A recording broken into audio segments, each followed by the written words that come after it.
why we're making this meme. If I didn't like dick in my mouth, I probably wouldn't want someone photoshopping dick in my mouth. It's not that light goes through her, light bends around her. As if she's creating like a gravity well where the light is separating and then going around, but not actually interacting with her. And this is Varya speaking. He's dead, Husai, but his legacy isn't. Come witness the rebirth of stoicism and valor through his final deed. And that's the subtext of that, which is, I thought this line was great because it has subtext in it. What's the subtext? If you know anything about Varius, and it's like, come witness, is going to be like one of the things that Varius says. That's like his main line. Oh, my ancestors are calling me. They are saying gay! Thanks for hanging around. Thanks for coming out. Thanks for watching, guys. You guys are fucking awesome. I fucking love you guys. Thanks for sharing your stories. They are fucking amazing. Thanks for tuning in. And remember, as always, if you can't say fuck you to your friends, who can you say fuck you to? Fuck you! I see her aboard the bus and make her way down the aisle towards where I'm sitting. Ha! You don't need to see. People who do bad things to kids have a special place in the underworld, let me tell you. Well, you know it's bad when murderers and rapists and like thugs and shit, if you're found out to be a pedophile, they just fucking kill you in prison. They don't tolerate that shit. Even the most fucked up, depraved people in prison, you don't do shit to fucking kids. Yup, isn't that a great one to start with? Laugh in the face of cannibals. I don't know where it's going or what it's doing, but it's hilarious. Can I possibly Snapchat someone in chat a picture of my meat?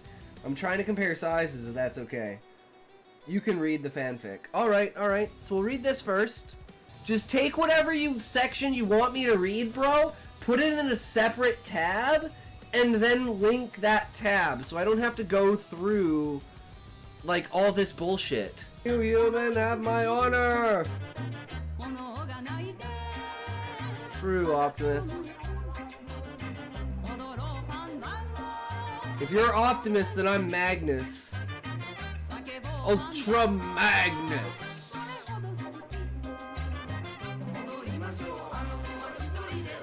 After this is a song you can play quietly in the background.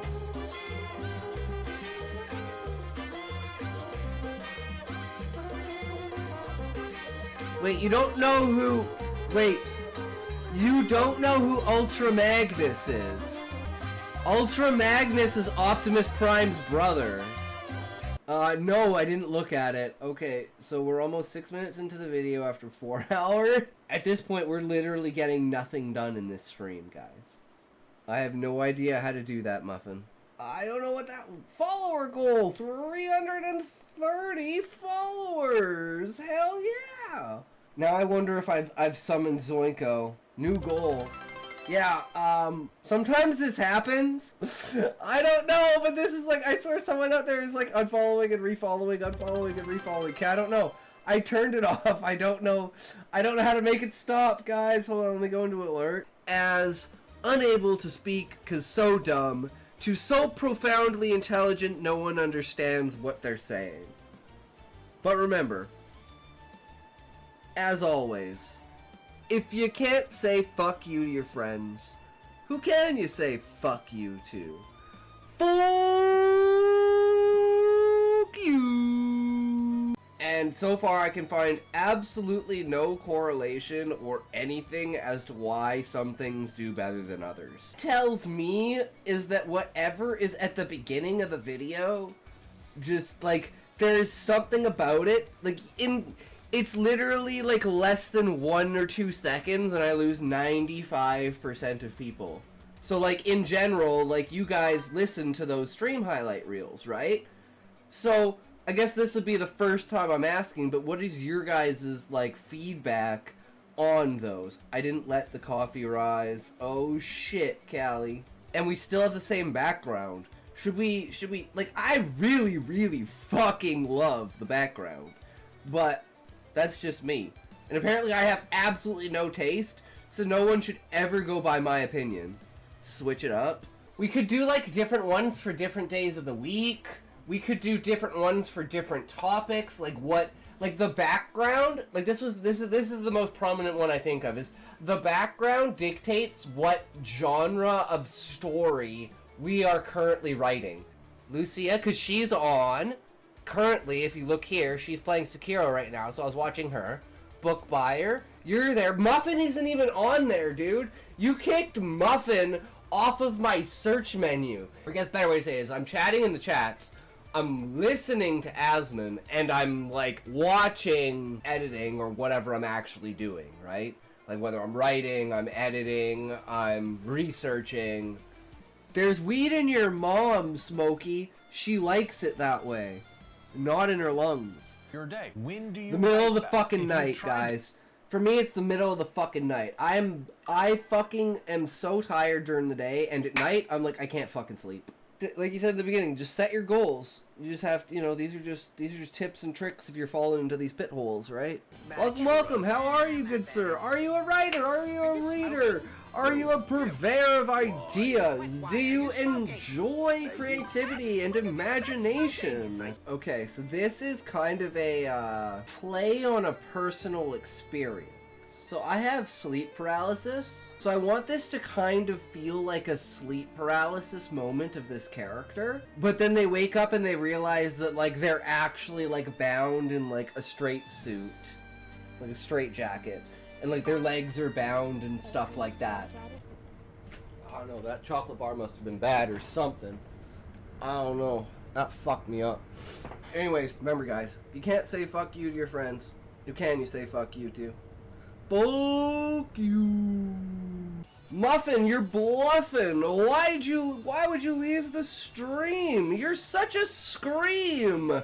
Why, oh why, Muffin, are you not puffin'? You going down on those tracks like there ain't no more tact, man. I should have stopped, but then I just was like, nah, I can do one more, I can do one more. No, you fucking can't. Sit the fuck down, bitch. Shut the fuck.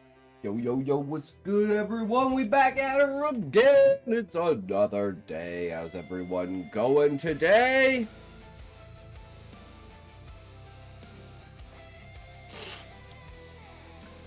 Oh. So what's the plan, book? What are we writing?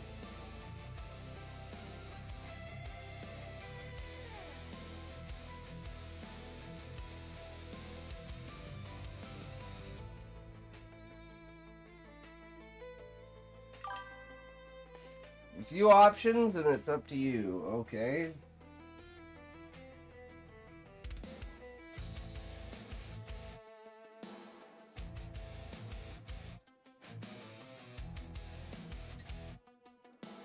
Three, two, one, talk!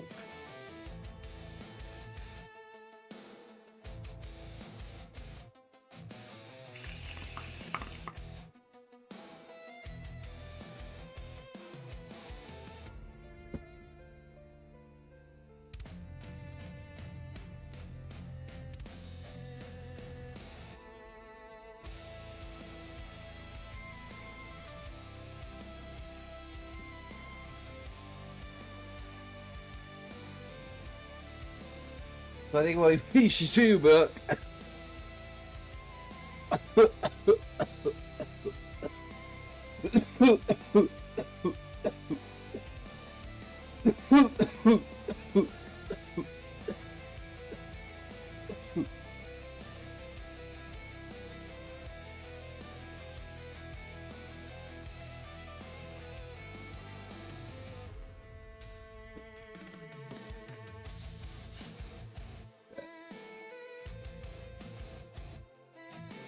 So we need Callie, and we need to come up with an idea for a new book. Like, what are we gonna do? Because we need Callie to write the beginning up to the smut. So I don't know if that's an option.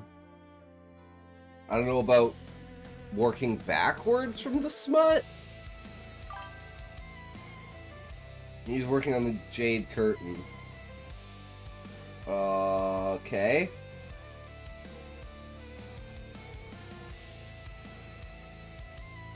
But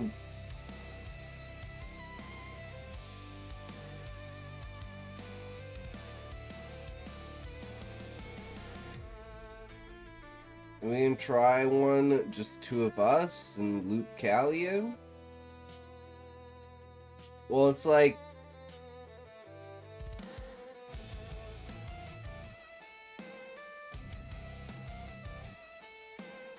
what do we want this to be? Do we want it to be an actual book? Like, what's the goal for the work?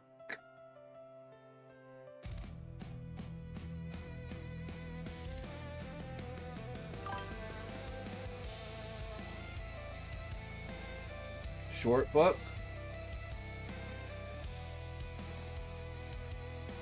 Like 60K?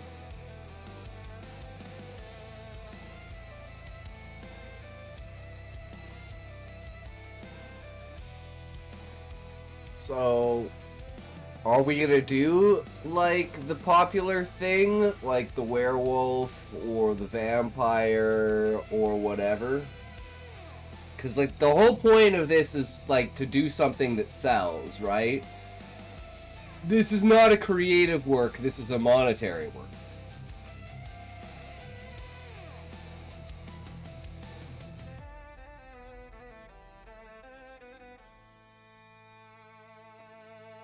Sell our souls for money, exactly. Okay. So, we could design it from the ground up, right? We want it as, like, standard, basic as possible.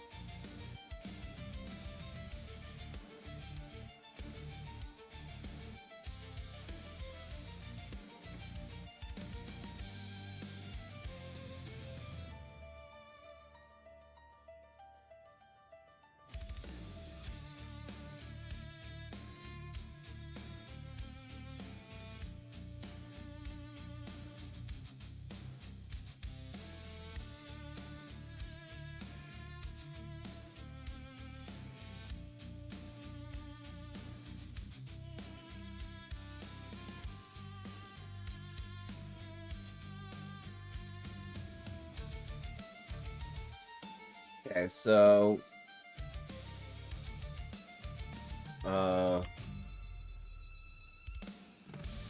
wife stuck in bad relationship. So what I think is the wolves are animals most of the time, but the moon makes them transform into horny humans. No, these werewolves don't have anything to do with the full moon. Like, in a technological era, they've basically figured out how to counter and reproduce the moon's abilities. So essentially, they can transform or not transform at any point in time. But only due to the facilitation of technology.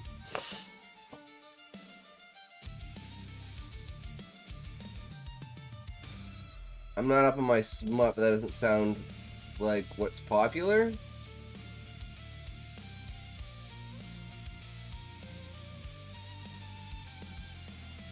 What do you mean?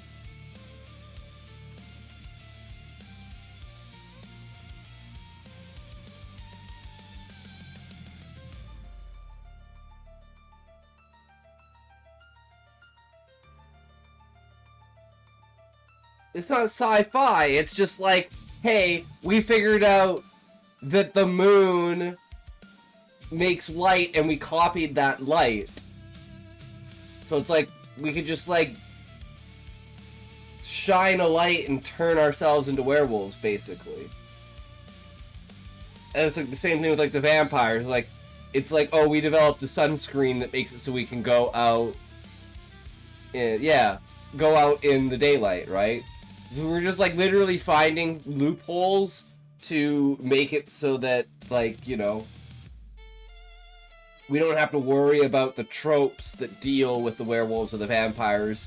We just have the werewolves and the vampires in there because that's what women find sexy and hot and love it when it's apparently not humans.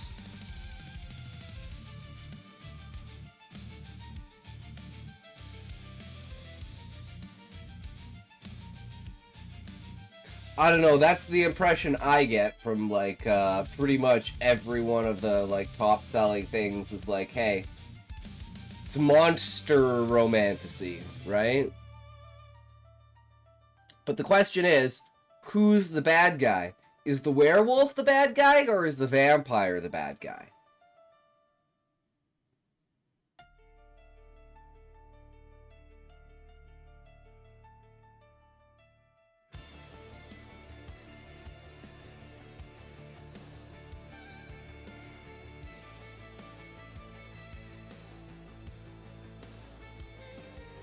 Because, like, in my head right now, I basically have the werewolf. Dark erotica is popular as well as cows, apparently. I mean, we could have a minotaur. You know, maybe we have, So the twist... Okay, so this is the twist. Okay. I absolutely... Okay. So, vampire is the bad husband. The woman is a vampire, and she hates her husband. So she meets another dude and starts having an affair with him.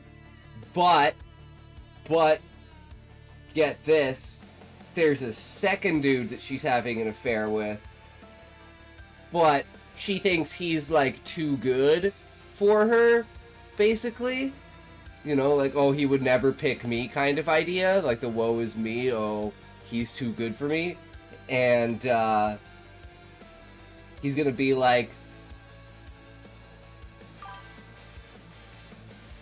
no, it's like,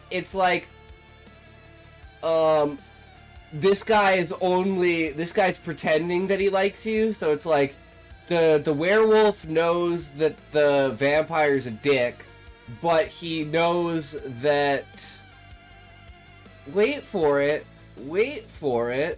he knows that, and I already said she's having 2 affairs. Where do you think the smut comes from? She's literally got 3 guys she's fucking. One of them she doesn't like. One of them is lying to her. And the other one's like the knight in shining armor, right?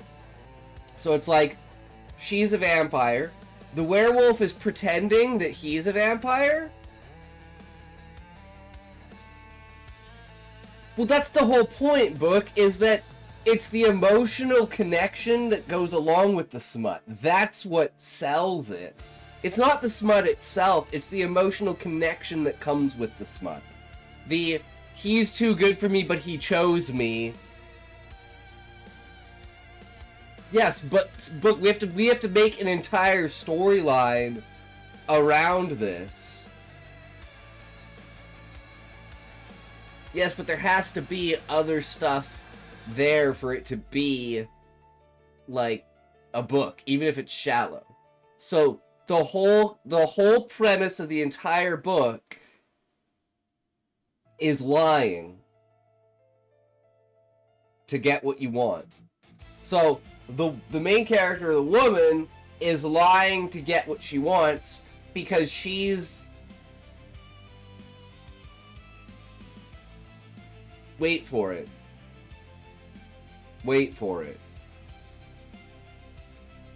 So, it's like, I'm sorry, but you have to have the build-up and the understanding of the relationship between everyone. so that what happens next makes sense. Because if you just throw in what happens next, you'd be like, well, what the fuck? I have way more questions. So, she really, really likes having sex with the vampire. Because she's like a masochist because she's a vampire. But she doesn't like him as a person. Right? So the sex is kind of lame despite her like liking the sex. Then she's like, yeah, he's a good dick in her. Exactly. Yeah.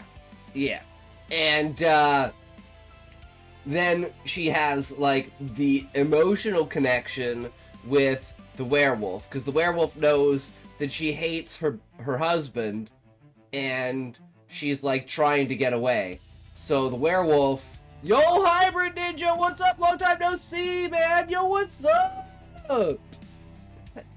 How have you been, Hybrid? What are you up to? Happy New Year. Merry Christmas, brother. Good to see you again.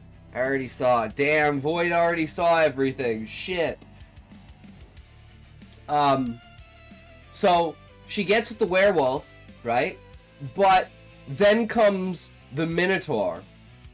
And the Minotaur is considered a bad guy, right?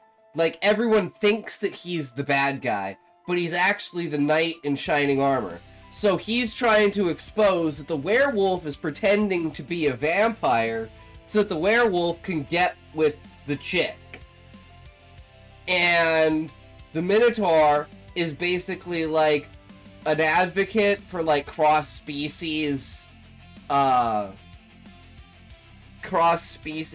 plus what I read, what I just want the sex part. Crazy book. You could. Had an epiphany. Oh shit! What's your epiphany? I decided to come back to reading to work on my Sapphire verse and decide to consistently come here to support. Oh, I thank you. I appreciate that, Ninja. It's good to be here again. I had an epiphany. Well, that's wonderful. That's absolutely wonderful, Ninja. Callie added it today. Yo, Callie, what's up? How's it going, brother? Welcome, welcome. Sorry, I was busy being embarrassed. I remember the vampire part only. Okay, so vampire, and then the werewolf is pretending to be a vampire, because in this world, no one is into cross, like, species relationships. They're basically, like, xenophobic. Stop reading my smutty things, Void. Shield your innocent eyes. Guys! I was being left out and ignored when my friends were talking and chilling with other people and getting women in clubs. At first I thought it was all my fault because I could not utter my mouth. But now it's not my fault. Now it's not my fault, or it's their fault. The reason why I was ignoring was because we need to advertise our business now. I also have to verify my Patreon. I was just out of place. Kinda one of those things where it's like, it's almost a jealousy moment when people are getting too far ahead of you and you're just, you know, you're falling behind, but you're worried that it's not you. Well, you don't want it to be you, right? That's like one of the biggest problems. You don't want it to be you. We have the business idea. True. We don't have anything to advertise, Callie? I mean, that's true. We got to get at least something down on paper, right? Thank you for redeeming Chair Dance. Itox will now dance for you. Please fully enjoy this immersive experience. Well, that's the thing, Hybrid. Like, I'm not really a drinker or, like, a club person, but, like, most of my friends are. So it's like, you know, I just don't vibe with that kind of thing, right? And, like, I'm not a promiscuous person. So it's like, I'm not, like, you know, getting with a new guy every week kind of thing, right? Took a while, but I want to go back to being an avid reader again and not care too much about being left out when it came to clubbing. Yeah, it's kind of like, oh, that's not really my jive vibe, but, you know, I'm there anyways. But there's always something else. So it's not like you have to ditch your friends or anything like that. It's just like, you know, when they go do their hobby, you go do your hobby, and then you kind of meet in the middle. Fine, I'll do it. We have the idea. Ideas are powerful. Callie, you're the marketing person. You don't need us to tell you to market. You're the guy covering marketing. Oh no, I won't ditch my friends. Rather, I will do my hobbies, like you said. Exactly. Then you'd be like, instead of feeling like you're left out, you include yourself into it, right? So you got like 5 friends that all do, like, let's say, bowling, but you don't bowl. You just go there because of them. But it's like, well, I don't even want to do this, so why am I here? I want to hang out with you guys, but I don't need to hang out with you guys every fucking time, right? So you guys go bowling, and I'll just kind of chill out. When you're done bowling, we'll meet up again. I thought I was marketing. He's networking. Right. Right, I forgot about that book. Yeah, Callie's networking, which means he needs to contact and get people's information and stuff like that, right? Like he needs to make connections to people that can make more connections to people.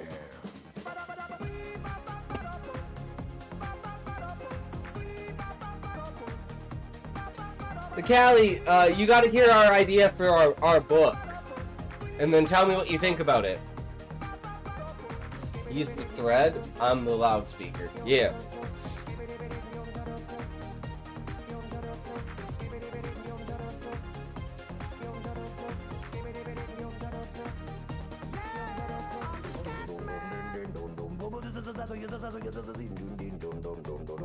Ninja, did you check out the D2R video yet? That's gonna be we're gonna try like a new series of doing like Diablo challenges, but with like narrative storytelling in the background.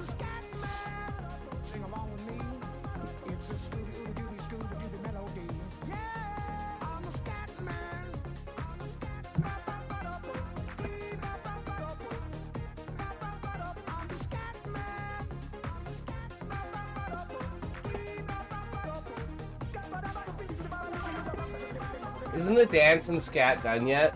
That was super long. What's he doing? Yo, what's up, Tyler? How's it going, bro? I was dancing, indeed, yes. Okay, I'm just gonna write this out. So, main character is vampire, married to vampire. Vampire husband is dick bag, fucktard, hates him. He's a good dicking, though. She meets the werewolf, but the world is super xenophobic with interspecies relationships. The Minotaur is the... were you doing the Elaine? Yes, I was doing the Elaine, Tyler. The higher your knees go, the more your elbows flail, the better a dancer you are. Go in voice chat on Discord. Alright.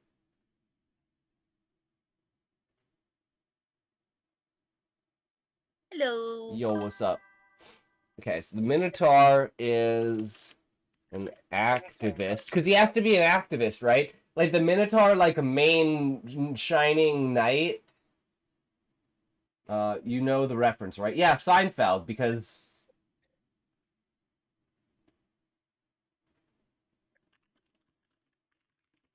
Callie, join us.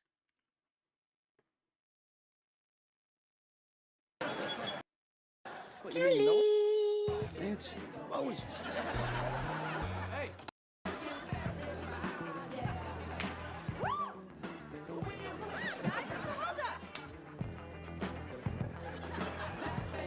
Hey. Nancy Moses.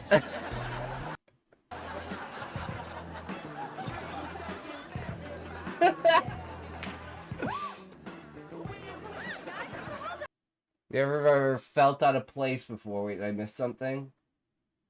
Isn't the dance and scat done yet? Those too long. I don't know. Yeah, I'm like definitely out of place in that aspect for sure, 100%. especially because like I'm a very creative person and in an area where most people are not like creative expressively. So it's like, yeah, I don't have any like writing friends. I don't have any creative friends really. My friends are just like my high school friends, you know. We like anime, we like music videos. Well, I mean like my like real life best friends that I've known for like 15, 20 years, right? I'm insulted. Sorry, one day I'll know you for 20 years, hopefully, you know? Yes. But then I'll have known them for 40 years, you know? True. There's a trump card True. there. Okay, so the Minotaur is an activist because he has to be an activist, right? Because, like, women love the, like, knight in shining armor who's, like, he's an activist, like, feminist for women. He's, like, all about making you, like, a fucking princess and shit, right? Taking care of you, providing for you, and then giving you the best dicking of your life. I'm starting to question if you know women, Scotty. Why? Because, like, that's not what I want. Yeah, but that, like, and I think I have a better idea of what women want. Yeah, but if you look at all of the top, like within the last year, like, all the top selling, smut books, they're all, like, I looked at Amazon, and it's all, like, dark shit. Yeah, but I don't understand what you mean by how is this not dark? Well, dark is not necessarily knight in shining armor. No, but like, so her husband is basically like an abuser, and the person she's cheating on him with is a liar. And then there's the second person she's cheating. I guess it's the knight in shining armor that's throwing me off. Everything else is good. Well, it's because you have to have the guy that saves the chick at the end of the day, right? She like ignores him like the entire book, and then he's like, "Well, I'm actually the one you should be with," and she's like, "Oh my god, you saved me from everything." I guess I just like dark endings, so that's where I'm having trouble. But I'm fine with having a happily ever after, just not where I usually go. Who's he talking to? I'm talking to Book Hybrid. Yeah, it's me, Book. I don't think we've met before. Hello. Yeah, Hybrid's been in and out for a while. He's one of the TLC boys. So you need to expand your writing circle. I hope you can pull it off. Well, we're starting like a smut company, basically, to write a bunch of smut books. Circle jerk joke, bro. Oh, I see. I see what you did there. Activist / feminist. Prize. You know what? Maybe the Minotaur dies. Maybe we can have that. Maybe the werewolf and the vampire team up on the Minotaur, and they kill the Minotaur, and then after the Minotaur's dead, then the woman realizes that, you know, the werewolf was actually lying to her. I like that ending a lot better. It's sad, but it's true. Oh, we're in ads. Okay.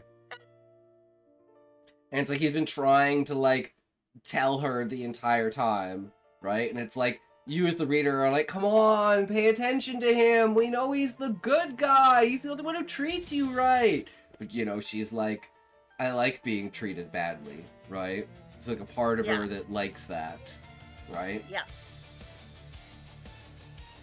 And that's the reason why she never truly gets with him. And then, you know, she spills the beans or something, and then the werewolf and the vampire team up in some way to kill the Minotaur, and then it winds up with, maybe she secretly kills him too. Like, that would be a really nice dark twist. It's kind of like, I like your niceness, but I'm gonna go back with the jerk bag. She poisons him. She's like, I don't know why I did it, but there's something exciting about it, you know? I just had to take down that one guy, and then she goes back to the vampire. Yeah. And then she's like, he has, like, absolute control over her. So it's, like, partly, like, his idea and partly hers.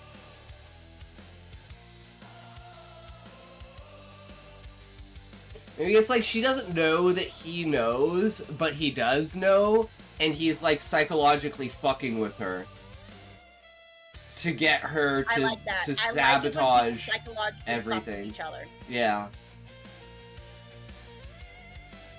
Now, see, this is wrapping up to be something really good, but we'll have to be careful not to make it too dark. Like, there's a really good shade of like gray before like black that like you want to hit.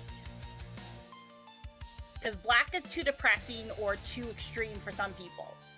But too light of a gray is like, oh, this is kind of boring.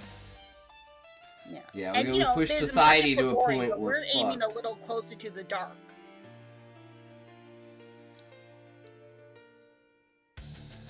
So how should we portray the sex, basically?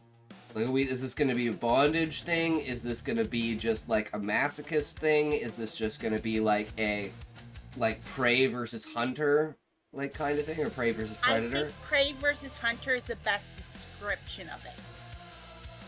Because I don't, like, we can do outright bondage. But I think the better option is almost like pseudo-bondage.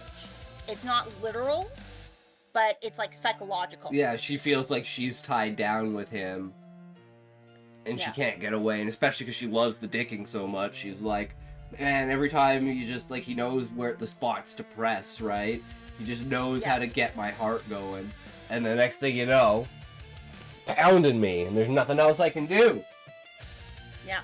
And then she's like, as soon as I get away from him, I have all the feelings that I hate him, and then I go to the other guy, and then the other guy dicks me down, and then it's like, well, shit. And then there's the other guy, and it's like, he's trying to tell me that the other guy's the other guy, and it's like, he's not a vampire. And I'm like, what do you mean he's not a vampire? And it's like, well, I'm a minotaur. And it's like, well, I clearly know you're a minotaur. It's like, well, why isn't he telling you that he's a werewolf? And it's like, well, he's not a werewolf. And then he's like, you know, brings in the whole thing of like, uses the thing to turn the guy into a werewolf. It's like, see, you're not a vampire, you're a fucking werewolf, bitch. And he's like, well, shit, you're a minotaur. He's like, yeah, but I was the one who told you it was a minotaur from the beginning. Then they get into like a big kerfuffle, and so the minotaur takes him out, and then the vampire, or the werewolf goes to the vampire and says, hey, you know, I've been fucking your woman, but so is this dude. So, like, you want to go fuck that dude up? And it's like, yeah, let's go fuck that dude up. And then they kill the minotaur. And then the werewolf's like, ha, I don't give a shit about you, bitch. You can go back with your fucking piece of shit husband. I'm moving on to someone else. And then she winds up at the end still with the husband. Yeah. Because it's an unfortunate reality that a lot of women who are abused go back to their abuser. Yup. Mm-hmm. At that point, I'm like, well, you have a choice. You either leave him or you leave me as a friend, because I'm not dealing with this shit no more. Most of the time, they'll choose the dude. I'm like, well, okay. Well, that's the way it is. Peace. Yeah. 3, 2, 1, toe. Yeah, because it's like the only other condition I have is like, if you have kids, like, don't go back to the guy. If it's just you, you know, fuck up your own life, that's your choice. But don't throw the kids in there. Mm-hmm.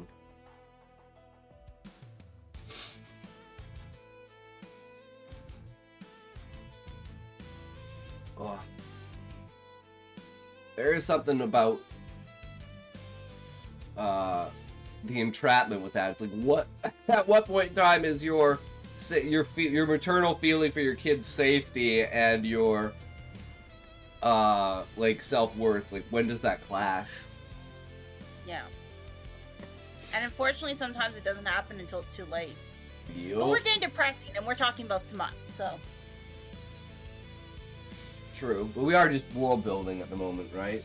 Like, we need plausibility here. So what does the main character do, right? Like, what is this? And in this society, it's like vampires, like all the animals, like all the beast animals, and like all of the like mythological things, right? They're all like real and integrated into society, right? So it's like there's minotaurs, there's vampires, there's werewolves, there's like witches, there's and let's just have like shapeshifters in general, not necessarily just werewolves. Yeah, We'll pick, exactly. like 3 in general, but like there's an option for like a ton of them.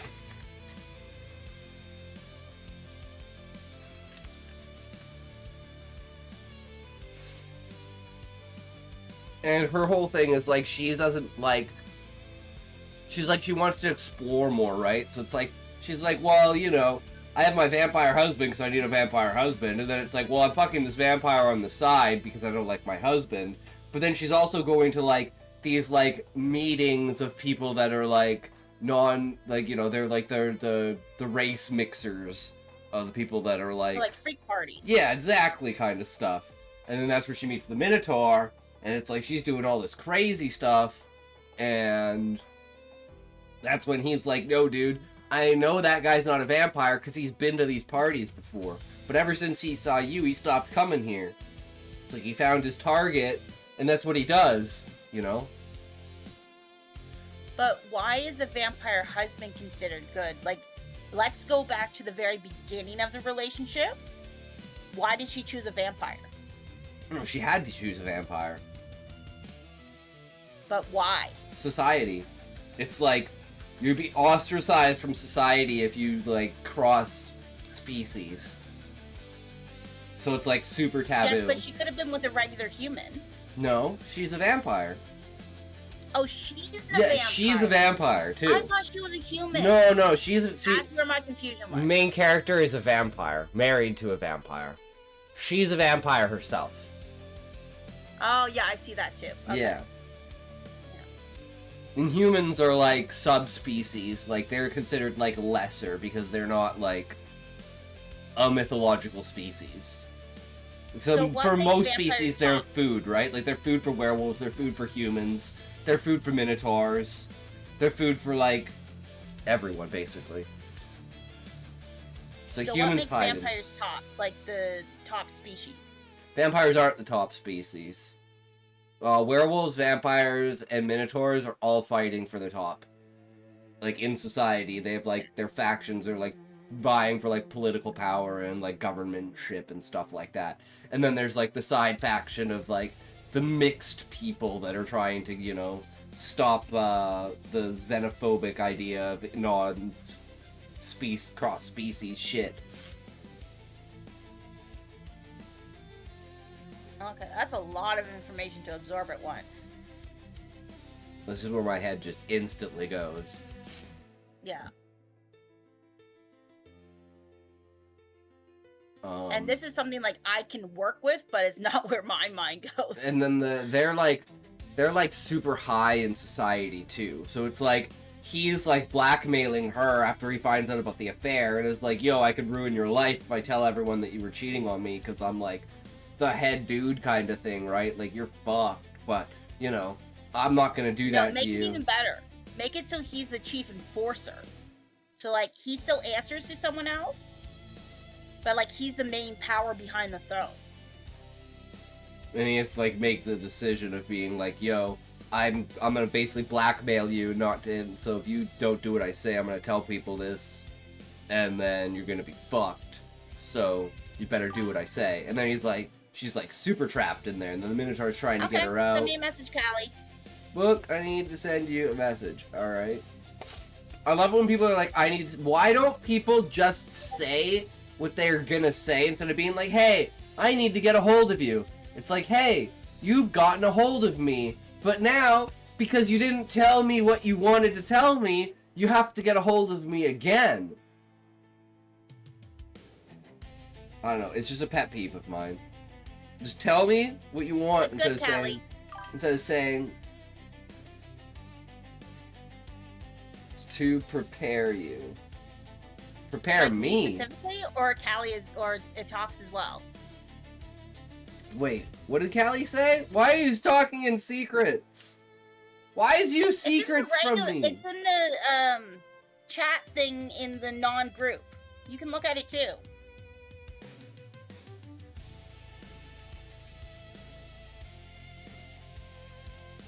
Oh, is this his thing?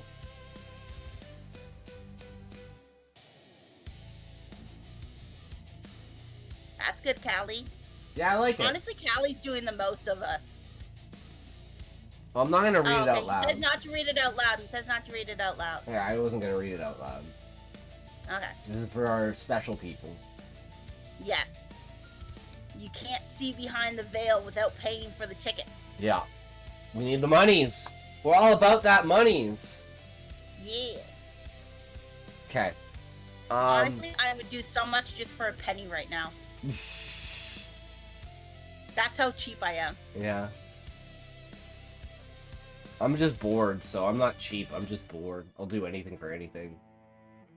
Yeah.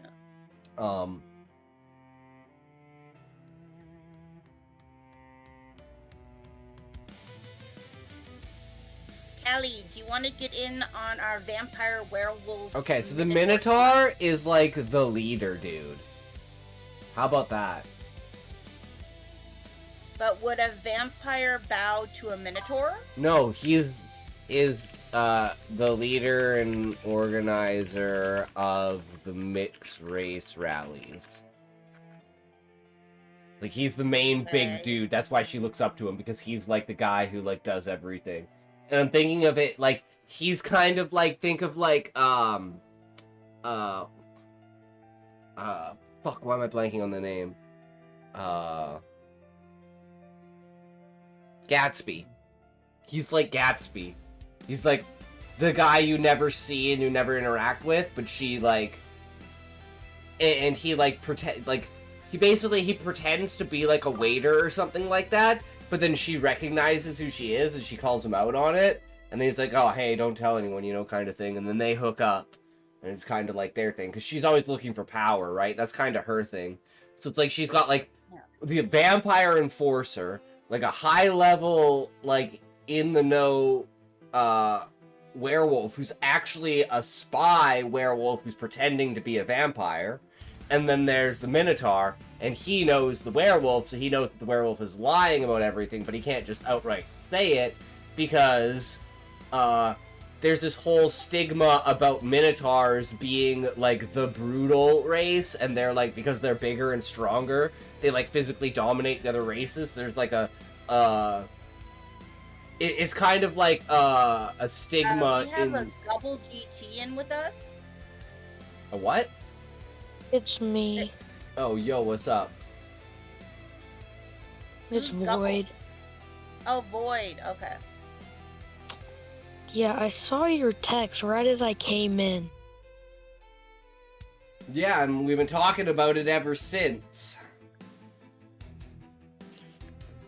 Yeah, but I was just confused. I was like, what the fuck is going on?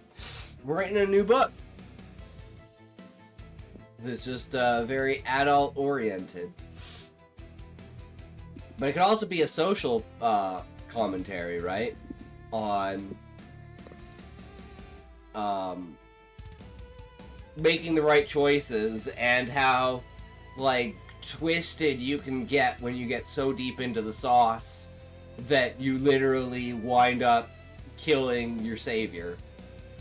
It's like the person that you were supposed to wind up with, you basically betray them because you're so fucked up in the head because you've been manipulated, twisted, and broken down by these other people your entire life, right? It's basically the only thing that you ever know. And you know, tiger can't change their stripes.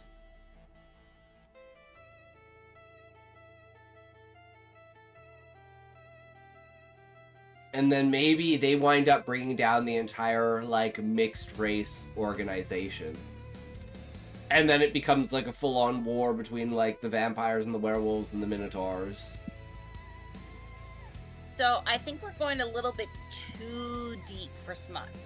Like, we can go deep, but, like, this is, like, I don't know, maybe we should cut it down to, like, 30K or something. Does that sound good, or no? Well, I mean, I don't know. I'm just trying to think of, like, the reasonings why people are doing things, and, like, the conflict, like, B-plot in the background, right? Like, there's, like, the relationship is the A-plot, but the B-plot is how do we make this dark and fucked up? Yeah. Hey, Book. Yes. Do you like my, what I'm doing right now in my Quicksilver Mastery book on Wattpad?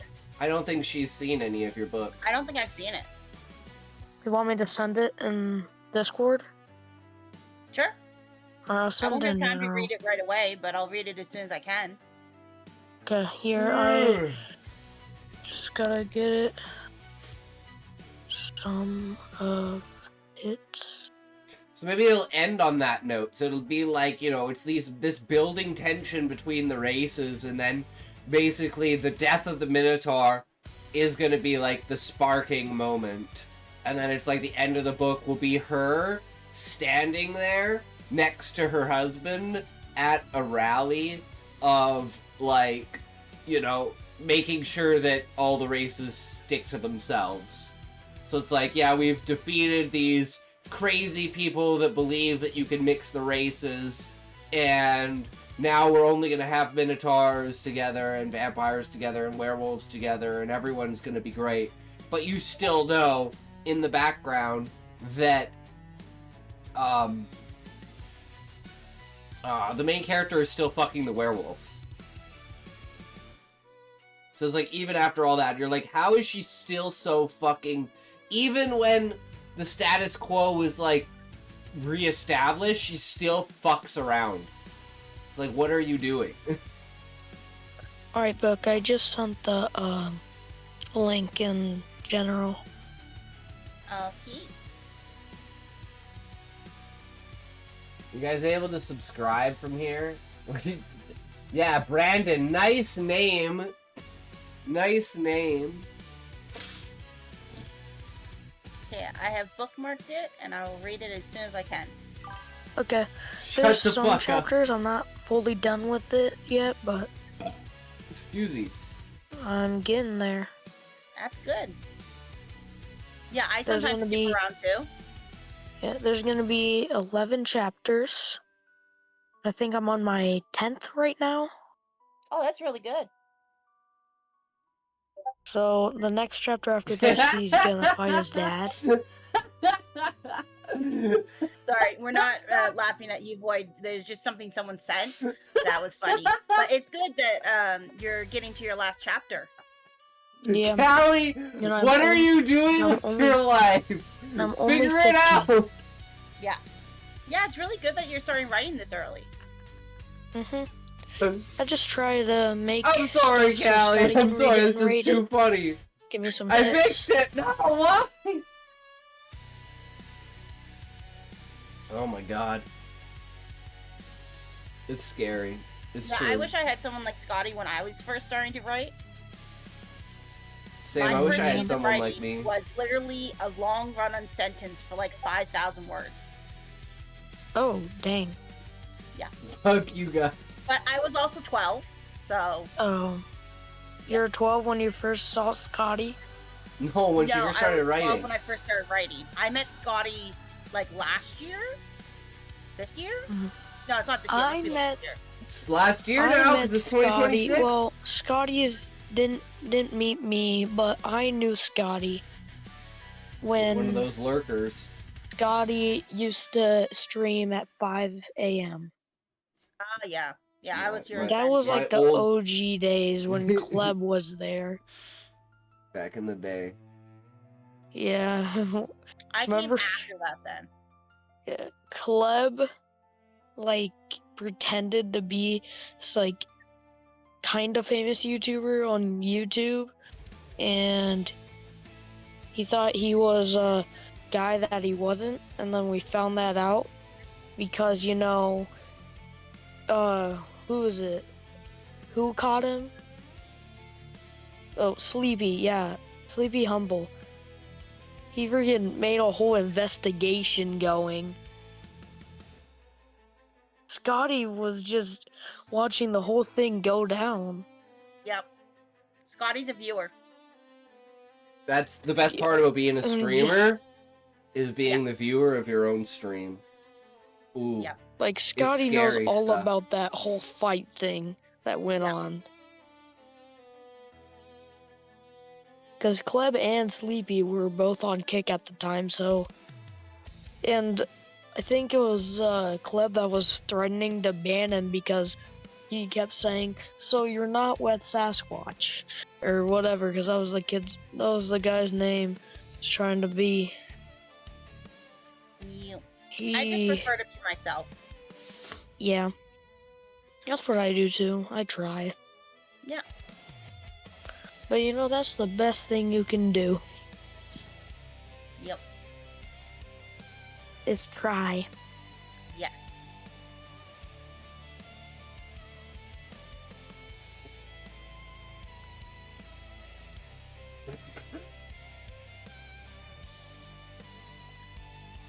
Let's see what Callie's doing.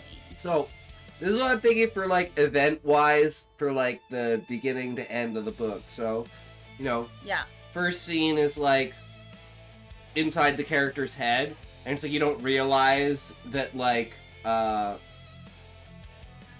would it then be first person POV? yeah. And it's, like, right after she fucked her husband, right? So it's, like, the kind of, like, very intro is, like, her getting off, and then it's like her regret at getting off and being like, why do I keep putting myself in this situation? Like, I don't like this guy. Like, why did I marry him? Kind of thing. And then it's like, oh, I gotta go do my thing. So she leaves, and then, she starts talking to the other dude about her husband, and it's like, I really like having sex with him, and it's like, why are you talking to this dude about it? And then they go off and they fuck, and you're like, oh, okay, she's a slut. Alright, this all makes sense. And then she goes to the rally, and she's talking to the Minotaur about the werewolf dude, and then he's all suspicious about it. She goes back to her husband. Her husband finds out about the werewolf, and then she goes back to the werewolf. The werewolf's like, yo, we're still gonna fuck, right? And then she's like, I mean, we'll try. And then the Minotaur comes in, and he's like, yo, that guy's not a vampire, he's a werewolf. And the Minotaur's like, yo, what? And she's like, yo, what? And then the kind of starts the conflict between them. And then it's like the Minotaur trying to prove that the guy's not a vampire, he's a werewolf. But it's like, I'm thinking like, the sunscreen that like the vampires use to protect from the sun also protects the werewolves from turning into werewolves if you shine the light on them. So you can't, like, out a werewolf, basically.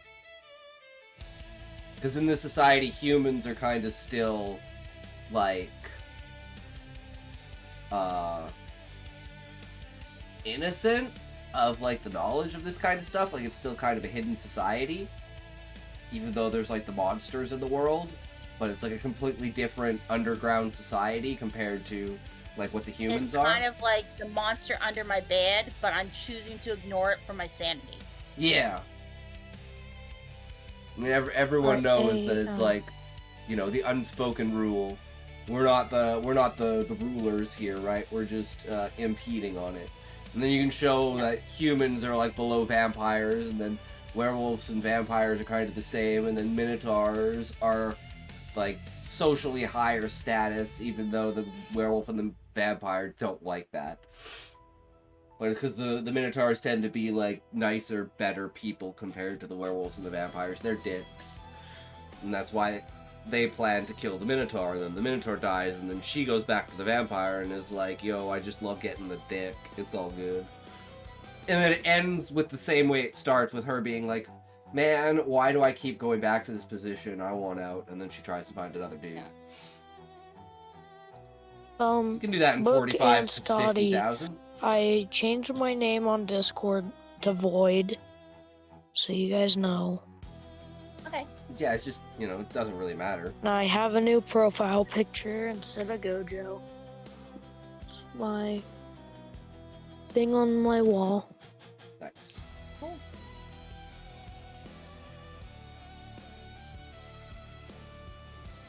I'm currently making my next chapter. Hell That's yeah. good. Sorry we're not kind of including you, but the content we're writing right now is 18 plus. So we can't really include you in the discussion. Yeah, I've read 18 plus books before. Yeah. Do you Some figure it can out be yet, interesting, Callie? some can be like one chapter is about someone doing stuff, and then the next chapter is just something whole completely different. Yeah. Yeah, I really don't Did you care remake about... the Patreon, Callie, because you can't change the name? Or the See, I don't really Substack? care about 18 plus books. Yeah. They can be interesting, or they can just be weird. Yeah. When I'm meaning weird, I'm meaning sexually. Yes. Yes. Yeah, there's a lot of weird stuff out there. Yup. Yeah. A lot of weird Including people, too. sex as the fact of 18 plus books. Yeah.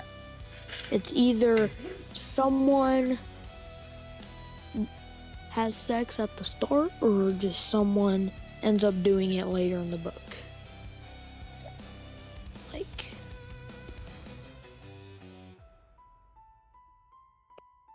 when I was like 9, 0 clue what what even was. Just thought, oh, it's probably just, a word that a lot of kids knew or something. And found out when I was like 12. I was like, oh, this is what they mean. Yeah.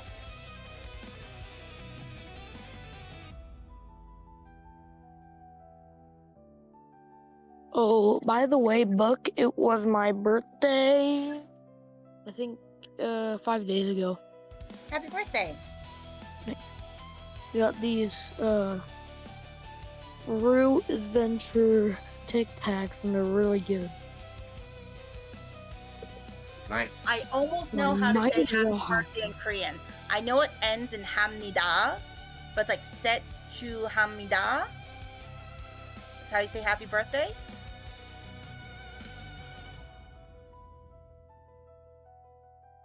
It might not be. If you hear purring in my background, that's my cat right next to my phone. Okay, His name's Simba. cool. That's a good cat name. We have 3 cats right now. We got a cat for Christmas. That's nice. And his name's Mufasa.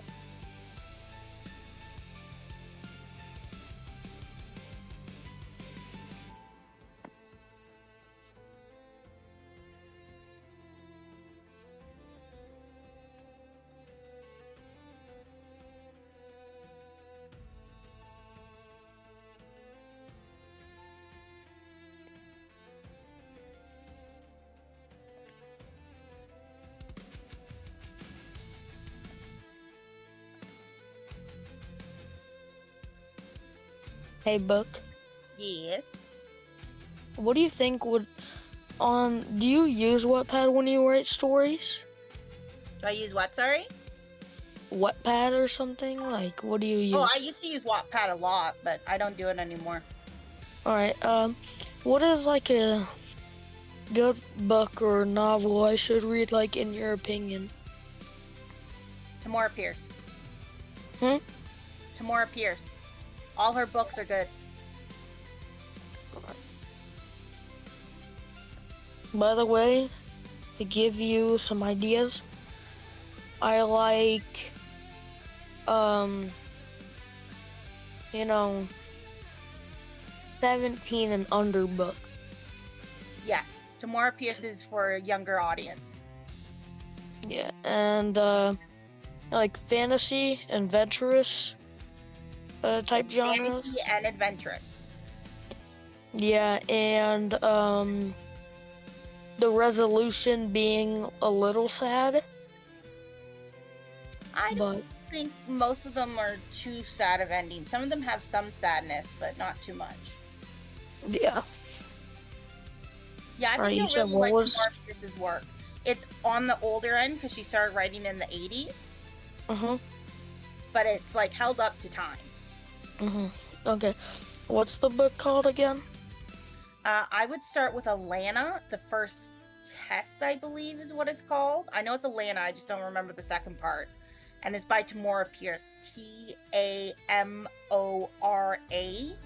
And then like Pierce as in you're piercing my heart kind of thing. Pierce.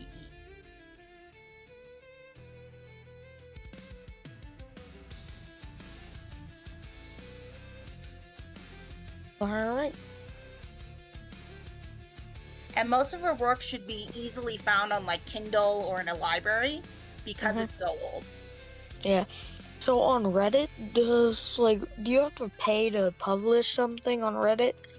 Or I have no idea. You'd have to ask Scotty, and I don't even know if he knows. No, Reddit's free. Okay, what do you use when you write? I write Word doc. I haven't like posted it to anywhere Word because I'm not doc? really good at finishing things. Yeah, like Google Doc. Oh, Google Docs. Yes. Yeah, my story's on Wattpad. I think you'll like it. There's some sad parts. Yeah. I say like you have to be mature for this book. Yeah. Cause in what chapter is it? Chapter 7, the flip side. In the first paragraph it has, 18 plus, type stuff. Yep. I'm in my 30s. I'm good.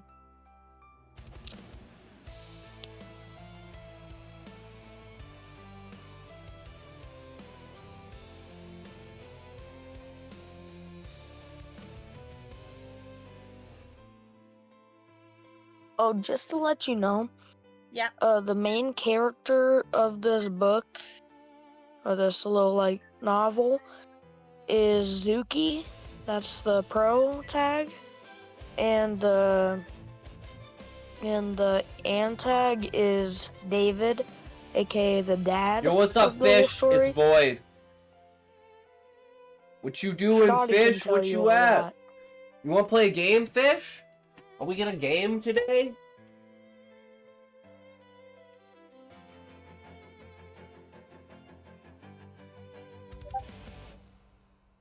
I don't know. Should we?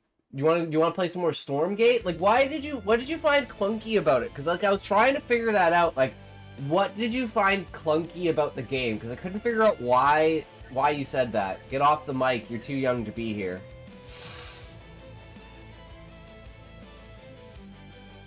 That's rude. But of course, Fish is always rude. Yeah. Valid When I find clunky, reaction. it's hard to put into book. words. Because I'm trying to figure out, like I understand that, the unit movement was a little bit weird. But I honestly, really, really liked the game. It felt good to play. You, Void, and someone else. It's Book. It's me, Fish. Book. It's Book. Your least favorite person. Yeah, there you go, Fish. You finally get to hear Book. Well, Fish, you better suck it up. I don't care. When you're telling Either Fish to you shut the fuck up, it's a leave, problem. Book or is you far from my deal least with favorite it. person. Excuse me. Interesting. Void, go sit down somewhere, boy. She's a she. By the way, since I'm Korean, I can say hello in Korean. Do you want to hear it? 안녕하세요. Yeah. Book, I those watch are so shit. much K-drama that I can practically speak toddler Korean. You're Korean? Are you LARPing? Do you know how to say hi? 안녕. Yeah. You just cut off the haseo. Yeah. Ohio gozaimasu! You just Ohio. add that if you're saying hello. Fish. Do you know how to say thank you? They will beat sometimes, you. They're Korean. They can pick up StarCraft right now and beat you. Learning Korean. We'll see if I get assigned to it in the service. It's not easy. You said how? 감사합니다. Is thank you. Yep. Who is they? Only Yep. one person said they are. Void is Korean. Do you know how to say hamburger in Korean? I think it's just hamburger, isn't it? Is it not letting me log in? What is this shit? Well, it's hamburger or something like Yeah. that. I can't Like, really it's- say it right, but It's Konglish, basically. yeah, it's like hamburger or something. Yeah. It's something like that. I'm better at the, like, formal fuck's social sakes. things. Like, I know... I'm not. If Sorry, Cal. I I'm not meet even gonna someone who's try. older It's than me- fucking bullshit. I tried, but it won't let me log in. You can't invite him to StarCraft. Then that's like inviting me to steal something. I will say, book doesn't sound at all like I imagined. What do you think I sounded like? More like Queen, maybe. I don't remember hearing Queen, so I don't know what she sounds like. Do you know how to say chips in Korean? No, I don't think so. That's not something that comes up too often in dramas. It's sangan juga. Oh, okay. Well, I'm if black, you- so I get a plus 40% if you buff to go thievery and to, sexual performance. Translate, Hell yeah, for example, fish. I'll go to translate right now. It looks like Jag Un Joga. Yeah. But with a G after Joga, so it's Joga Gug. Something like that. Hell yeah, But- excuse me, you're racist now? No, I just know that there are things that are true. That I'm a white person, so my passive is privilege. Right? So how And you your wanna know where I was passive born at in Korea? is Seoul, the capital. Yeah. like Yeah, a lot of people are born not there. being It's like people seen, being born right? in Toronto and Ontario. Like And you're in it's the also- shadows. Raised to like, ramen and stuff. I'm kidding, it's Yeah. fun to screw with you, Scotty. Your passive is being And like Jewish, sushi, give it because your I no. like seafood. I don't like seafood personally. Jesus, fish. You're I really so like, mean like to me. shrimp I and love it. crab and stuff. I don't like any seafood. I eat I'm one Hispanic. My type of privilege is seafood, tacos and big it's butts. tuna True, Callie. flaked with mayonnaise. True. Well, people say I have a really good American Let me guess, accent. Callie. You're You do. Dominican. Oh, well, thanks. Yep.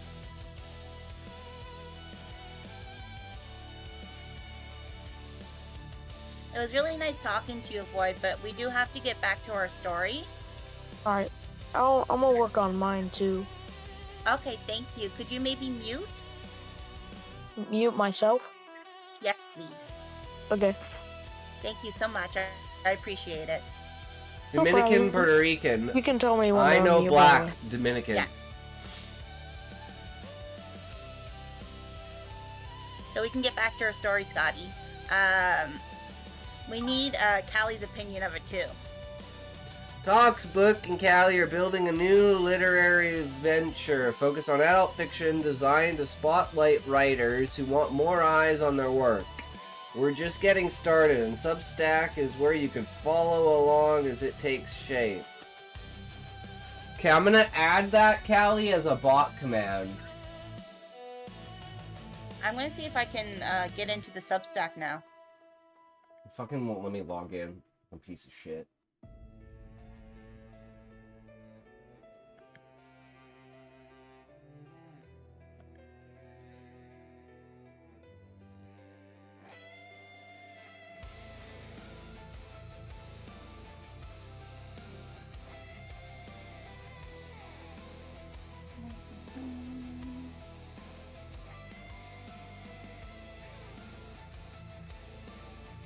I'm logged in, so that's good. Okay, now let me go back to here. I don't know up there exactly how it feels. Timers.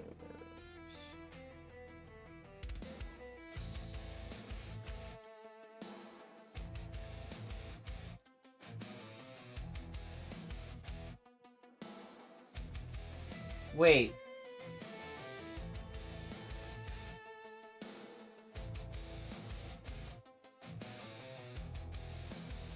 I just subscribed. I don't know if that's what I was supposed to do. Yo, why does it have... Okay, that's just me. Like, why are there 2 E's? What the fuck happened? I don't know what happened, but it's not supposed to be 2 E's. What's not supposed to be 2 E's? I was like, why are there 2 E's at the end of romance on the freaking Substack? I don't know why there was. There shouldn't have been, though. I just copy and pasted it, and there were 2 E's, and I was like, why are there 2 E's? Did you spell it wrong, Callie? And I looked at the link, and I was like, well, what the fuck? There isn't 2 E's on it. I don't know why there were 2 E's when I pasted it. You might have made a mistake earlier. I mean, I just literally copied and pasted it. And I looked at it, I was like, there's no E after it. I don't know, it was weird.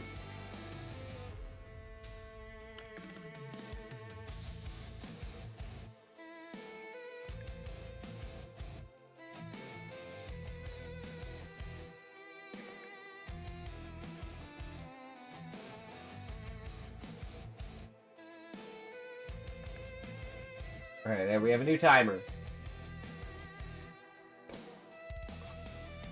Alright, so...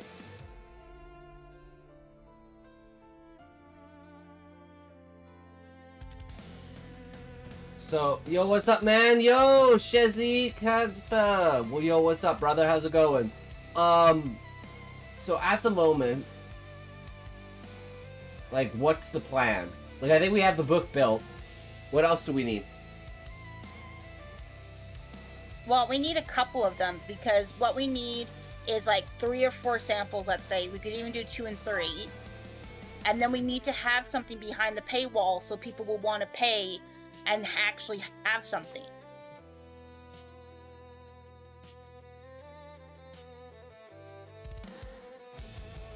I mean, like, So, the process of, like, writing. Like, how are we gonna do this? Be more specific. Well, because what I was thinking is, like, Callie writes the non-smut, right? Yeah. Then I write the build-up, and then you write the smut. Yeah. So, I mean, Callie would have to start the book. Yes.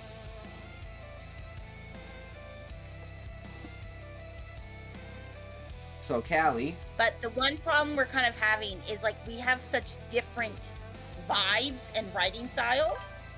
So we have to figure out a way to make them mesh in a way that works.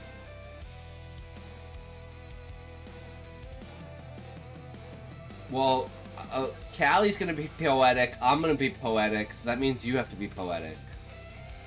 I don't know if I can be poetic. I can really try. But I don't know how to write smut poetically. Well, maybe we just say that's the part that's not poetic. That's the part that's just fucking smut, right? Okay. What happened to beige prose? I don't know what beige prose is, Fish.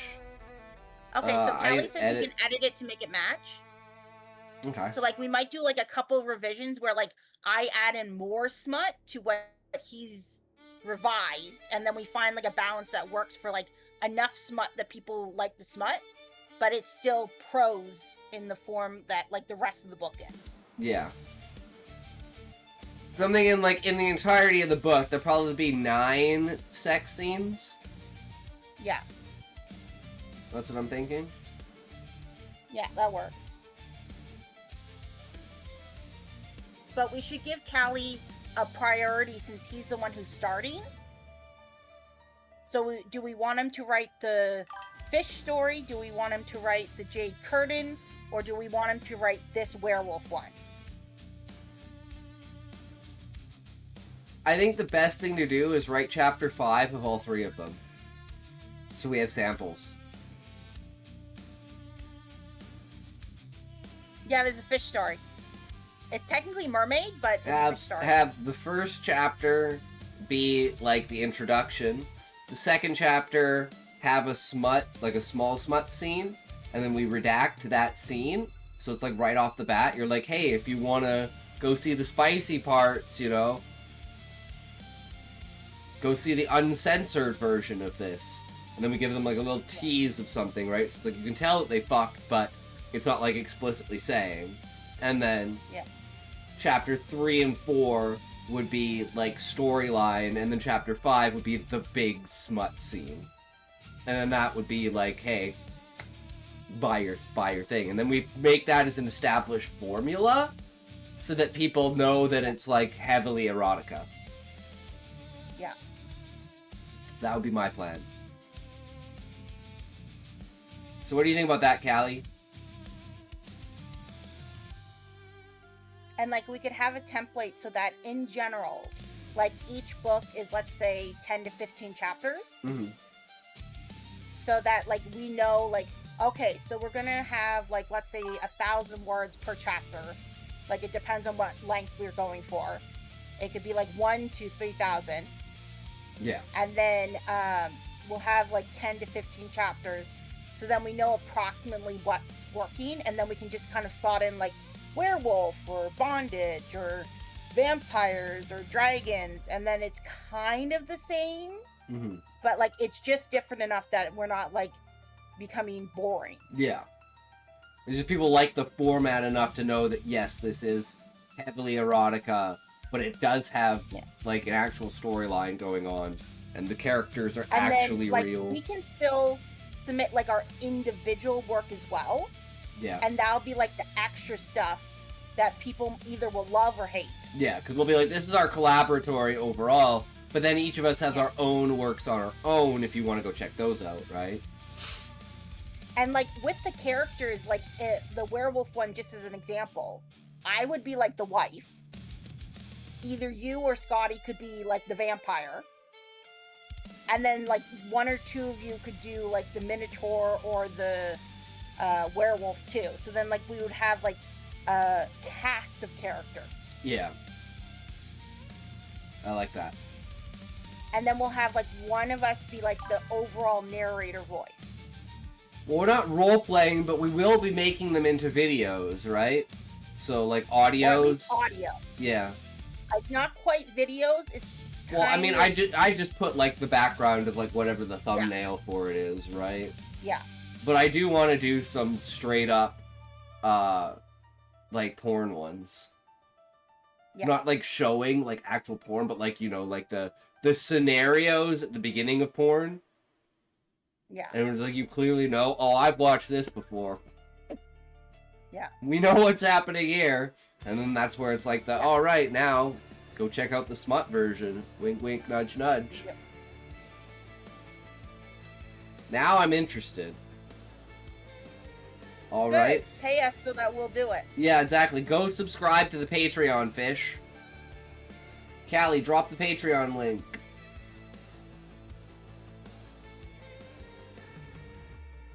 One of the other things we should do is if we're giving out the Patreon link now, we should have a set date for like our first release. So that if people subscribe in advance, which maybe only Fish would, which sounds like he's not doing, but Smokey might. Smokey will. Then they'll know like when we're dropping things. Mm-hmm.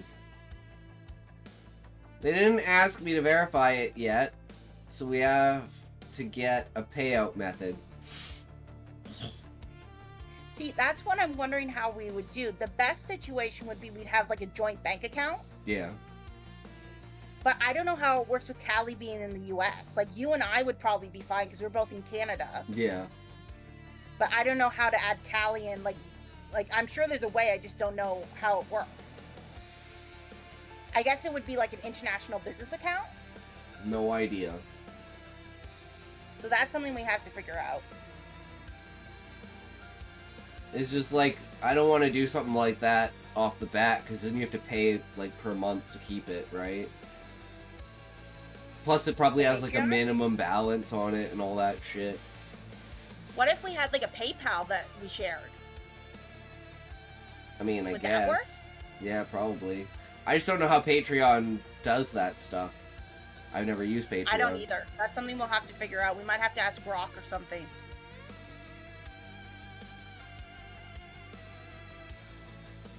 Because, yeah, PayPal will probably be the best way. Yeah. So, we'll do PayPal for all three of us. Like, we'll all be owners or whatever. And then, Patreon and any other things. Like, I don't know if we're still doing family or whatever. would go to the PayPal. I keep wanting to say Patreon instead of PayPal because it sounds the same to me. Ugh. YTY7, yo, what's up? How's it going, bro? Welcome to the stream.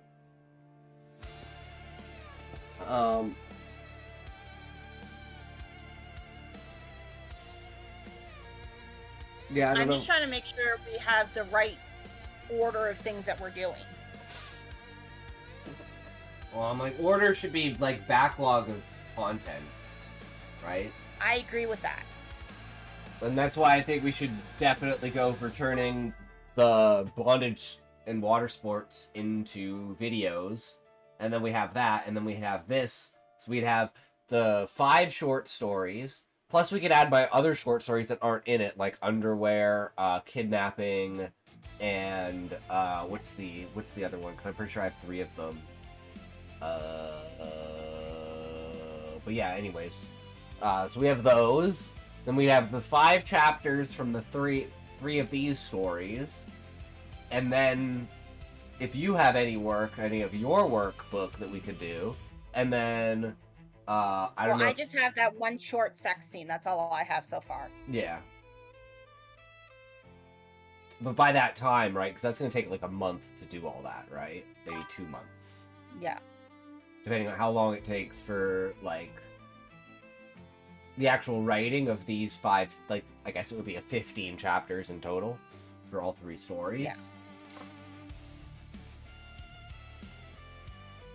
So what's that story about? I think we should have some that are only, like, let's say 1,000 to 5,000 words. Yeah. For people who have, like, short attention spans. Yeah. And then we should have some that are, like, in the 10 to 20,000 word.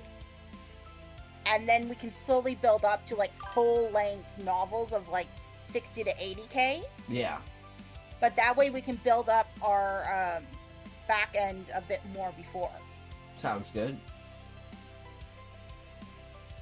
Because your one story that I already narrated for is only, what, like 1,000 to 1,500 words or something? Yeah, most of those are only, like, under 2K words. Some of them are 3K, yeah. But... And that works perfectly. Like, it was a great piece of fiction. Yeah. 3, 2, 1, I think we go. should focus on stories like that first. And just, like, start popping them out. And then we'll slowly build up our back log and, like, start working on longer ones. Yeah, flash fiction, basically.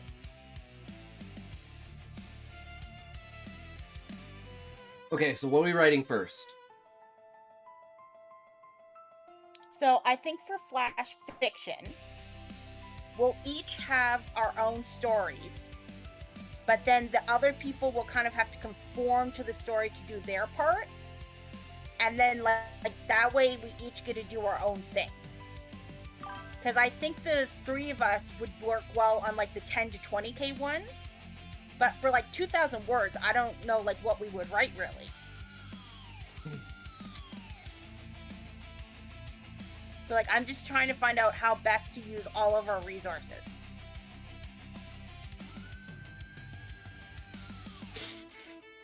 I think the best way is to have mini-series. So you create a character, create a situation that allows that character to have a lot of sex.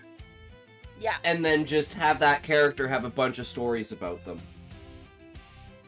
So, just as an example, like, Molly's Sex Adventures. Mm-hmm. Yeah. And it would all be Molly, but, like, we could have 3 characters that we cycle through. So each of us would have our own characters, and sometimes they interact with each other, sometimes they don't. But it's like they're all in the same world. Mm-hmm. So, like, in my story, Molly, I might have Percocet. Molly, but then I could have, like, Thomas and Gina. Yeah. So I like that idea. I think that's what we should do. We should write it down so we remember and understand.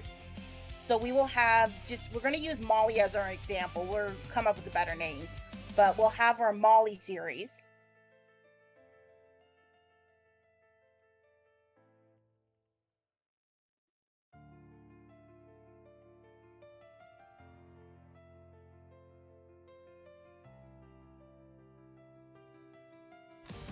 and then you can have like the Gina story, and Callie can have like the Thomas story, like just as an example.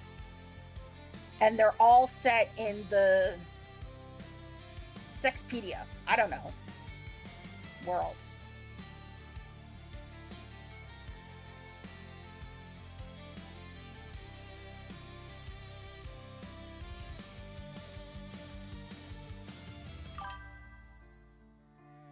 Expedia. Yeah, True. like I I want do to enjoy come up with Salmon a and word. Ocean themed stuff.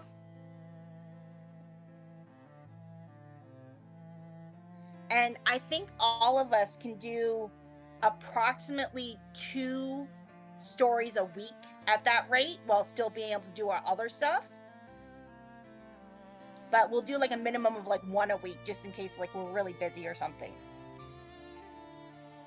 Yeah, I don't know about the quality of that one a week. I'm already running on 3 a week. Okay, so do you want to do like 2 a month kind of thing? Is that more achievable? See how it goes. Okay. But Smut is just kind of like, there's no real backstory to it, right? So it is something that's just kind of like, what do we want to happen, and then just write it. So it is a lot easier. Especially if we have already established like how this happens, right? Is this a swingers club? Is this like she just goes out clubbing? Is this like a secret society? Like, what's the reason for her having all this sex, or all these characters having all this sex? So that it can tie into itself in the end to actually be like, oh shit, if you've read all the stories, you're like, oh my god, actually, you know, it all ties into each other in this bigger storyline. Like a young woman or a young man's awakening. Like, they're like, you know what, like, maybe it's kind of like the bucket list kind of thing. Okay. But, like, it doesn't have to be that, like, she dies at the end. It could just be like, I've accomplished what I want to. Oh, Jesus. Bless you. Thank you. Oof. I think I'm getting sick. I've been tired the last 3 That's not fucking good. days. My nose has been freaking out.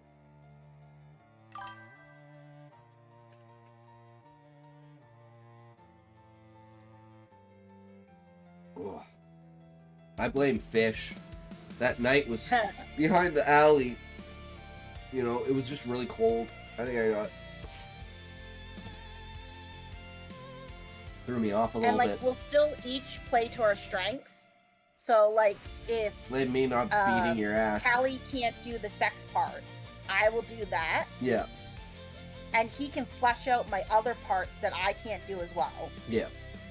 And then you can kind of do, like, the very last, not edit, but, like, add in. Yeah. Where, like, you add in Finalization. a little bit more of the intimacy. Mm-hmm. So, like, I'll do all the sex parts. Callie does as much of the, like, back-end beginning stuff. And then you just go in the middle. But, like, we still write our own stuff. We just kind of fill each other's shortfalls. Mm-hmm. And it's an ad.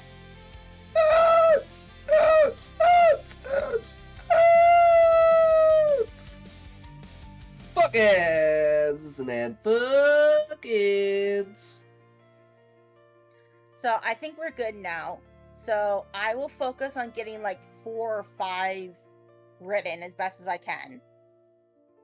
Because I don't have too much to do. Okay. And you and Callie can focus on like 1, let's say, for this month. And then next month we can focus on getting like everything prepped and ready for like not publication, but like putting it online. Yeah. And then by March, we can actually like launch everything. Sounds good. Because by then we would have maybe 7. Mm-hmm. If we're really lucky, we could have 10, but not necessarily 10 all to go at once. Yeah. I think we should release like 1 or 2 at a time. We should release 3 off the bat, and then 1 a week for the first month, and then 1 a month. Yeah. And then we can do I like think that's a good bonus idea. episodes of being like, hey, we got an extra special one this month, right? Yeah. Giving them a little bit of a tease here and there. We could even do like a little bit of theme, like for each month. Yeah, that's a good idea. I like that. So like just as an example, like March could randomly be like group stuff. Mm-hmm.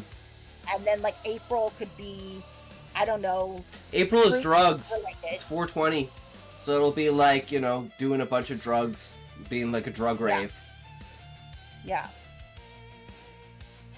And then June like, will have to be like, June's Pride month, so that'll have to be like massive gay and like LGBT shit. So like we can figure out exactly what the themes are, but like we'll just kind of randomly come up with some ideas when it's time. Other than that, it's like modern day, just normal sex, right? Normal interactions. Yeah. Your typical young woman being promiscuous, doing her thing. Young dude going out and, you know, college dude fucking all the bitches. The stag, the Chad. Yeah, whatever character works for you. I'm gonna write from a female perspective.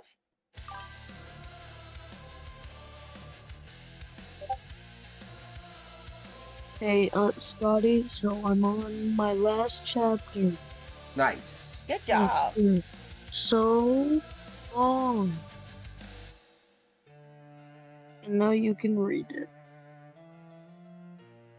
On my, the chapter I just wrote. Hell yeah. I'm reading what Callie did. Just a second. That's a lot.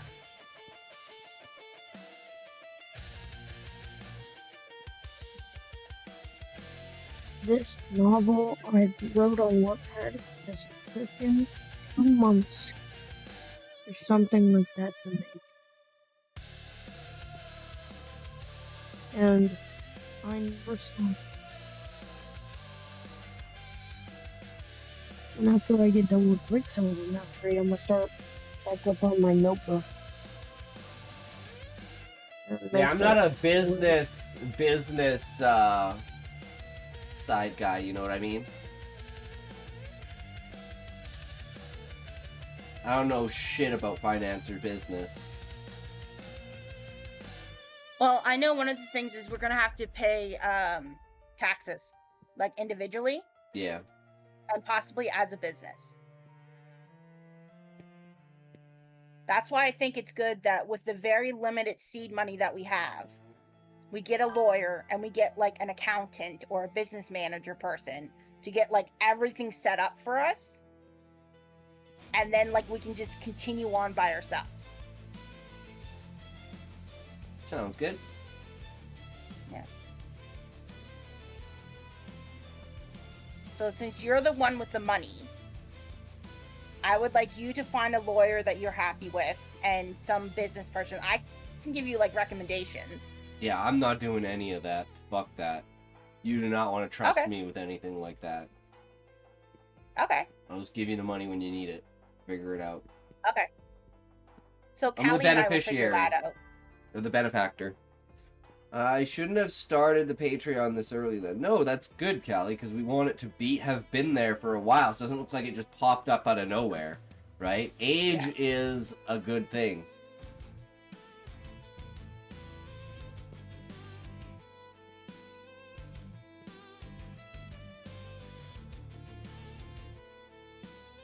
And plus, like, we already have my stories written, so we can technically turn those into things and put them up there, right? Yeah. Yeah, I think we should have like a purely audio file one, like an audio one. We should have the option to like Amazon links or so wherever I'll just wait for for them like to ask a me to Reddit verify version. again. Okay. And then we should have like a mixed one where like it'd be really good if we could manage it. Where like when we're reading an audio, you could like read it on the screen too. But I don't know if that's too much work. No, that's just easily putting subs on it. Because that's what I do, is I put an overlay for it, like a visual of some kind, and then I put the subtitles over top of it. Oh, okay. Like, if you want an Scotty? example, we could do today's video release for Humanity Fuck Yeah. Hey, Scotty. What's up, Void? I'm gonna go to the bathroom before you read my thing.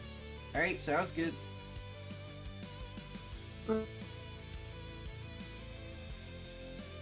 So what are we doing, sorry?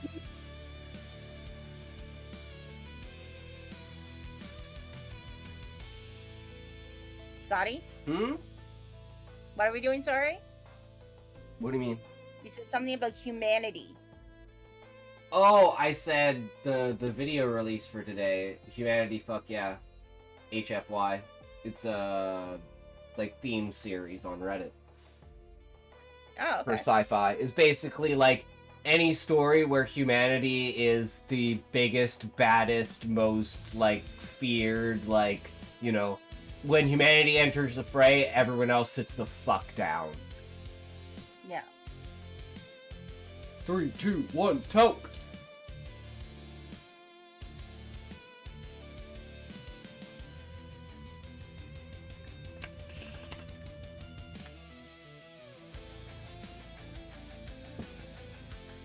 So I think I'll go work on some stories for now, and you can do the video thing or whatever you're doing. And I'll still be in chat, but I just won't be in the voice chat. Sounds good, and you let me know what you think about the subtitles. Because I did something a little bit Yes. different this time with them.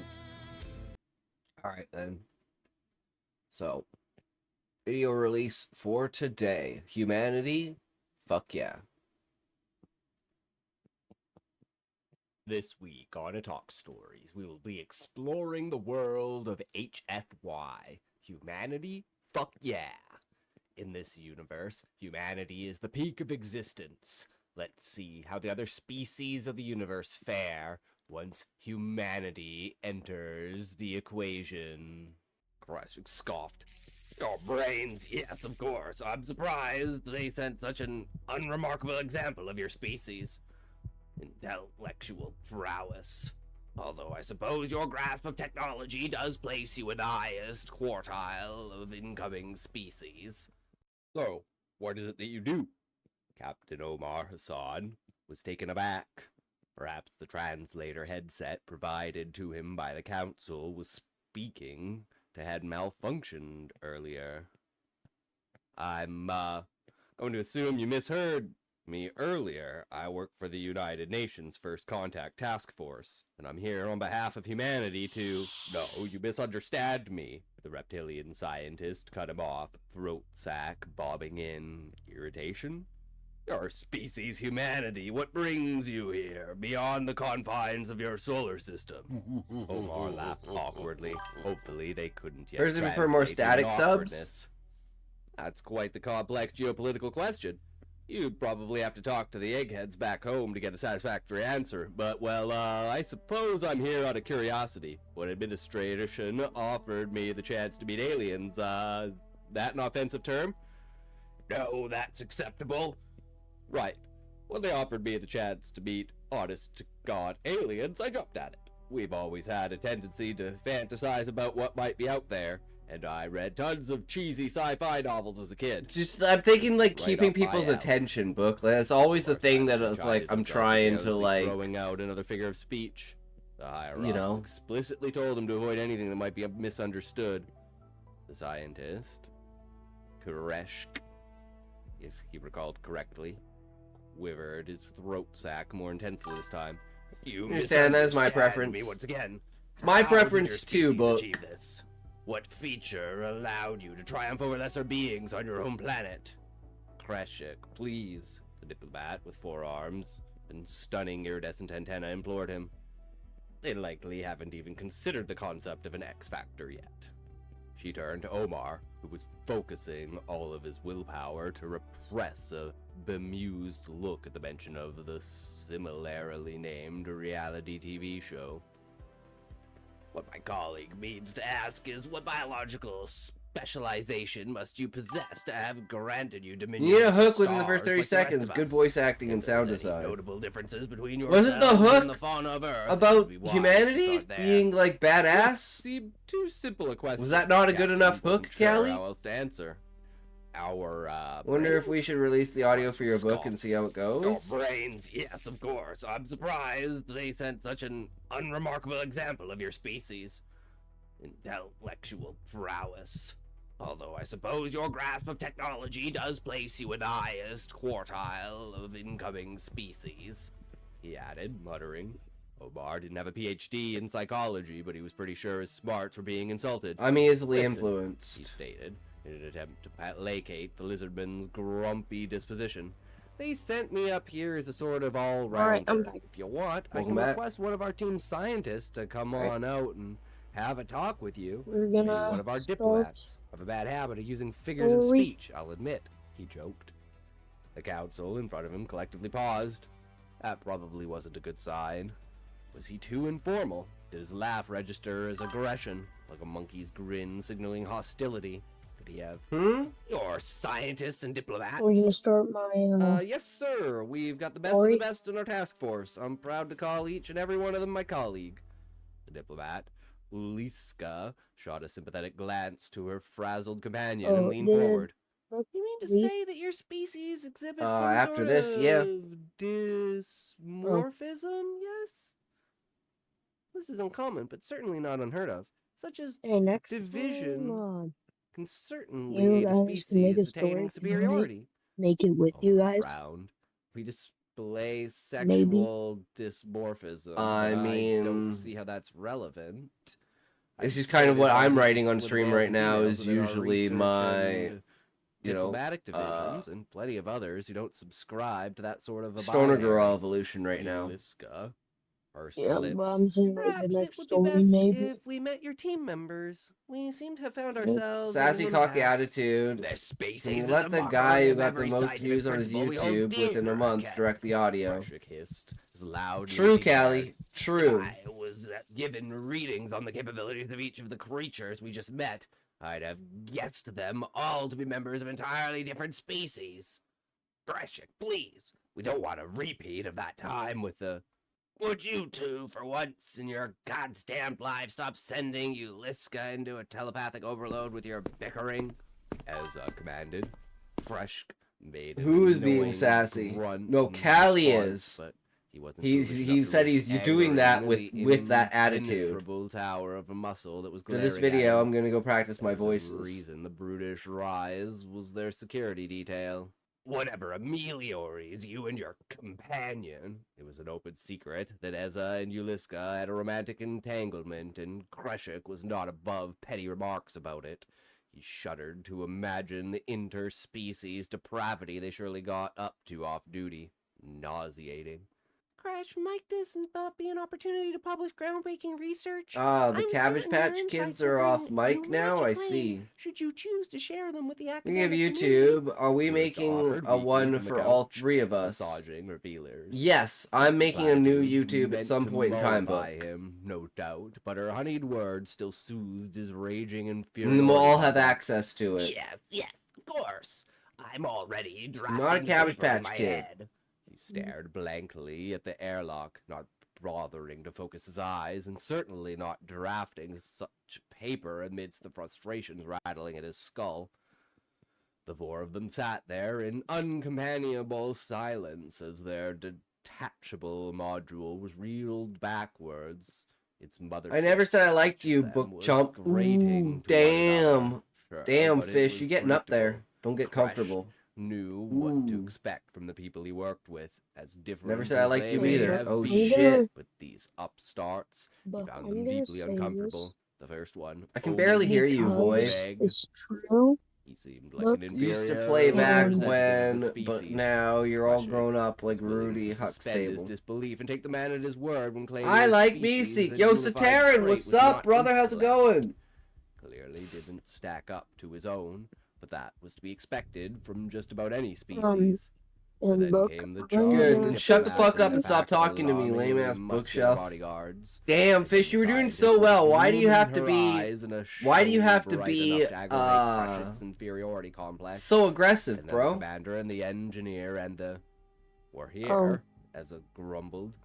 Well, They're cutting us loose for the night. I'm just gonna say She this. heaved a You're duffel really bag nice, behind that Kreshik and and Actet you're combined really with helpful. alarming ease over their shoulder, and stopped out of the sleek pastille interior of the carrier. The rest quickened. Hey, I was chill until that thing began talking sideways. I was chilling. Kreshik decided as he took in the Fish. comforting uniformity of his True. surroundings. These deviants were He's just one chilling species, and you know, such the a guy who's disorganized controlling race SSL was and surely stuff, incapable of making any real waves of the galactic and community. whatever. Had you We're planned to wear the also, music tab every stream, or What, did that? I helped xenophobic promote that. bioessentialists? I just Something wear like this that, every man. day, Oh, Satara. It has Better nothing to do with analogy the if I stream. remember for a This moment is just would be what I compare wear. them to It just, YouTube I just video happen Some, yeah. Right, to be like, well, since I wear it every day, I might as well stream in it. Players imaginable, You have the ability to stop talking to me as well. Man, if you say true fish one more time, bro. True fish. If I say true fish one more time, it would be true fish. So fuck yeah, true fish. A hard stare before slumping in her seat and So letting out can an we just exasperated sigh. time out Warfish? Hate that understanding the companionship you're making. So I can Like, for barely 1 hear you, minute? Void. I don't know what you're saying. 10 seconds. Gay fish, Kenya West. How did they take it? Kanye West. God, our unoptimized builds. She wrinkled her nose as she said Scotty. it. You act And like then I she can't said- fly to Yeah, Vancouver, but little bro. I've got paper. degrees. Fish, you think I'm in I Vancouver. can't That's keep so doing cute of this you. Comparison, Commander. Or can I continue? I think you read that right. I spelled Sorry, it I wrong. meant to Sorry. say, was agitated. I think he took it as an affront. Yeah, good luck fighting with Yeah. Vancouver. What are you even talking about? Bug, shut up! God damn! They seem He's in the middle city. nervous as the former's case. Man, let me Can block we, you, cuz. Diplomat Can we kind time Oh, of. Fish, that's not gonna go very well for you, is it? Which I was For 10 worried seconds. was some kind of Jedi mind trick. But then I'm she so pulled her face sorry, and Void. I shrugged can't at hear her you over the companions, video. so I'm Yeah, assuming we're it didn't watching work a on me, video at right now, least. Void. Ellen I have stared processing glance at the family issues. picture sitting on her desk. Things had improved over the years, of course, but she'd received her fair share. of Blocked. dirty Now looks. anyway, like I said, I can fly to Fish. Vancouver. Ten Keep seconds. playing Asked to see a Scotty. mixed-race couple Okay, lift the Fish, gas sounds to good. take their Fly to kids to a Vancouver. public Waste park. your fucking With money. Humanity facing an entire galactic Apparently he community with blocked their you, tentacles so Book, far up because their asses Fish that is the fastest fucktard. humans left a bad taste in her mouth. The So commander can we ran just, a like, hand time through out her Fish graying for hair and 10 moved to dismiss seconds? Captain Hassan when a stray thought struck her with the intensity of a Steinberger MK3 railgun. I don't know why Omar, Warfish is being a Do little they know dull. about countries yet? I love that ending because the entire story is about them being like, wait, your species isn't all the same. All your intelligence isn't the same. Wait, what? And then they're like, wait, so they think it's fucked up because you're not like the master of all things intelligent because we sent you because you understood like technology? Like what the fuck? And then it's like, wait, do they understand the concept of countries? Like, oh my god, they really don't understand how diverse humans are and how different humans are because they're almost like a hive mind kind of idea. But yeah, that was the premise for the story. So that was today's release. So more static subtitles. Okay. I will keep that in mind.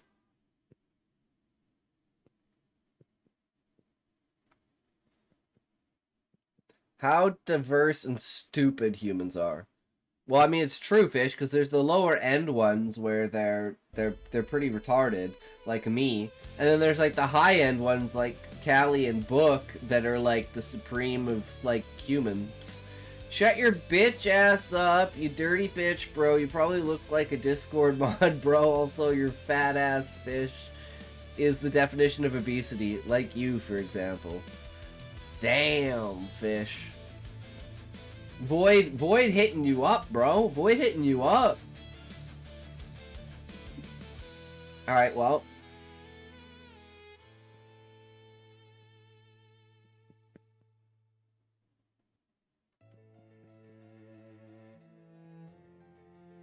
Since Fish doesn't want you to play any games with me, because Fish is a dick. Not even sweating that little baby. I'm still looking at tickets to Vancouver. Hold up, wait, before you do that.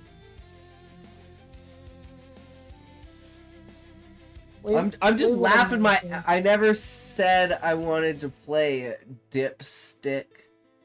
That's the whole point, Fish. You never said you wanted to play. I'm trying to get you to say that you want to play. Motherfucker. Don't get it twisted. Jealous of all the people that have never met you. Damn, Void. Reread what I said. I never said I never wanted to play Dipstick. Wait, that means you do want to play. Shut the fuck up, Fish. Let's play Stormgate, man. Let's 2v2 the computer again, and let's see if it doesn't glitch out. If we give them Vanguard and Celestial instead of Infernal and Celestial. You're the reason this country has to put directions on shampoo bottles. Pick one. I shut the fuck up or we play. You said two different things. No, Fish, I'm saying you either keep talking or we can keep playing. But you're saying I have to shut the fuck up to play. Those are two separate things. Fish, I would love to insult you, but it would be as good as what nature did. Again, you said two different things. No. You can either play or talk. And you said, pick one. I shut the fuck up and we play. And I'm like, you shut the fuck up and we play are not the options. Fish, I thought I was ugly until I met you. Okay. Wait, one more for Fish. And then we can play some Stormgate. I'm totally down to be in a video game arc right now. I already knew I was ugly. Damn, book. Same. I thought I was ugly until I realized I was balding, and then I know that I'm double ugly. Fish, your birth certificate should be rewritten as a letter of apology. Alright. At least the book understands true. I mean, it is what it is. Alright, so here is the next chapter of Void's story.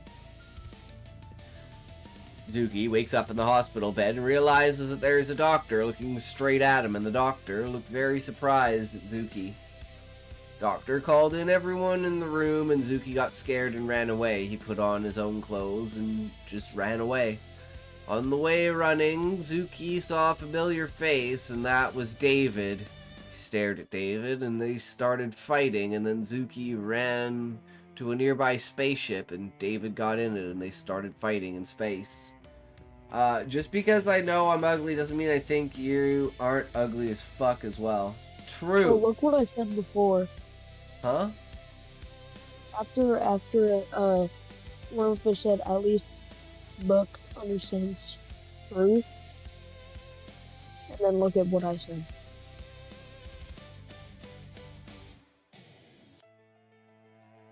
Truth of you being obese. I guarantee Fish is eating Doritos right now. Morbidly obese, in fact. Yeah, he's probably like 600. Probably I like had to make space in the 6,700 block list for that one 57 clown. pounds.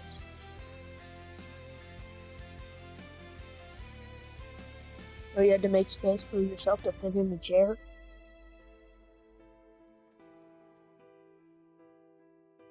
Sent a message, but I said I didn't receive it. Guess I didn't need it. I don't think I've blocked Alright. anyone? Back to the story. We can't get distracted. Second to last story. Chapter. Fuck. You need intro to send video. Nitro to send video. You need to. Yeah, Sataran. They're assholes. They just want your money, bro. That guy is a crowd pleasure. Small world, all of her friends know of me. Young boy living like an old geezer. Quick, release the cash, watch it fall slowly. What the fuck did that happen? I don't know, Sataran. I don't send anything in Discord. On the way running, Zuki saw a familiar face. That was David. He stared at David, and they started fighting. And then Zuki ran to a nearby spaceship, and David got in it, and they started fighting in space. Makes dumb caveman noise. Woo, woo, ah, ah, woo, woo, ah, woo, ah, ah, woo, woo, woo, ah, ah, ah, woo, woo, woo, woo. No, not Scotty. Look, Discord General for my raccoons.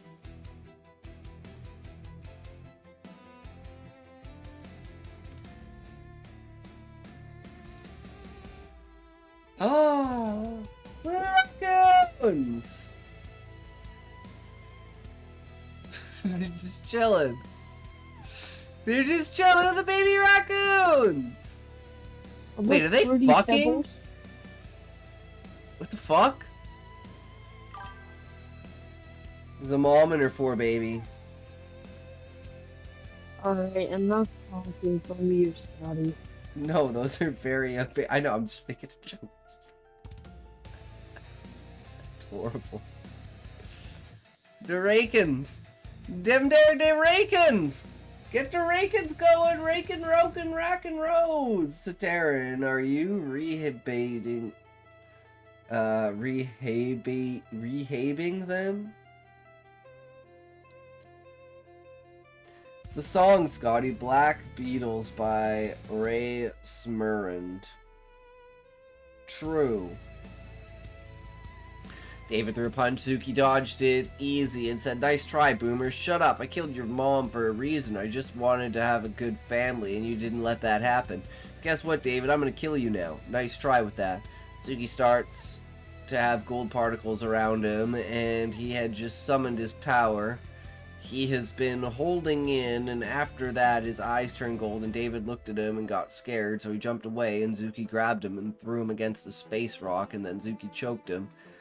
After a little he woke back up and didn't know what was happening, and then he saw Zuki, and Zuki punched him really hard, and the rock broke. Nice try, Boomer. Too edgy for me. Rehabeen. I already like Satara, and I'm a big animal person, so he's good in my book. He, she, them. They are completely wild. The last two you just said. Zuki was furious, his eyes were flaming, and he grabbed David and threw him again, and then he started yelling at him, saying, "You kill my mom, I kill you. Zuki, please, I'm sorry, I won't do it again. There won't be a next time. Zuki, please, it's too late, David." Troyer? I don't know if that's a... It's supposed to be your... You're gonna feel how I felt. David pushed Zuki, and that started something that would go in history. Nice. If you hurt animals, I hurt you, because you ain't or in the next chapter, I'm just gonna copy and paste what was on the first chapter. And that's my book. Nice. At least he got his revenge, right? Fish? Can we like mute Fish for 1 minute? Why? Cause he's being annoying. Yeah, that's his whole job, though. It's the only thing you've ever said that I 100% disagree with. Just do it for 1 minute. Ads. Goddamn ads. So, Fish, Stormgate? Video are way better. You get to see the mom buck and me for trying to touch her babies as they eat. Fish is left out of the content during ads.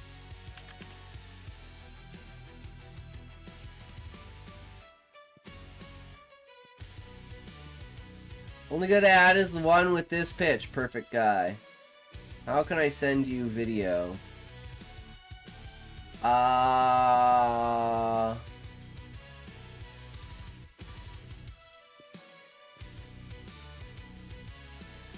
OneDrive, Sataran? You can upload it to OneDrive and then send me the OneDrive link. Hey, someone tell Sateran how to send videos. We start a private convo. I mean, let me just No, roast Sateran, this it won't let you real send quick. anything. Discord's retarded for that. They don't like you doing anything Let like me, that. let me just roast this. Oh, look at that. You are like a cloud. When you disappear, it's a beautiful day.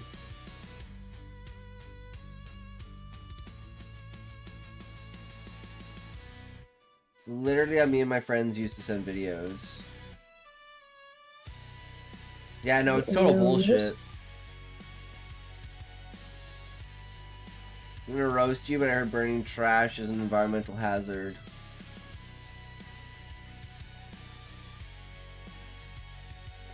So, Fish, are we gonna play some Stormgate, motherfucker? What's going on? I don't think he wants to anymore. Because he's too lazy. He's too busy. Need Nitro now to send videos via Discord. Yes. And eating some Doritos.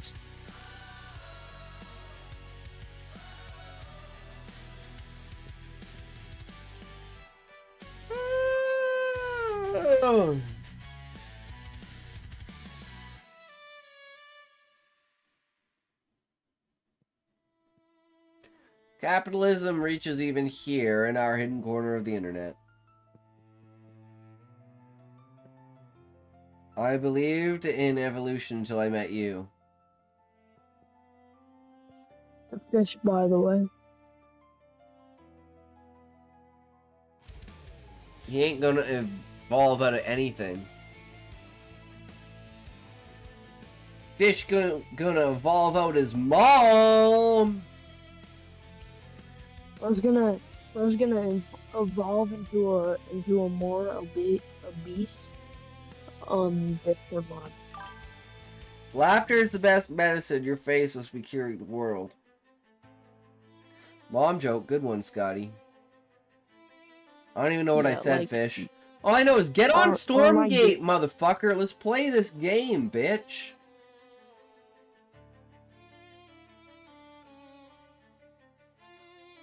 What is this?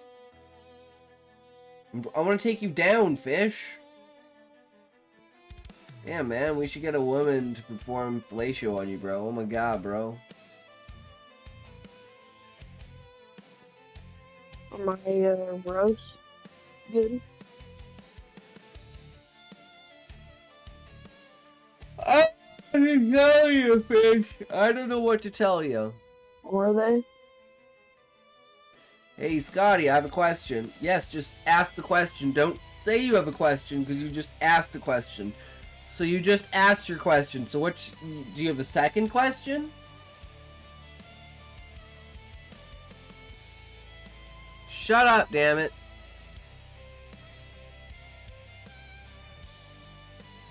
You're like a lighthouse in a desert. Bright, but not very useful. Oh, my roast good? Did you ever have classmates in high school who tried too hard when it came to women? Of course, Fish.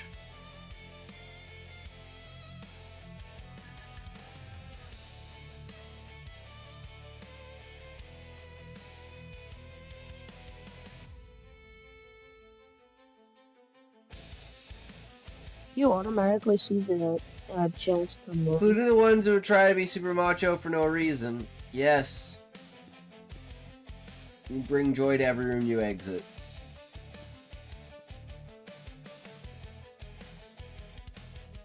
So are we just not playing, Fish? Like, what's going on here, man? Stop leaving me hanging. You're blue balling me, bro.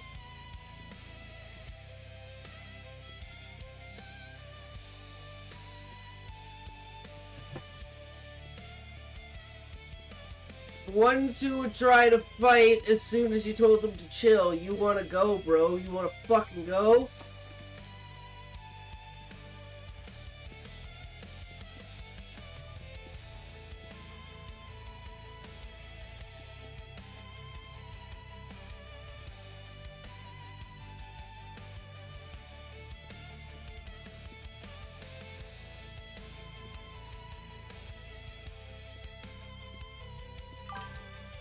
I hate ends who do all that extra stuff for women, man.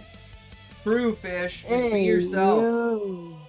Don't dislike you, but if you were drowning, I'd give you a high five.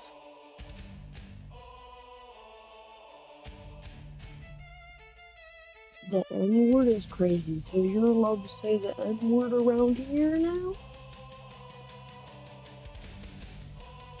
Damn. Is that how it's going now, Scotty? Sorry, what? You're letting people say the N-word? He can do whatever he wants. I don't have control over anyone. And so can I. Posted some pic I took during my 5-day 4-night camping trip. Hell yeah. That's epic.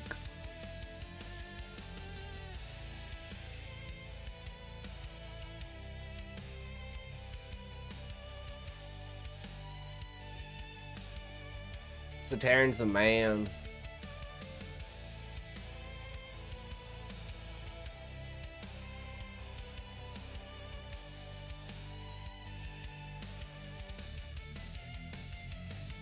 Most I did video, I have like 4 hours of video. Nice, hell yeah. Fishes, damn Void, you might get your account banned. Don't get your account banned, brew. That would suck.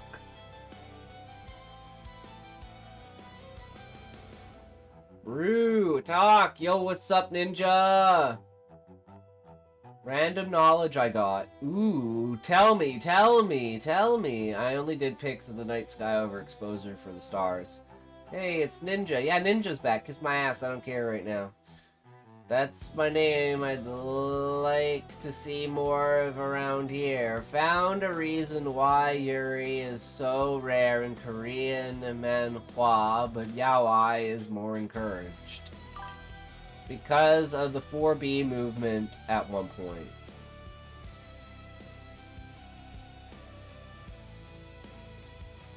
I swear I've heard of that before, but I don't recall what it is. I swear I watched an Oopaville video on it. I'm trying to recall what it is.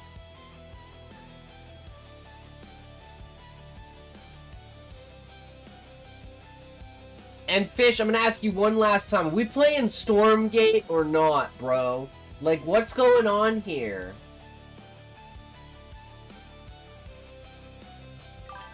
Basically, Korean women made a movement because they were so tired of being treated badly by Korean men. Also, what game is this? This is Stormgate. It's the new free RTS. Oh my god. Year Discord is complete cancer. I am at my limit for beating about to even send pics now. Yeah, I know, Satarn. If you can't send pictures that are too big of a file. I didn't know 4B was that big. It's big enough to threaten Korea's already low birth rate.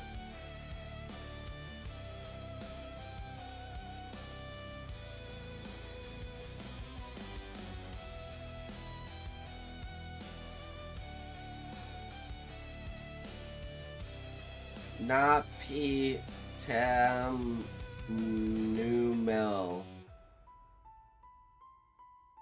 It's why when you look into Korean manhwas, you notice how a lot of the times men are on the top of the position and not much equal footing with women. What the fuck happened to Discord? Is there a new voice server? If not, we need to make one right now. True, Sataran.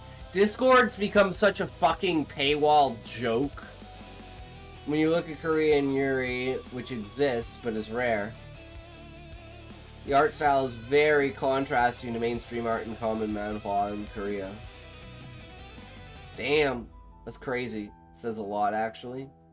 Well, that also says the reason why ABGs from Korea are so prominent, because the women, or the men there, treat them like shit, so they just want, like, foreign men.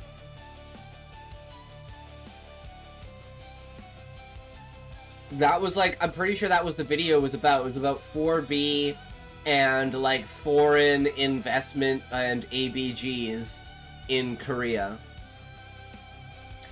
Pretty sure even TS3 has free public servers with 1 terabyte POF transferability. TeamSpeak. Yeah, no, once Discord became like the monopoly, it went to instantly monetize absolutely everything and limited everything that you could do and became basically a piece of shit platform. That's why I don't even give a fuck about Discord. It's useless. It's a fucking joke.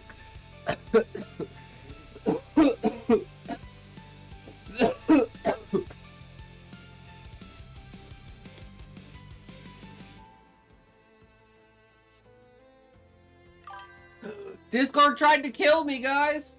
So what would replace Discord? Any kind of communication device that doesn't fucking require you to goddamn pay for shit. Well, MSN is a glorious legendary I am, but it is no longer with us.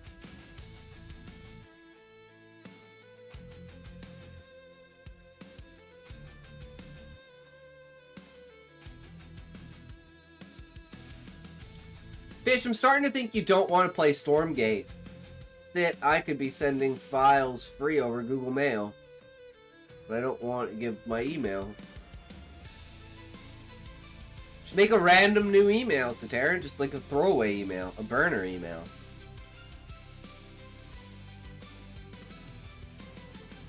It honestly is fun learning about history in the modern era. It is. It's very interesting, Ninja.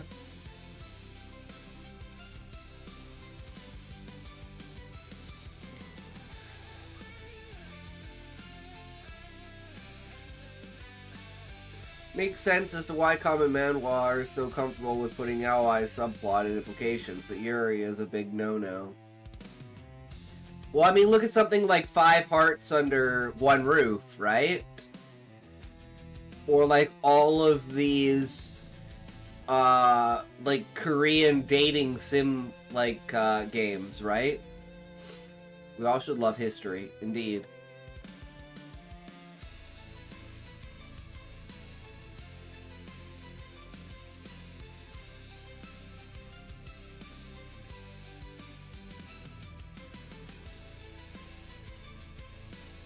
Learning history is how we don't repeat the same mistakes, or at least prepare for them to be repeated. Yeah.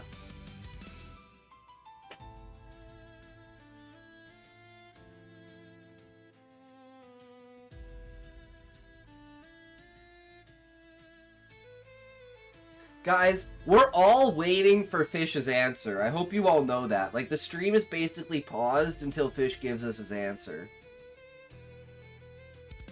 So, if that's of consequence to you, berate Fish.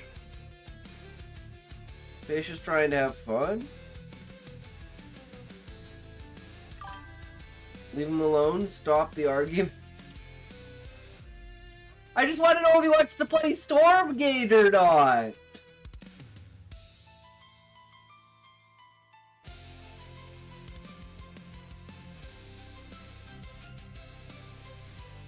Saturn is the only one with a brain here. Forgive and forget.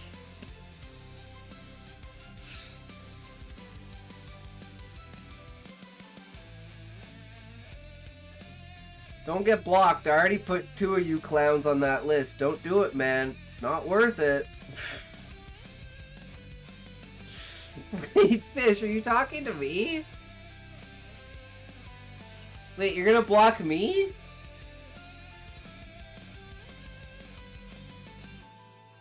But like Sataran, use that brain. I'm so confused, Fish.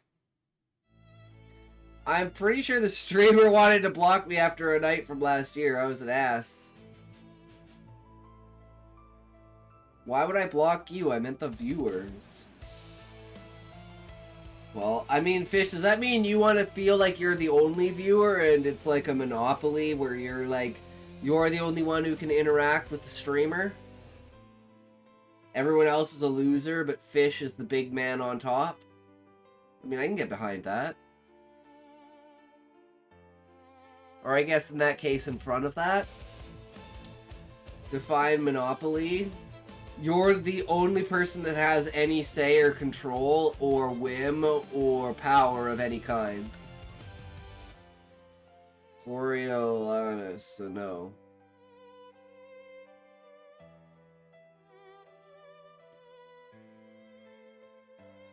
I think we could claim this was a failure of communication. I am a failure of communication, Sataran, so that's always what I feel. Christ, you're so uncultured. The president of Hunger Games. Coriolanus, no. No fucking idea. I'm not really a Hunger Games fan. Battle Royale was way better than Hunger Games. Completely agree. My parents even don't understand me and my reference most of the time. Cor Rio Le Nas.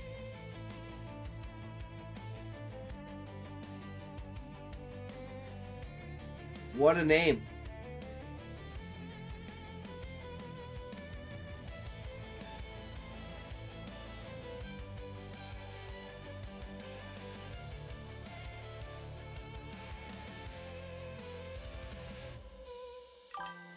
It's okay to have a failure of communication and recover from it and move on.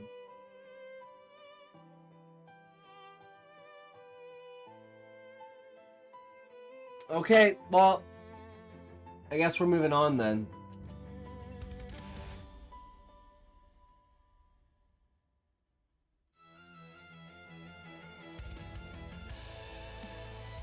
But I understand both want to be friends in the end. How do you know? Where is Sataran from? It can't be the West. I have no idea. I generally don't, ask where people are from. It's not, important. Why do people care where people are from? Virginia. Well, there you go. He's just one of the smart ones. Oh. Well, what we can do right now is, of course, a new PBS. Roanoke. A new PBS video, guys. Is the universe hiding gravitons from us?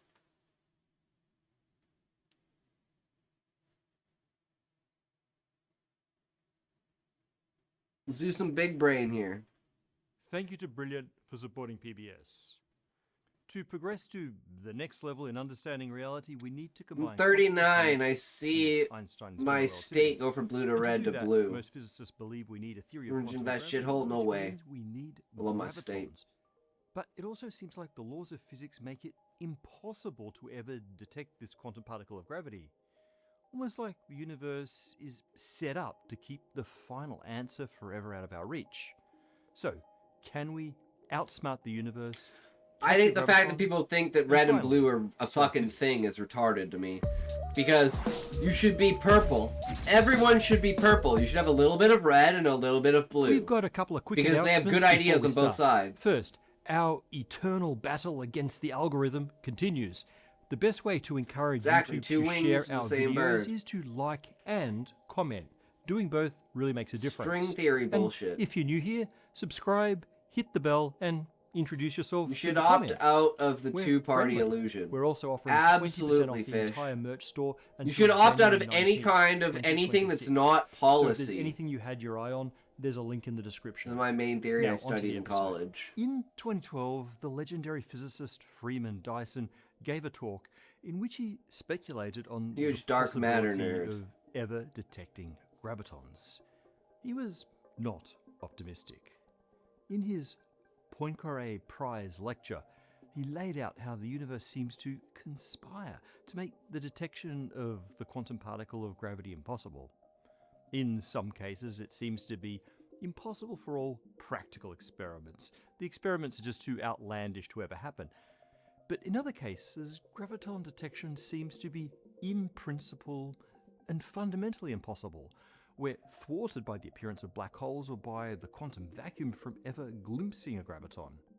So, does the universe really prohibit us from ever seeing the building Graviton block of is the a string fabric of theory space-time. As a reminder, prediction. the graviton is the quantum particle of gravity, just Not as a the real-world photon thing. is the quanta of electromagnetism, gluons of the strong force, etc. But the graviton is more than that. It's the building block of the fabric of the universe, in the same way as an electromagnetic field can be thought of as being made of a sea of virtual photons. Space-time is made of gravitons. At least that's true. So even in if science, space-time we have has red a versus quantum blue. nature, as most physicists seem to believe. All theories of quantum gravity require them, from string theory to loop quantum gravity, so it's probably worth trying to spot one if we ever want to verify these theories. There you go. You got Now, your mention. in the The sky past, is a we've talked blue. You about think string indirect theory is something ways to real. test the quantum No, nature he's of just gravity. saying that this But is what something about that comes from detecting not graviton just string itself? theory.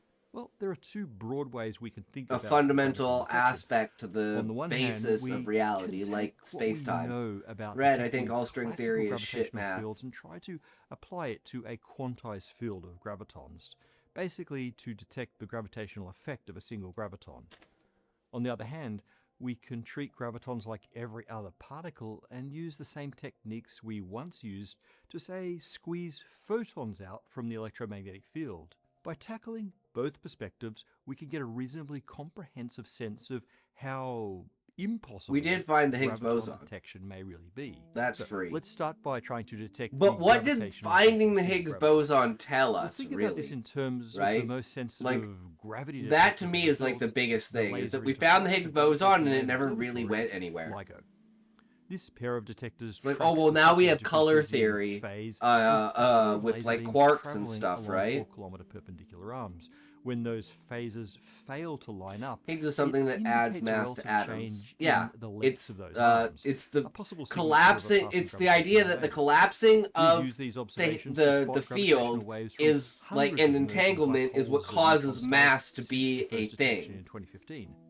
Mass So what is would it not take like for a laser the actual interferometer particle along these itself. It's lines to the detect a single entanglement graviton? with the We'll follow the Dyson's field argument and here. the collapse of the field, which LIGO is happens able to in detect gravitational waves with observation, a which is why strain of 10 to the probability power of can minus be 22. inside of the field That's without the being a relative change in particle, and length that's that the the particle device is wave sensitive duality. to. It corresponds to 1/1000th. Graviton is something that's supposed of to be a like 10 proton for 10 times, the 100 times the 300 mass, back and forth adding deflections things along LIGO's that's 4-kilometer arms. the Higgs boson If is. gravity is indeed quantum, then Well, isn't the Higgs gravitational waves are made boson, of like a the problem with the Higgs coherent boson is that its superposition mass of is wrong. gravitons, in the same way that our lasers are made of photons.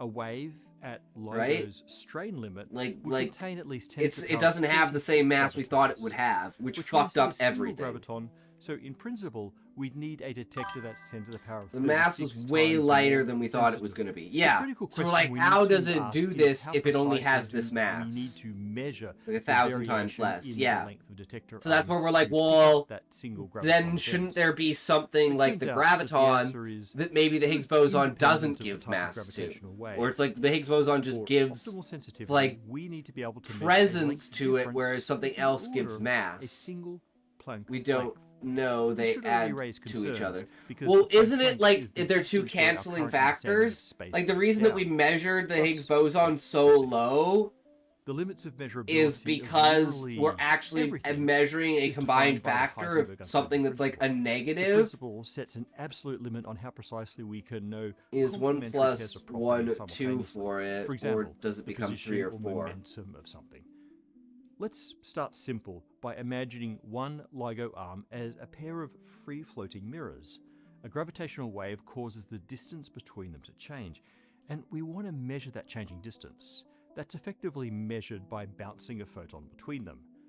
However, that photon also imparts momentum on the mirrors, inducing an uncertainty in the mirror position.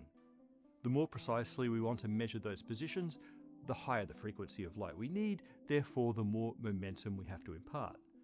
The position-momentum uncertainty relation can be used to relate the limit of the Instead position of measurement to the invents a imparted heavier moment. particle, all I'm We can saying then instead convert of this addition, relationship when to an adding involving these together, time. it might So multiply. in order to Well, that's accurately interesting. measure So it's a the separation of the multiplicative mirrors, instead of an that additive? measurement has to happen That's an fast, interesting concept. faster than the mirrors move out of position due to the act of measuring. Long story short, we can maximize the precision of our measurement of the mirror separation in two ways. By reducing the distance between the mirrors, that reduces the measurement time, and by increasing So I think the you can explain mass why of the Higgs is so mirrors, light. heavy mirrors move more slowly when But I have bumped no proof. by the measuring photon. If we want a 1 Planck length position precision due to the passage of a graviton, the mirrors need to be massive enough and close enough together that they form a black hole. Well, that sucks. By definition, the formation of an event horizon prevents our distance measurement. Dyson shows that we get the same issue via a different argument even if we fix the mirrors in place. In general, any distance measurement on the scale of the Planck length gives us black holes, which means that the direct measurement of the effect of a single graviton by a LIGO-like device. But that's what I wrote about in is college and I did not fundamentally get impossible. published. That's okay, Sataran. You Let's know try more than something me. else. You took it in The school. I gravitational just wave listen to this approach shit tries and to then make my own measure the opinion based actual upon what my gravitational observations effect of a single are, graviton. and, But you know. maybe treating gravitons I have no math behind what I say, it's just gravitationally feeling. is using a classical hammer to crack a quantum Same nut. with, like, consciousness, Instead, right? Maybe we should I look could be for completely wrong, gravitons but it doesn't by matter. the That's the same way I'm going to method live my we look life, for other right? quantum particles. We can summarize Because there's that no way to method prove in it very one way or general the terms. other, so it's whatever you Crash believe. particles It's together like and the see what afterlife. It's like, happens. does it really matter what you physics of believe about the colliding afterlife particles as long as it is doesn't inherently influence like different what you to do in the your life in a interaction of negative classical way? waves, so maybe right? that's the right approach. It's like people say, oh, well, if Spotting you're an the atheist particles and you don't arises believe from in a God quantum and you don't field. believe in morals, then why The aren't you most just obvious a, example of the particle a terrible collision method person? It's is, like, surprise, because I don't want to surprise, be a a terrible particle person. collider. We discovered the Higgs boson by building a collider so large that its collision energies Religion doesn't could make me a good generate the person. massive Religion just Higgs particle. allows me And to that put collider is voice the to 27 it. kilometer diameter Large Hadron Collider. So how large a collider do we need to generate? Never a been under graviton? for surgery. I have been Well, placed in a gravitons medically are induced massless, coma. So the energy isn't needed to give them mass like it is with the Higgs. Rather, But energy not, is needed like, to increase the chance of generating one. Normal Gravity sedation. is the weakest force by a long, long way. It's 24 orders of magnitude weaker than the weakest of the other fundamental forces. A fact which itself is a conundrum called the hierarchy problem, which obviously we've talked about before. We believe In I as all quantum people who terms, get that weakness put under can for be surgery and wake up as a expressed different as a very person. small The coupling same constant memory as the between last the graviton soul and the other particles. that was theirs. The probability of generating a graviton in a particle collision That's depends on crazy. that coupling constant. And despite the word constant, the coupling factor actually increases with the energy of the interaction.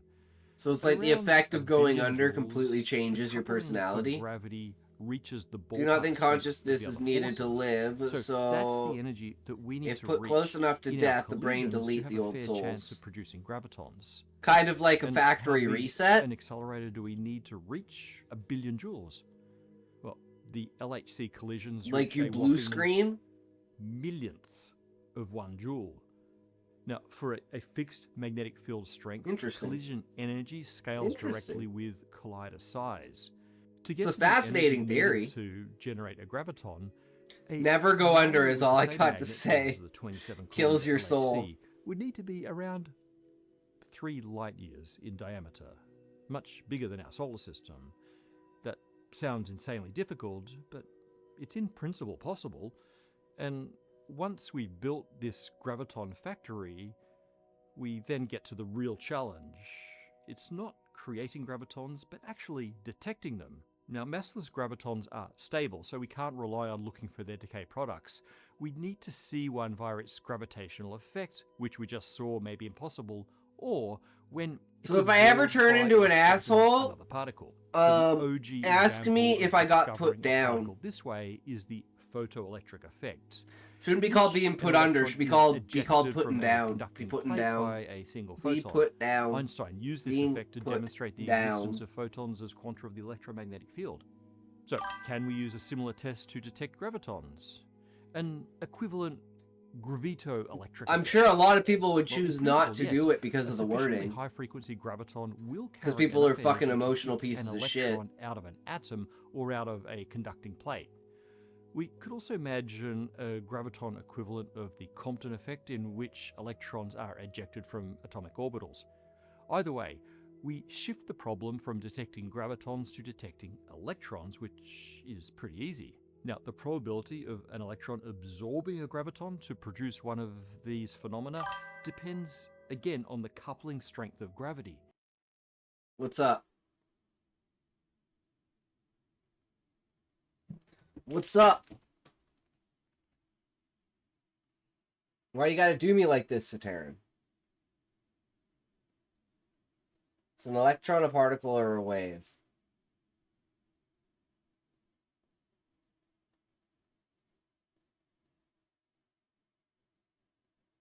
Well, it depends. Talking about a single electron exiting the system.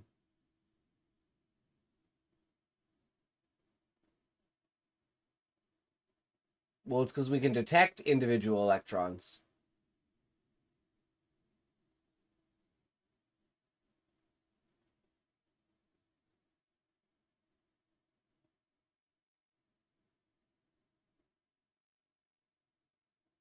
No, we really can't.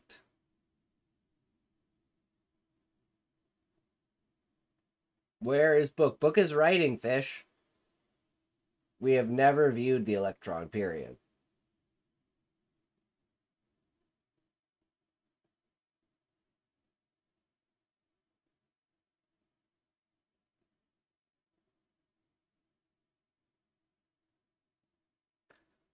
Show me a picture of an electron.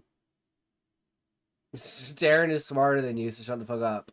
What would you use to view it? I never said we viewed it. I said we detected it. You don't want to game, so kill yourself.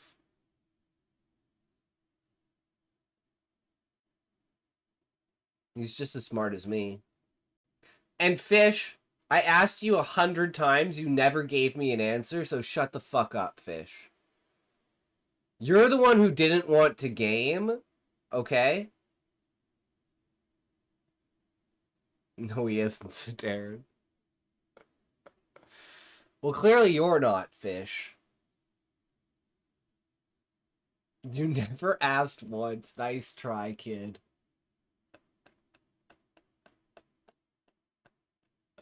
Oh, Fish. Oh, Fish.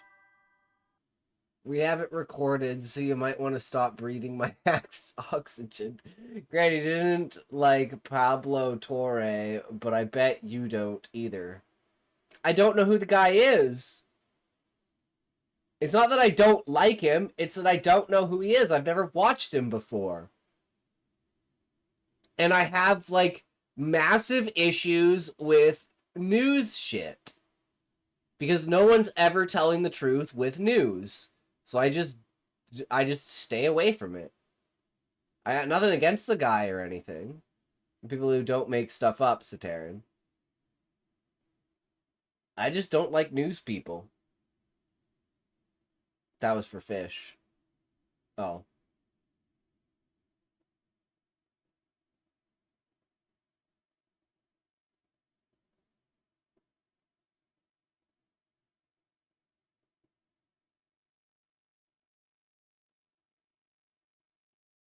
Yes, for me, not you.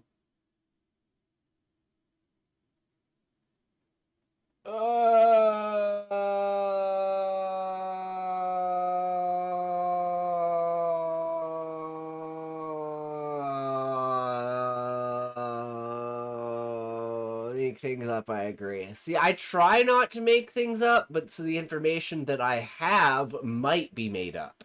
I think that's the difference. You're lucky you're good at games, I swear on my mom. Fish, do you want to play a game? And I'll whoop your ass in that game?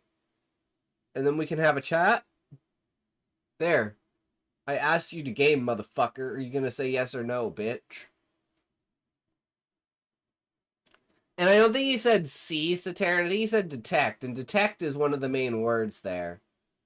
And the visualization doesn't necessarily have to reflect it wholly, right? Think outside the norm is good. Shut up, boy. Like, is the Big Bang a white hole? Do we live in a black hole?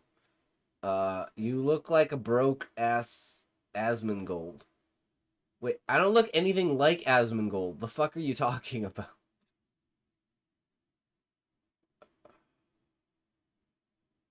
He got a long boy face, bro. He got a big forehead and a long boy face.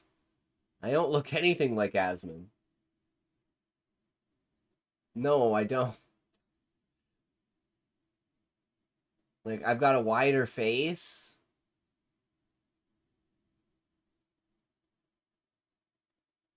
Man, Fish, you need to get your eyes checked, bro. You're literally as Junior? No. No, you're retarded. You're retarded, Fish. That's the stupidest thing I've ever heard. Asmon the second, Asmon Jong Il.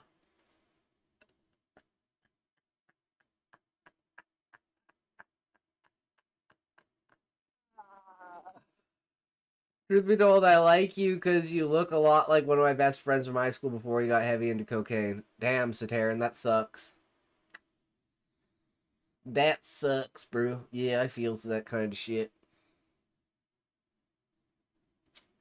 Tis what it is, right? Everyone has their own thing that they latch onto, right? That's why you never, like,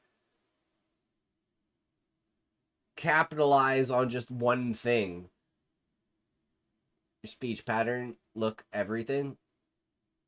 Well, you know what they say. You got 7 doppelgangers out there. I know 4 of mine, so maybe that's a 5th one. Kinda creepy. Oh, I believe it. Why don't you latch on to some cyanide? Ooh, broke-ass clone. Damn. Damn, okay, Fish. So, just as with graviton creation, this Okay, I'm gonna go cry phenomenon is myself to super sleep now, unlikely. Fish. Everyone Another way blame to think Fish for about me this ending the stream interaction now, strength okay? I'm is in going to terms of a sleep. cross-section. And It's everyone called a can blame Fish. cross-section because it tells us how big an electron looks, say, to a graviton. How close the graviton needs to get to the electron's center in order to hit it and get absorbed. And for the graviton-electron interaction, the cross-section is proportional to the square of the Planck length. So even if we can create a graviton in Look at all an that. interstellar-sized collider, Running what's called from the games like a SLC, little bitch. stupidly No large Sataran. collider, Fuck that. we can probably never actually detect it. The other way we can increase the likelihood of a gravito-electric interaction is by increasing the number of gravitons. But to go in the camping with frequency him. range. I want to meet So him maybe also. we amp up the power of That would be our badass, SLC, Sataran. or maybe we find a natural source of gravitons. It'd be truly The theoretical badass. physicist Steven Weinberg calculated that there are potentially a huge quantity of high-frequency gravitons being emitted by the sun. These are produced by electron-graviton interactions in the hot, dense core of the sun. At the energy that we need, the sun should produce about 10 to the power of 24 gravitons per second. This amounts to about 4 per square meter per second passing through the Earth's surface. You probably Imagine watching didn't astronomy notice the videos several like that pass this through out during camping just where this you can see sentence. tons of stars. Yeah, that would be The intellectual cross-section badass. for this is so That would be small badass, that these Sataran. solar I love gravitons it. only interact with a particle You're of like matter this roughly guy in once high every school I was billion gonna years or fight who so didn't want to box when I across the ran entire up volume of the on Earth. him in the Now, locker we room. could build, Bitched say, out a planet like you do or with even a games. star-sized detector, and maybe get a detection every 1,000 years rather than every billion, but that still feels like an unsatisfying yield. We probably need Fish. actually a stronger source of gravitons. We're than 1v1ing a after mere this, entire okay? star. Get your ass on best option Stormgate might right be the the fuck collapse now, of and I'm gonna a dead beat star. the fuck out Robert of you Gould in estimates Stormgate. that a hot white dwarf Okay? or a neutron star would emit, respectively, 100 and 100,000 times more gravitons than the Sun, although over a shorter timescale. So placing a star-sized detector near such a stellar remnant, many No, light years no, away, you already ran away like a might bitch give ass. us a single You a graviton bitch ass for on real. a human Hey, timescale. if you want to forfeit, the Fish, path to I building mean, such I an automatically experiment is far win, beyond so human timescales that's that cool for me. I don't have to put in any of the effort. I And just automatically if we were to win. somehow pull this So, off, we'd face fair an even more enough. basic issue: neutrinos. I was the These 6'2" ghostly jock particles who are stuck notoriously up for all the hard to nerdy spot. people because I Most acted of like a the sun's jock, but deep neutrinos down I pass was more straight nerdy through than the any Earth, of the and we Mart built detectors out of kids I the was friends with. Antarctic ice No cap more game? to No catch book. the Fish occasional declined the weird offer. He didn't interaction. want to play But me. by comparison to the He shy said, no, I don't graviton, want to play. And I neutrinos said, are okay, that means I plug-in. automatically win by For default because you any of forfeit. our graviton sources, regardless of whether it's our sun, the white dwarf, the neutron star, So Our we're detector watching a will video interact instead. with 10 to the power of Because Fish is a little 34 bitch. neutrinos But, I mean, it is a the way it single is, right? You can't help graviton. it. And distinguishing that graviton from the neutrino noise seems practically impossible. Let's try one more method that on the surface looks promising. In the 1960s, Mikhail Gertzenstein showed that electromagnetic and gravitational waves in a strong magnetic field can couple together. This is more promising than I have looking a for serialized interactions erotic between story in the gravitons and, making. It say, will be like electrons. 15 episodes of 1K length EM each. and gravitational Ooh, hell waves, yeah. which both travel at the speed of light, Bro, you the can bitch. What you experience mean? wave You resonance. old It allows Asmongold energy to mini transfer me. between Man, them I'll beat your at a much motherfucking lower ass. coupling strength than is It's needed for all the it's absorbed all force on of video gravitational of me matter. asking you multiple This times, means Fish, a and you just photon ignoring may be me, and then me transformed telling you you have into a one final graviton and chance, vice and then versa. you just didn't say So, anything. if we shoot And now a we're here. graviton through a So I magnetic mean, if you field, want to go it will through that, we oscillate have all the between proof. graviton states and photon states. This is called Might the have the first Gertzenstein episode in like effect. an hour. Now, to do this, we need Book buyer, have you one read the molecule created by a manhwa strong about the magnetic field Korean pointed guy towards who a wished source to of own all the gravitons. books in the world? The hope is that some of those This isn't gravitons on video, will so turn shut up into and literally photons that write. we can Nope. detect.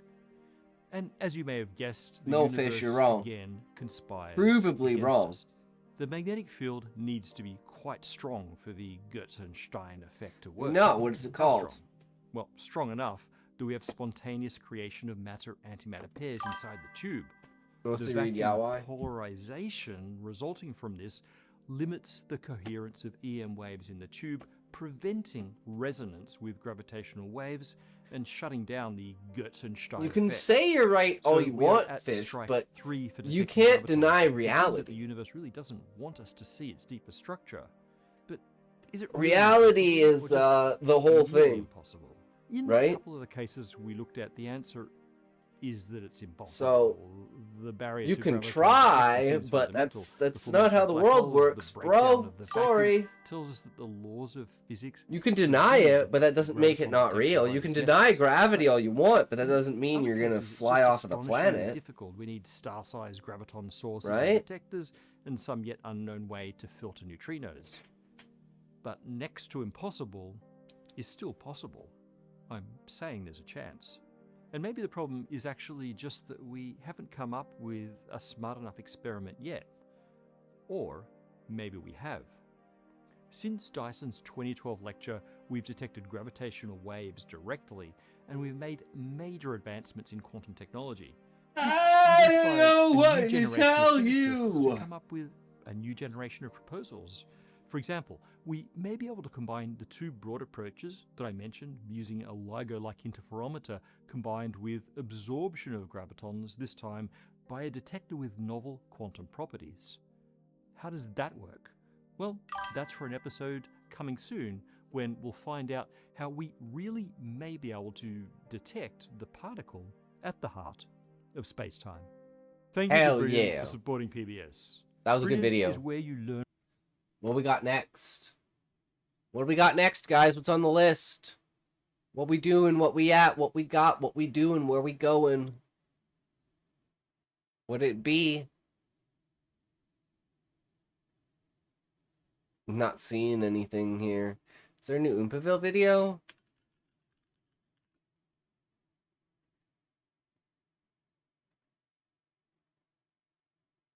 The Abercrombie rabbit hole.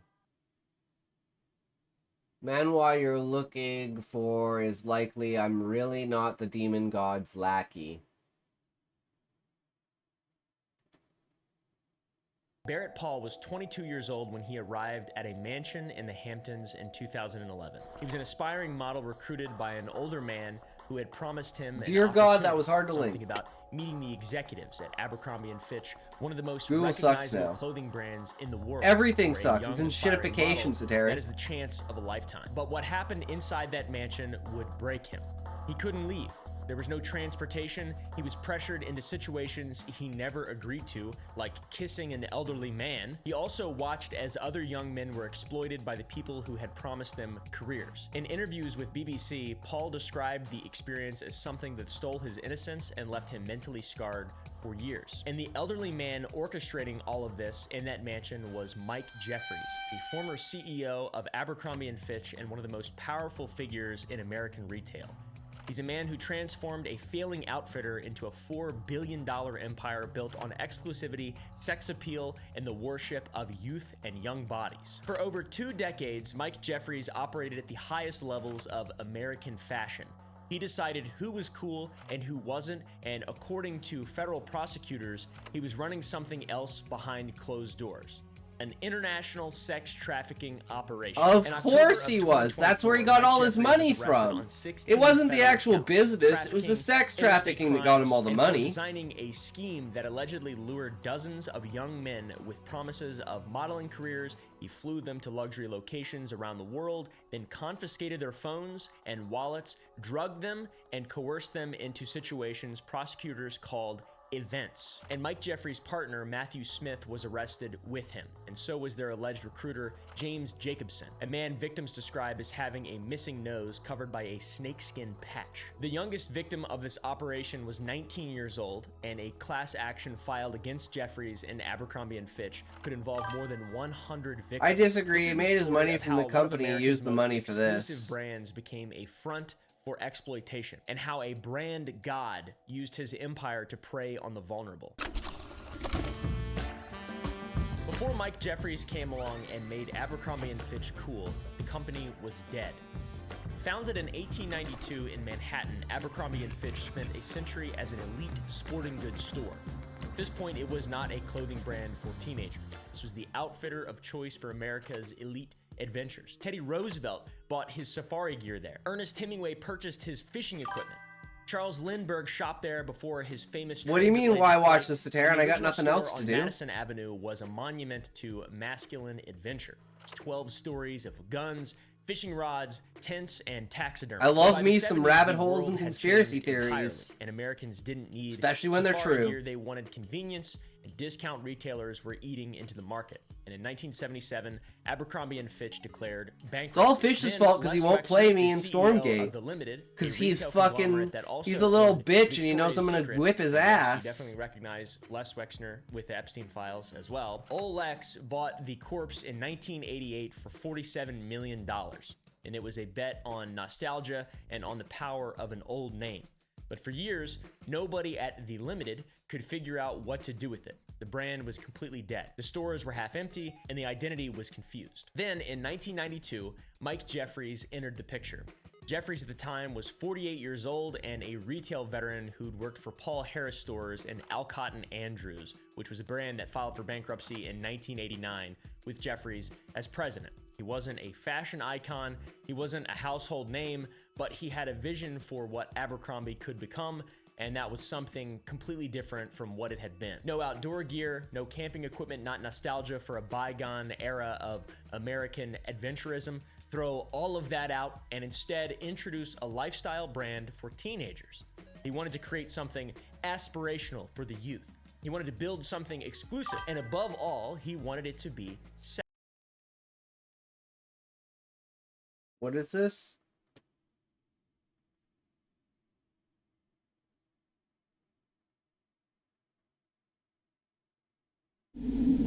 If I don't climb, life seems empty. I suppose the problem is in the end. No idea what this is, Sateran. And for some people, it's a fatal addiction. The Killer Mountain? K2, a mountain of rock, ice, storm, and abyss. It makes no attempt to sound human. It is atoms and stars. It has the nakedness of the world before the first man. Why are we watching this instead of the other ones, Sateran? Last. Those were the words of the now-passed Fosco Marini, who argued this while recalling his ascent of K3, a mountain 600 meters short of K2. Fosco did not climb K2, but simply the aura and the thought of such a mountain had inspired him to say such high things about it. But don't get me wrong, K2 is not inspiration. It's a reminder that when humans try to trek in places we are not designed to go to, disaster is bound to strike. And for the people who fell to disaster in this video, there was never hope in being saved, because the savage mountain encases and devours its victims only to spit them out decades later. K2 well, is this is everything the other does murder derail, but this is just fact. Miles northwest of Everest. As of today, the death rate for Mount Everest climbers is roughly 2%, but the death rate for I'm K2 super climbers confused. is 20%. 50%. Its high Has altitude, its lack of everything oxygen, the and its other rugged does climbing conditions murder make for a dangerous climb. trail. But by far, the most dangerous part I don't know about what you mean K2 by that. is its instability. The path trodden a few days ago suddenly ends in a huge crack. It is constantly changing. The glacier is alive on its Like, own. I don't know what you So mean, then because why in the Sataran, world the would people anyone got ever climb arrested this for what beast? happened in Well, it's Abercrombie. actually quite simple. So what do you mean by Nowadays, it's all the not 14 just mountains that are fact? above 8,000 meters in height on Earth have been scaled. But 150 years ago, not a I'm single so one had even been confused. challenged. So climbing K2 would land you as the first person to climb an 8,000 meter peak. But the real danger of K2 was realized very quickly in 1902 when a team of 7 began the very first attempt to seriously climb the mountain. It eventually ended up taking the team 5 serious and These expensive very attempts to reach a peak of got 6,525 meters. And after 68 days on K2, with a combination of questionable physical training among the members, personality conflicts, and poor weather conditions, the team was unlucky and failed to summit the peak. Humans had got their first taste of K2, but the disasters that would don't occur understand. later into the 1900s would prove the true danger of K2. What does A that have? mountain What does that was getting about to arrested have to claim do with its anything? I'm first just saying that, like, victims. it was proven in It a was July court case 1939. that Fritz the people Weisner were was arrested getting for ready it. So for why are his you saying this expedition is to true, but K2, the other a one's mountain not that was true? previously monitored the That's year what before I'm to trying find to out figure the out climb. here. Fritz Weisner was known as a legendary climber, someone that was claimed by many at the time to be the greatest climber in America. And after assembling a group of mostly rookies after being denied by the most qualified pros, they set off for K2. The 6 team members were Tony Cromwell, Dudley Wolfe, Jack Durrance, Fritz Weisner, George Sheldon, Chapel Cranmer, and George Trench, as well as 9 Sherpas, which are Hey, people how that are come I native to don't mountainous get areas red? that have extended knowledge and skills for climbing mountains. Sherpas are very valuable to explorers The of the fuck are region. you They serve as talking guides and about, people that will fish? help you at the extreme altitudes of the peaks and passes in the I don't region. know how to Now, answer after that. deciding on the Abruzzi route to climb the mountain, they set sail. The Abruzzi route is the easiest and most Okay. So we were watching a video about something that happened and an analysis of it. And then you asked what video, or like, why are we watching this? And I said, oh, because it's a video. I like conspiracy theories, and I like,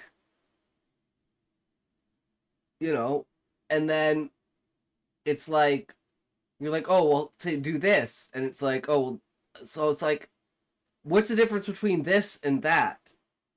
Is my question. Like, why? Yeah, Fish, I'm not talking to you. Although I have no idea what the fuck you're talking about. When you say, how come I don't get read? Because you don't have any work to read. Get your pen up, Fish.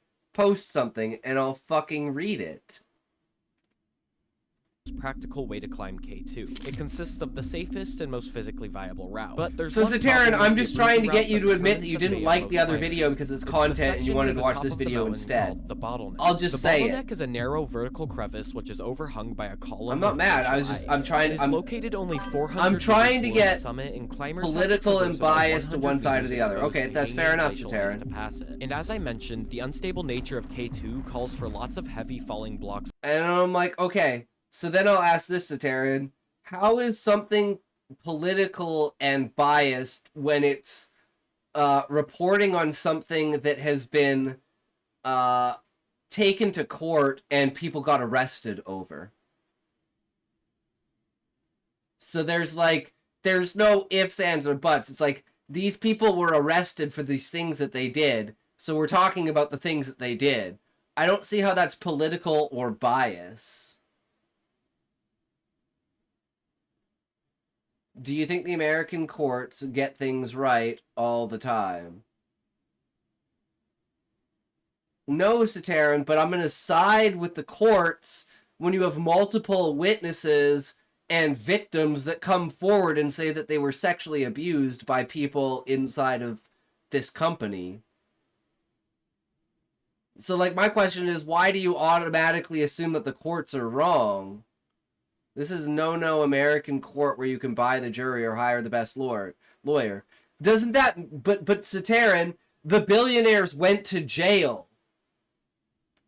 That's what's like, what the fuck?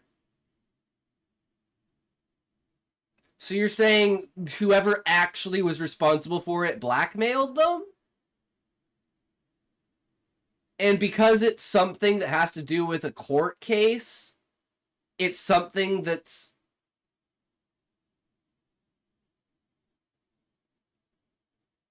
That's why we were watching the video. That's why I'm confused. Do you just not know who Oompaville is? Because, like, this doesn't really have anything that's, like, conspiracy theory to it. It's just people climbing a mountain and dying.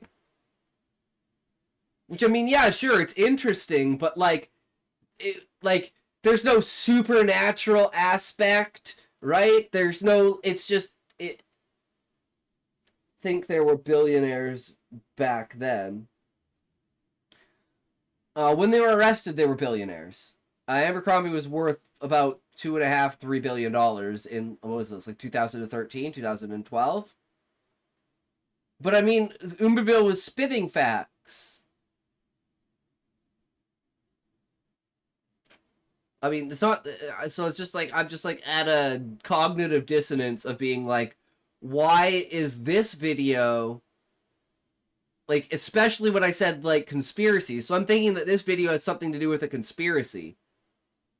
Of solid ice all the time. So with this in mind, most expeditions the from now video on made would me follow think the it Abruzzi was Spur. And after getting to 1980s. K2, the team was in very high spirits and started climbing up the almost 9 Not base camps up the 2013. mountain. Weisner instantly saw himself as the lead and began as a lead climber and organizational leader pretty much the entire time. Up until base camp 4, this was not a people problem, die but here. the distance between Weisner and the I rest mean, of the group continued to farthen as the we rest should of the watch group could Green not keep Boots up. next, No one down Sater. below Do you seemed wanna to watch be Green able to be Boots in charge of next? coordination. Even the better climbers such as Cranmer were seriously ill, and the other great climber Durrance was significantly hindered due to not having proper boots. As they approached Terrible at the Camp flirting 4, and the climb intimate got harder. parts. Between Camp 4 and 6, the Abruzzi Ridge begins to sharpen and steepen with high risk of rockfall. And unfortunately, in K2's nature, it is very exposed to heavy storms. And unfortunately for Weisner's team, they were hit directly off the bat with a big snowstorm near Camp 4. And with no Book, that's progress being okay, you made can in the revise -3 that degree shit storm, later. Cromwell and Sheldon had to be sent down for injuries. Things were looking very grim at this point. However, Weisner and the Sherpas had made significant progress tying rope higher up and pulling the rest of the group above multiple cliffs, landing the group all the way up near the base camp of the Black Tower. The others were astonished by the progress higher up on the mountain. Remember, Book? Okay, I guess, hold on a sec. This is a good thing. Remember, Book,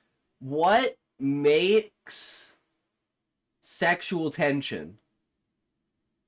What makes sexual tension is the thought of contact. Right? It's like you want to touch the person, but you can't touch the person. You can feel their breath on your skin, but you can't feel their hand on your skin. Right? They're looming over top of you. Doesn't translate in my brain. It's a presence. Imagine going to another planet. These mountaintops are 10,000 times more Earth-like than Mars.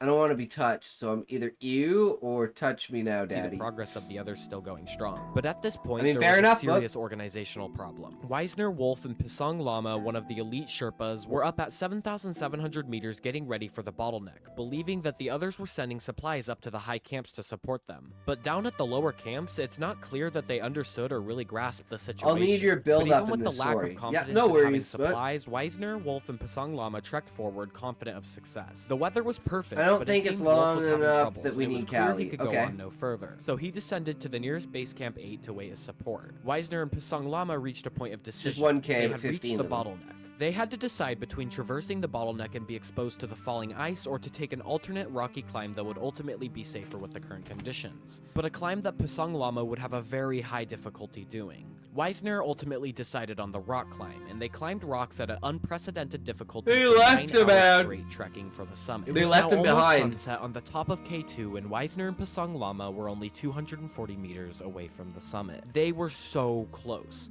But there was one problem.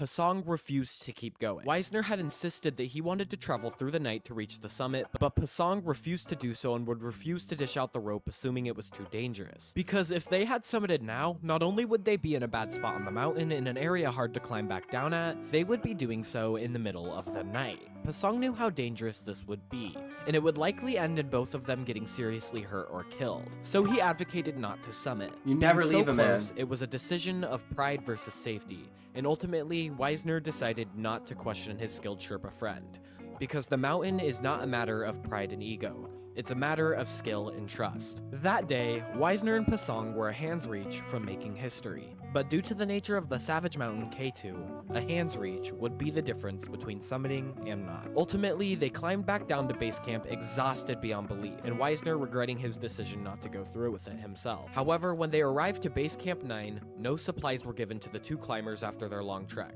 Nobody had cooperated at all, so they rested down at base camp 9, then set off for the summit again next morning, only to get stuck again and head back down to base camp 9 again. But still, even after that, for whatever reason at all, supplies seemed to have not been ferried up to base camp 9. Nobody was cooperating at all. None of the lower camps had done anything. Say Tendrup, one of the lower camp Sherpas, was convinced that everybody above had died. He saw avalanches, harsh weather conditions, and without careful regulation, he rashly decided that they have all perished to the conditions. And back at What Camp a 7, fucking Say pussy. Tendrup persuaded the other Sherpas that everybody above had died. So, they decided to descend, leaving Wisner, Pasong Lama, and Wolf They left at the all summit three to by die. themselves, with no supplies. And they also thought it would be helpful to clear camps 7 and 6 as they went.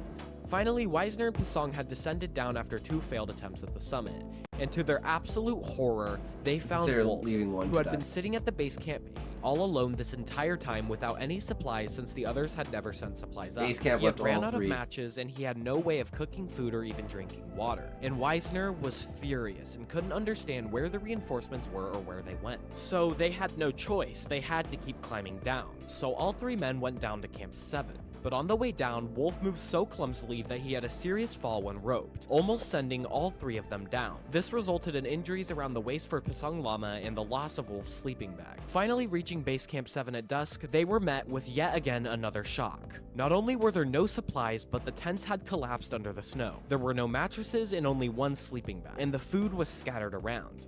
Luckily, there was a stove and fuel, but that was it. They had to descend even further. They had no option. One But dead. Wolf was not looking good. He was looking horrible. He moved clumsily, he needed rest, and he was out of it. No sleep bag So person Wisner dead. made the unfathomable decision to leave Wolf at Base Camp 7 and retrieve him later once they had supplies, thinking that Base Camp 6 would have supplies he could help him with. Wisner later said that he agreed to leave Wolf in camp at Wolf's own request, because the weather was good and Wolf had managed alone before. It is possible that after such a long time at high altitude, either or both men were not thinking clearly.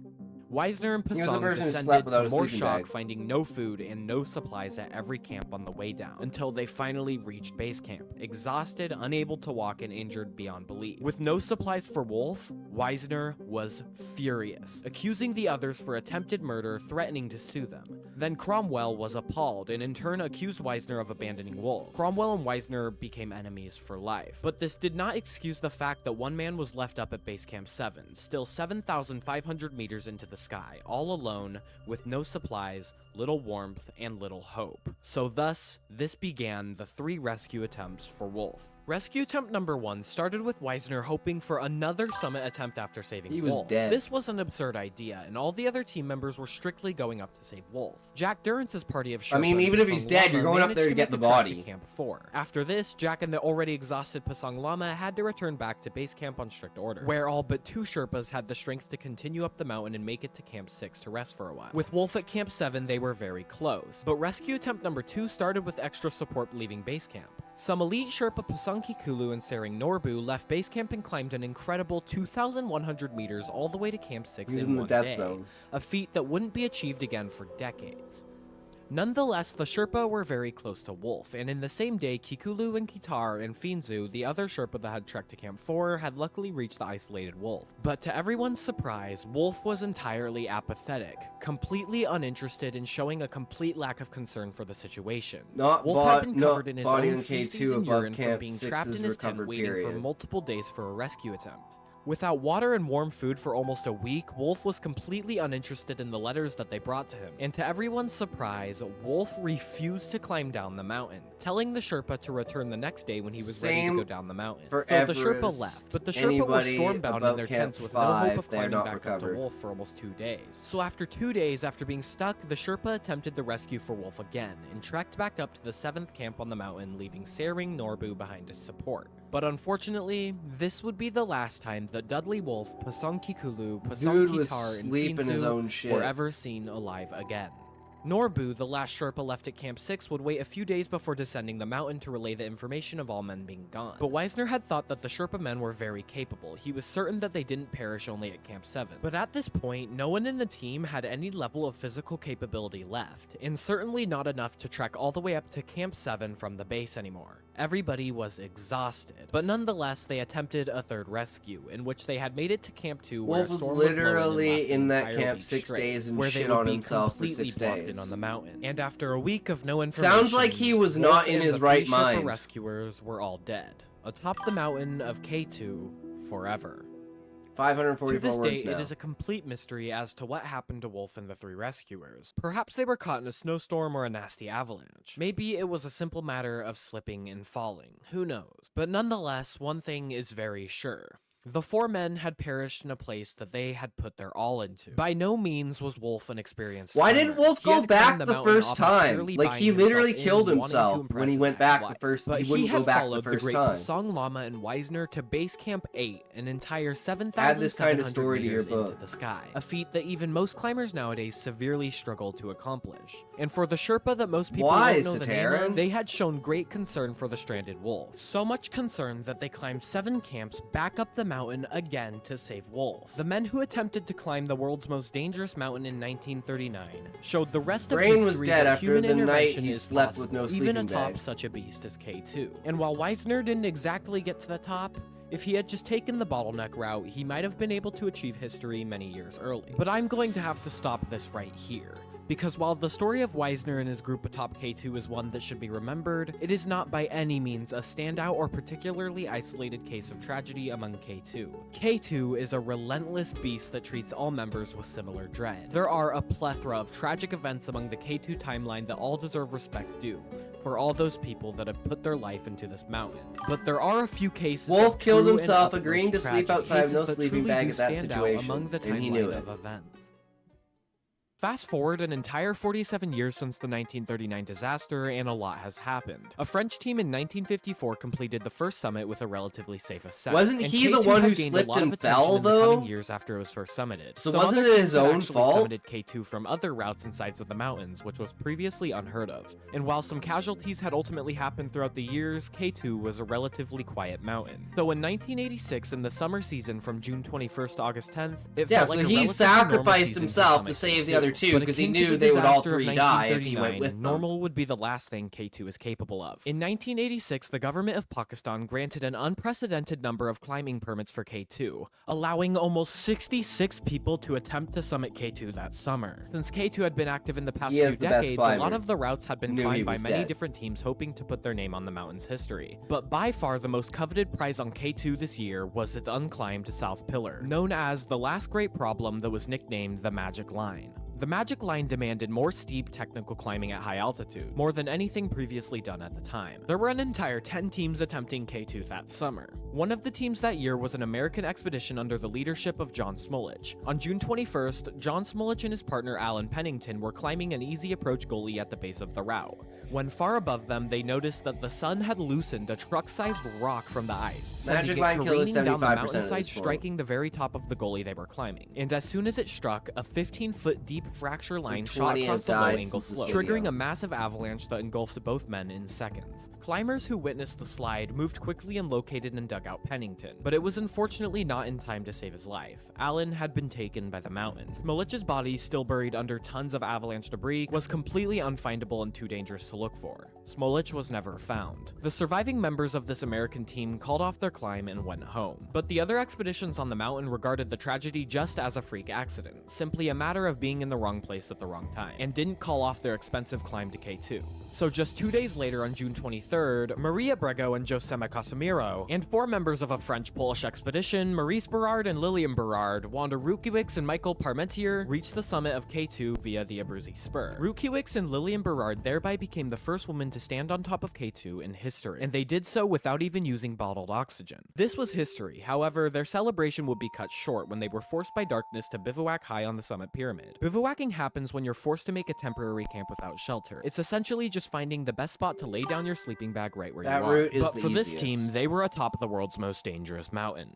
Fortunately, they had survived the night, but by the morning, the clear skies had given way to a horrible storm. And during the descent in said storm, 2 people had dropped behind the group and never reappeared again. Parmentier guessed that they had fallen or been swept away by an avalanche, but he nonetheless stopped to wait for them in a high camp, while the others who had developed some severe frostbite had descended down. That night, on the 24th, the storm worsened a lot, which woke up Parmentier to a complete whiteout and vicious wind. He radioed base camp by walkie-talkie that he was going to descend. But with the ropes and all the traces of his friend's footprints buried by fresh snow, Parmentier became entirely lost on the mountain of K2, 8,000 meters in the sky. He staggered around in the blizzard at 8,000 meters with no idea of where to go, muttering into the radio, grande vide, which translates to a horrifying big emptiness. As he radioed his group getting guided down by the walkie-talkie, he was exhausted and entirely fatigued. But through a miracle of luck, finally, Parmentier found a sign of location, a dome of ice with a urine stain on it, something that the team below had somehow managed to remember. And with pure luck, by this insignificant landmark, they could guide him down the rest of the route by voice. Parmentier was saved by an actual miracle and returned home, but the other 2 climbers someone pissed in the snow and that saved his life. That's crazy. But a week later on July 4th, some more action occurred, this time on the south face of K2 near the Magic Line, where the Polish men Jerzy Kukuksa and Tadeusz Piotrowski started up the center of this unclimbed wall in light, impeccably pure style, hell-bent on pushing the limits of climbing. Imagine P saving you. Kukuksa was on a mission to be the first person to climb all 14 8,000-meter peaks in the world. But he was in a race with Messner, another man who was just as hell-bent on getting to the 14 Peaks title first. Just before sunset on July 8th, after a lot of extreme technical climbing in 4 rough forced bivouac situations,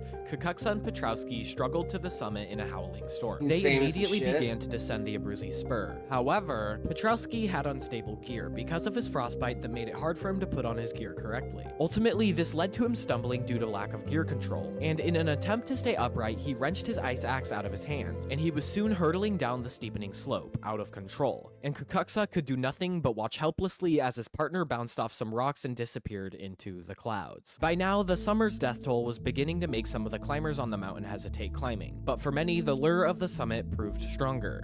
Shortly after Kukuksa returned to base camp to tell his grim tale, the renowned Italian solo climber Renato Casarado embarked on his 3rd attempt that summer to climb the Magic Line. This would be, quote, the last time as he promised to his wife. Casarado was known as a very cautious, calculating, and skilled climber, and on July 16th, when Casarado was only 1,000 feet below the summit, he wasn't liking the look of the weather. So from just that alone, Casarado abandoned his attempt to climb K2, and descended the entire south pillar to the base. But as Casarado made his way to base camp, other climbers watched through binoculars from camp and saw him pause in front of a narrow crevice, preparing to hop across it. And to their horror, the soft snow at the edge of the crevice gave way and he suddenly disappeared, plunging 120 feet into the bowels of the glacier. From a miracle, he was alive, but badly injured and pleaded for help to his wife through his walkie-talkie. A rescue party ensued and carefully got Casarado out of the crevice after an all-night struggle. But finally, being back up on the surface of the ice, Casarado stood up, took a few steps, laid down, and then died.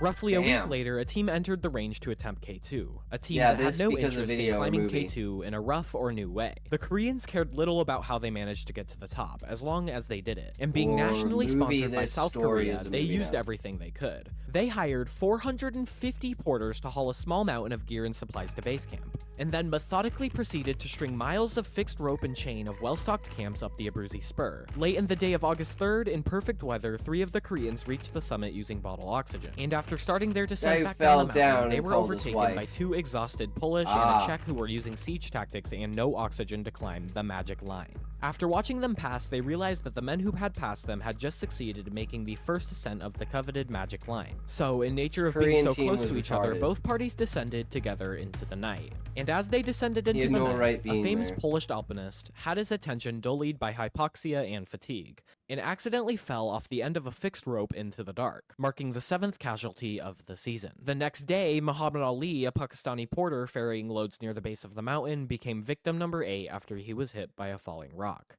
Damn. Multiple days later, the Europeans That's a and way to Americans go. were conflicted with the way that the Koreans made their way up the Abruzzi Spur, claiming it removed the ethics of climbing K2 seriously and that it was too gear heavy and had no concern for the ethics of the region. 450 But as the season people, was that's a coming lot. to an end, and the 5 mountains people started killed to along with rumble. them. Even they were not above using the ropes, ladders, and People tents trying fixed to by the save them. Koreans Yeah. to climb the mountain. As multiple teams were moving in their own directions at this time, shifting That's like and joining with with each stuff other like to this, ultimately honestly, ensure I think they it should topped just the be mountain. wavered. The weather was about to change. You waiver There your were shit. great We plumes spend of way too cloud many blowing resources, in way from too the many south, people and it became trying to obvious that major save bad people weather was on the that way. have Everyone must purposely have put been aware themselves they in were that taking a great position. risk by pressing on. But I think when the summit of K2 is within reach, you might But I be mean, able hey, to if you're take willing to more chances. volunteer and go Alan up Rouse, there one and of help England's out, most accomplished sure. climbers, and But Douglas it's like, Wolf, the a amount of Polish people that woman, were die the in first search and to start up rescue the is summit crazy. pyramid. However, Wolf had quickly dropped back due to being it's like there are tired. some things that are Eventually, just like, Rouse you met know, up you with knew what the Austrian fuck Kurt you were Diemberger doing. and English woman Korean Julie team Tulis. literally Between was the two just climbers, plain Diemberger and stupid. Tulis, climbing K2 together was a dream that had consumed the two of them for years. But because of the late hour and the rapidly deteriorating weather, Rouse tried to persuade Diemberger and Tulis to forget about the summit and head down. But as Diemberger said,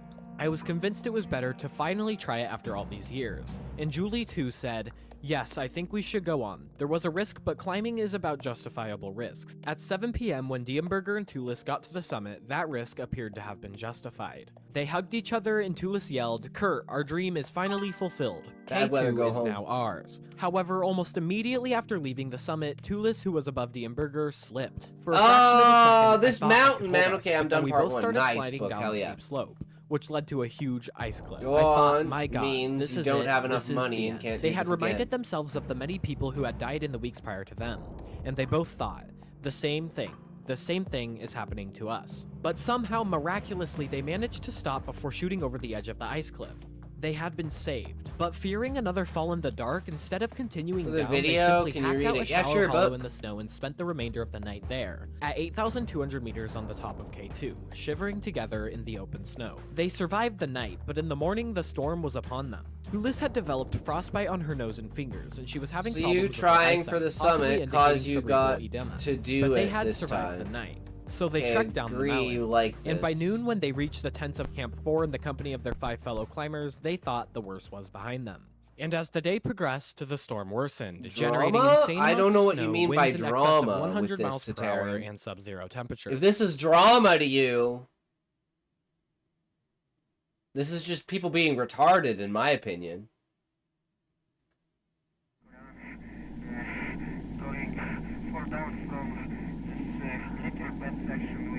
Well, it's summary time on Monday the 4th.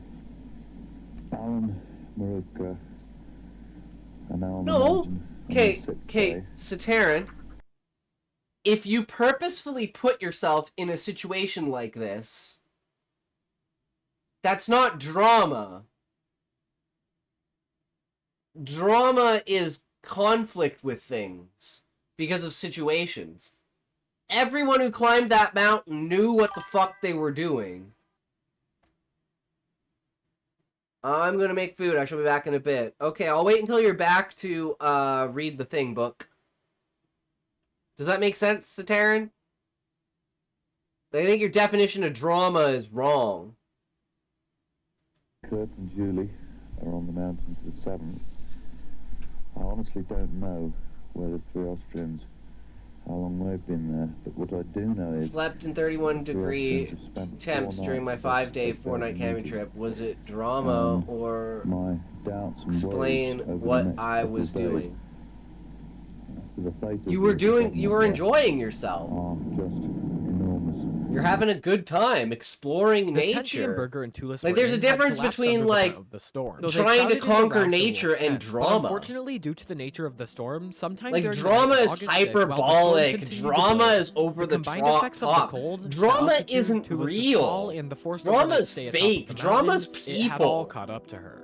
right? and she died. This isn't drama. In the morning, when This Dean is Berger learned of her death, reality. he was devastated. But later that day, furthermore, the 6 survivors used up the last of both their food and fuel. This is they like could no longer melt human, snow for water or eat any food. Now they were forced to descend over the next 3 days. Well, of course in the nature storm. wants to kill us. And as their blood thickened and their strength drained away, we also they want to kill started nature. to go out of it. We reached the stage where it is hard to tell dreams from reality. Dean Berger, drifting in and out of bizarre hallucinations, watched Rouse go downhill much faster than the rest of them and sink into a state of constant delirium. Rouse recalls that Dean Berger could speak only of water, but there wasn't any, not even a drop, and the snow they were trying to eat was so cold and dry it barely melted in their mouths. And on the morning of August 10th, after 5 days of non-stop storm, the temperature dropped to minus 20 degrees Fahrenheit, and the wind continued to blow Fahrenheit. as never ever. mind. That's like. But luckily, the snow That's like had minus stopped 70. falling and the sky had No, minus cleared. 60. And those who were able to still think clearly realized that if they didn't make their move right then and there, they weren't going to have enough strength left to make a move at all. So everyone in the group but Rouse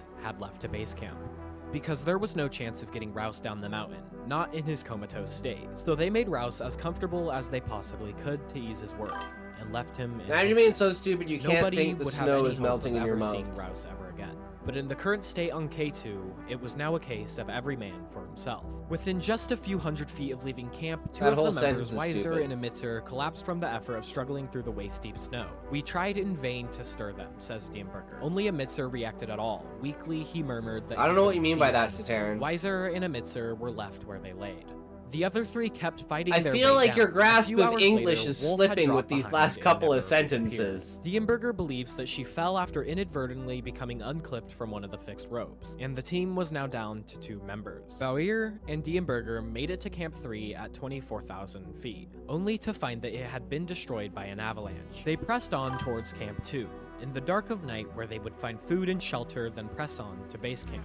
Late the next night, Bauer, alone without Diemberger, horribly frostbitten and barely alive, Because I'm like, finally the staggered into sentence. base camp looking Imagine like an being apparition. so Unable to stupid you speak can't properly, think he the nonetheless snow is managed to melting in your mouth. communicate I don't that understand. Diemberger These too people was just still left alive somewhere 2 of their on the mountain. team And Jim of Curran and 4 2 to Polish die. climbers immediately set out to look for him. Miraculously, But again, they found Sataran, him. it's like In they the middle know of the that they night, put themselves in a crawling down the position where ropes it's between like, Camp 3 hey, and Advanced if Base shit Camp. happens, They you're found him fucked. desperately Don't let crawling shit towards the happen. base of the mountain. You slip But they and finally fall, managed to get you're him to gone. base You're camp, dead. We don't from have the where on resources August to go 16th, after you. Diemberger and Bauer, the only 2 survivors. If were I carried was off up there, by I'd say if I helicopter slip to a and fell, hospital don't in come which they fucking miraculously rescuing me, survived after multiple because you're gonna die amputations too, and I don't want to frostbite. get you killed.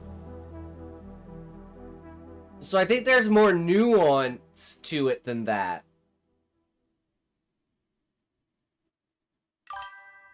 True, but they were so stupid they can't feel snow melt into water in their mouths. That's insane.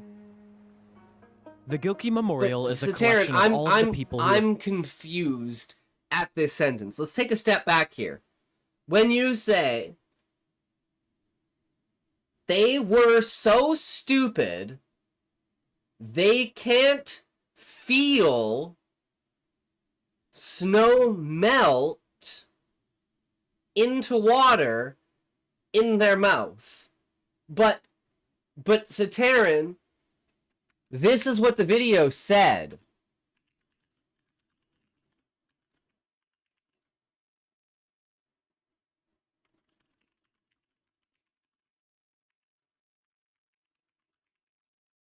The snow was so dry in their mouths it didn't melt.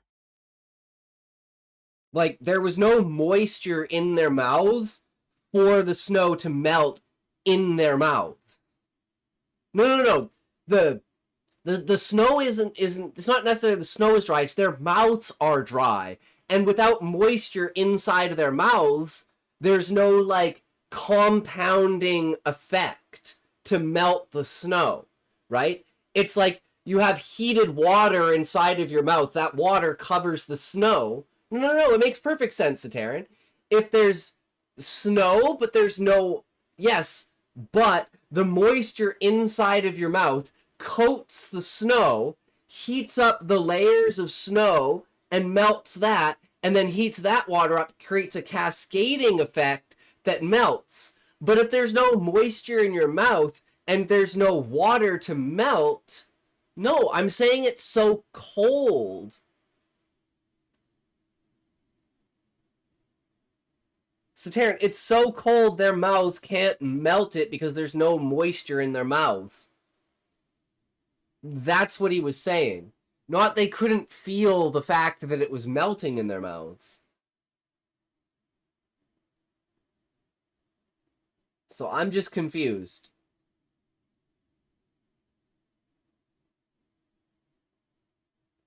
Like, if I had really bad cotton mouth... No, it's not warm, it's coverage. It's coverage. The amount of time that it would take for it to melt inside of your mouth versus the temperature that it's lowering your body.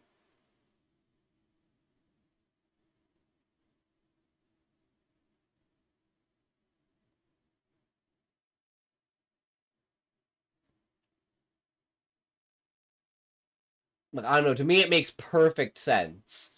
Because it's a cascading moisture effect. Right? Like, ambient air does not have the same temperature as, like, your saliva. Posted in romance category. Alright, sounds good, book.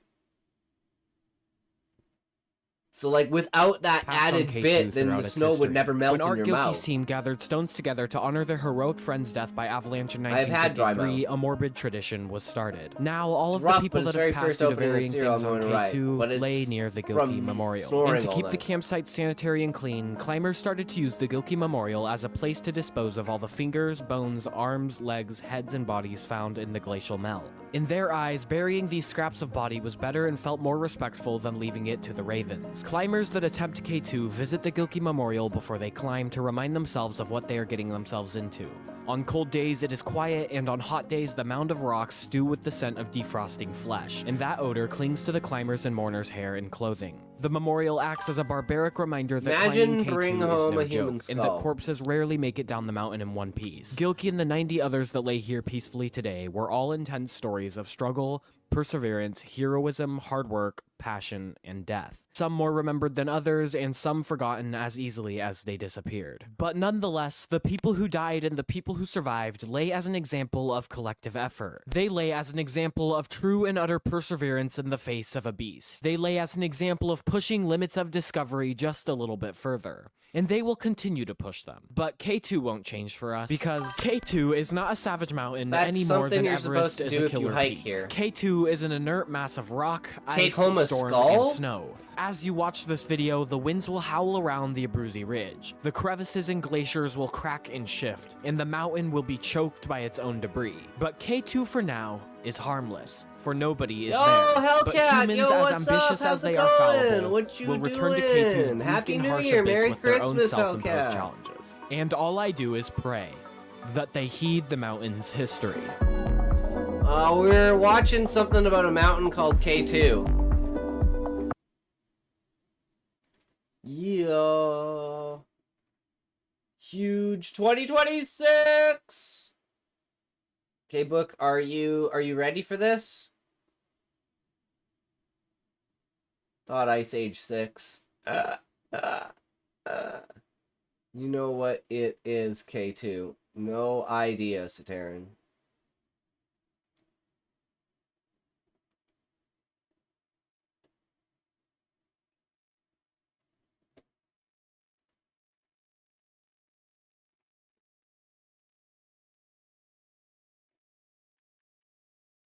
One of these days, book, I'm gonna make you write a story that has fucking English names in it.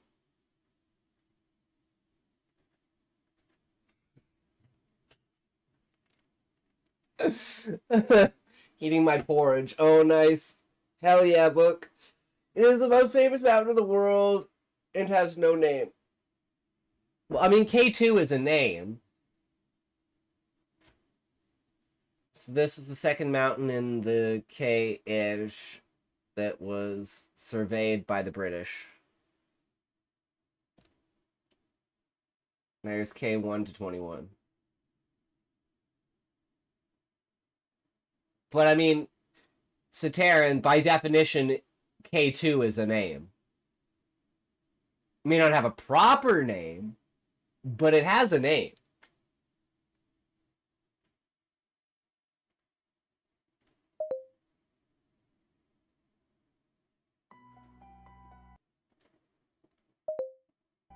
The fuck just... What the fuck did I just click?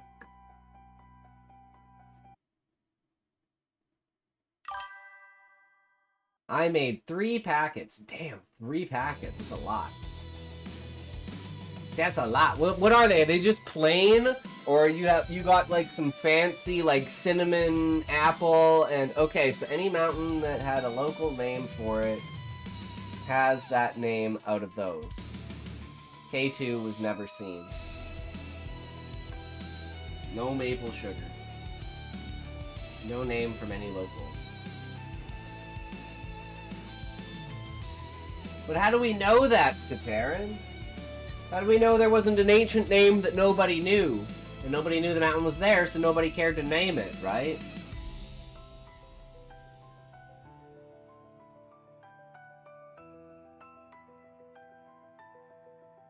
Three, two, one, toke!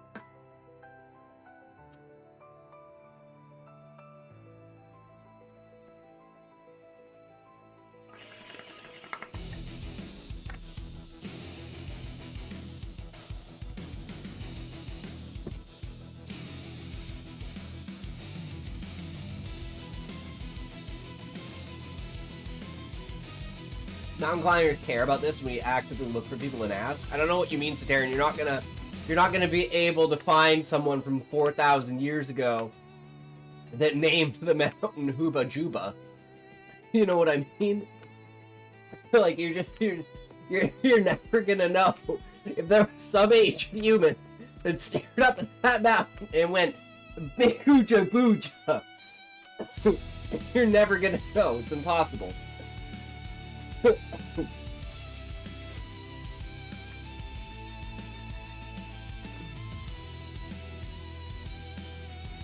That's what I'm trying to say.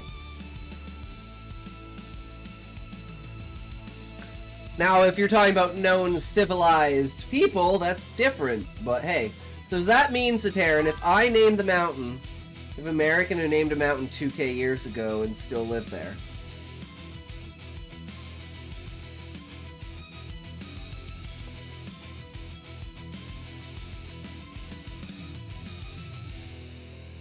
yeah, but they live literally on the mountain, right? We're talking like K2 is in the middle of a mountain range at the top of it, right? Like, in order to even see that K2 exists, you have to be inside of the mountain range. Whereas Hawaii is just a bunch of people that live on an island and there's a volcano on the island. And especially the fact that you can't leave. Yeah, so if no one has ever lived near it, but how do you know no one's ever trekked to that area as nomads in the past, been like big ooga booga, and then died? You never know. But how do you know that it wasn't that way 30,000 years ago, Sataran? 40,000 years ago, 50,000 years ago, right? How do you know that at another time in another, 150,000 years ago, some creature didn't look up at it and go, Ooja Booja, that's Ooja Booja. I know Ooja Booja. Ooja Booja cool. It's like you can't possibly know. So saying that it doesn't is kind of, no trees for 100 miles around it, because Indian subcontinent and Asian been running into each other a long time. I understand geology.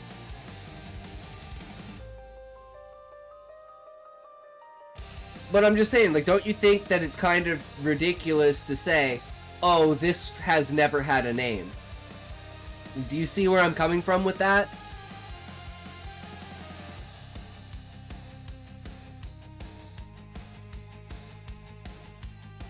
Does that make sense?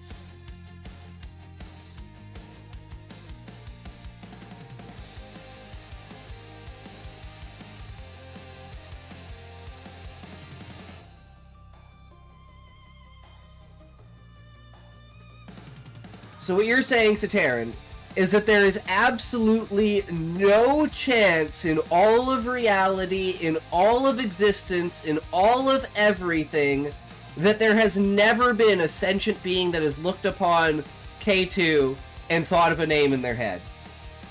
And if you say no to that, I think you're retarded because there's no way to know. And for you saying, I know absolutely that that never happened, I think is absolutely naive. Okay, well, I think that's absolutely naive to think that you have any idea about what happened so far in the past with this area, and the fact that you can't acknowledge that there's a possibility that someone has done that, I think is ridiculous.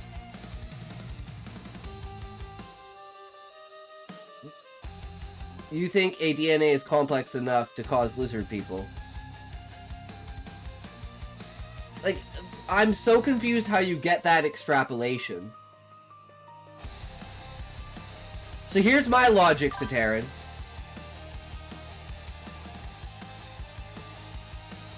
We've seen K2.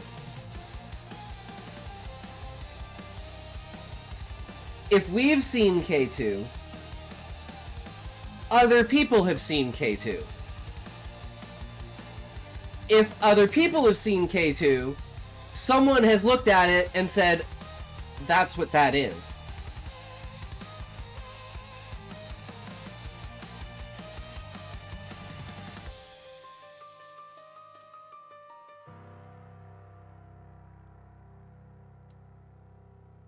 I'm just... I'm so confused what you're talking about, Sataran.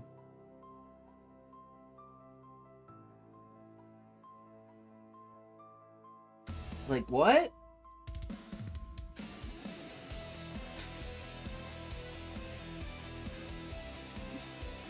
What do chickens have to do with humans looking at a mountain? I'm so confused.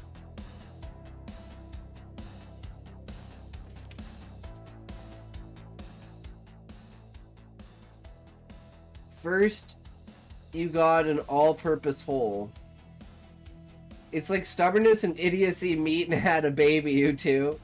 I don't know what Sataran is talking. Why is Sataran talking about DNA when I'm talking about someone looking on a mountain and calling it a name?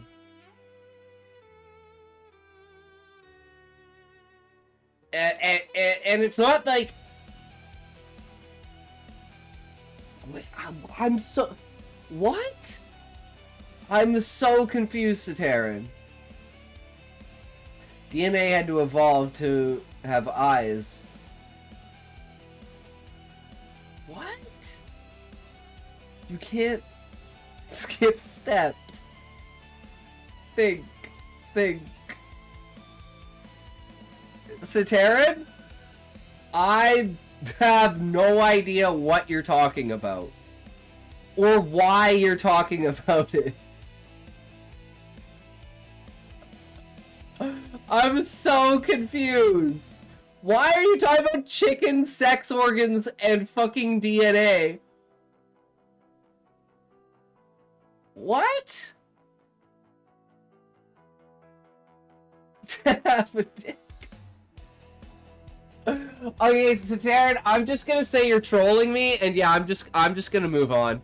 I have reptile to mammal. You have to do this. But why are you talking about reptile to mammal? You're silly laughing. Yeah, but Sataran, I don't know what you're talking about and why you're talking about it, but you just keep continuing to talk about it instead of explaining why you're talking about it. I feel like this is what you're doing, Sataran.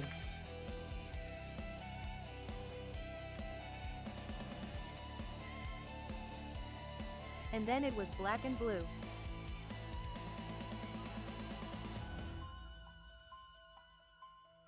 Like really black and blue with like veins.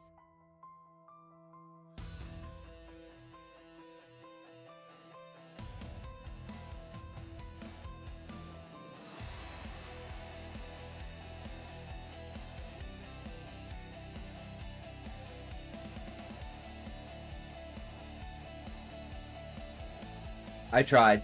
But do you see what I'm saying, Sataran? Like, what the fuck are you talking about?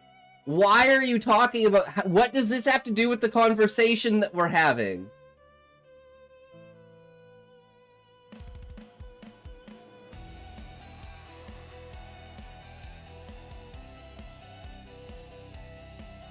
Hey, Psychation Shy. Hey, Ebola, what's up? Saterin, I want an explanation. I don't know why clips are gonna do anything, but hey, if you want to make some clips, go ahead and make some clips. Hello. Finally a possibly sane person. Possibly. Because I'm like, Saterin, I lived through the clips. So how would re-showing me my own experiences get me to get closer to your understanding? That's all I'm trying to say. I'm super confused, Ebola, because I was trying to say that there's no way to know that a mountain never had a name. That there wasn't some being in the past that looked upon that rock and said, you know what, that's Hooba Juba. And Saterin says, yes, there is a way. And I'm like... And he says no one's ever named it.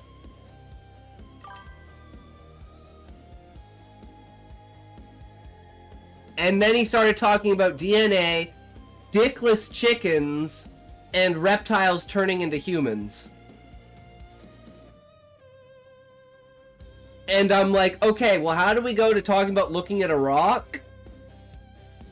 To the DNA going from humans... From reptiles to humans. No, he just never explained it. And then I was like, well, what are you talking about? And then he just kept talking about it. And I'm like, well, I don't know why you're talking about dickless chickens. What does that have to do with naming a rock? And then he just said, think. And I'm like, I don't fucking know. I'm so confused. What the fuck? I just want to know why you're talking. Last time you want to fight, and now he's saying I want to fight. I'm just so confused. I just want to know why you're talking about DNA. Why are you talking about DNA when I'm talking about naming a rock? I don't understand. You're breaking my brain, Saterin. This is like half the shit I have to deal with you and you talk, Scotty.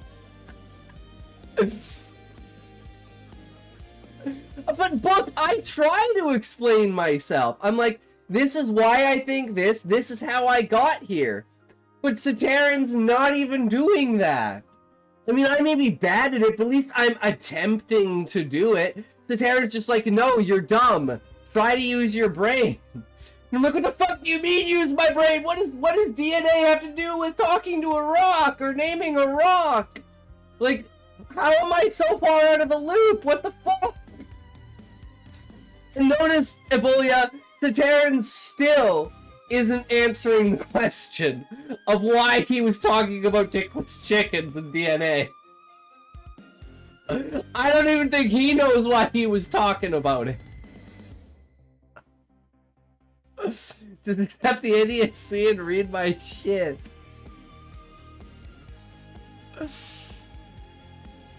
I think he just does exactly. I'm sorry, Saterin. I don't know what to say.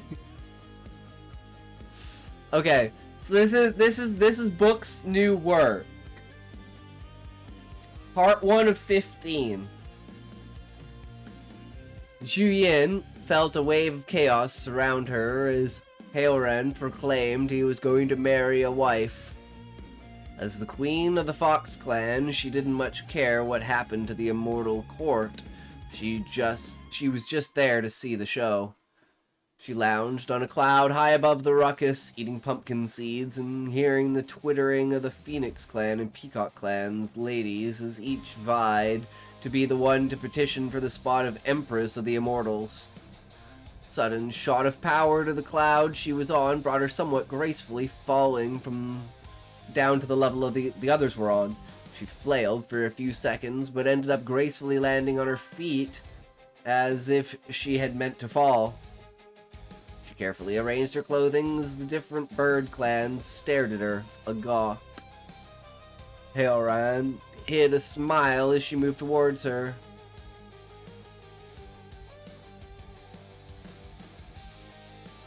Juyin, how nice of you to join us on this day. Here to submit your name. I'm so confused. Haoran's...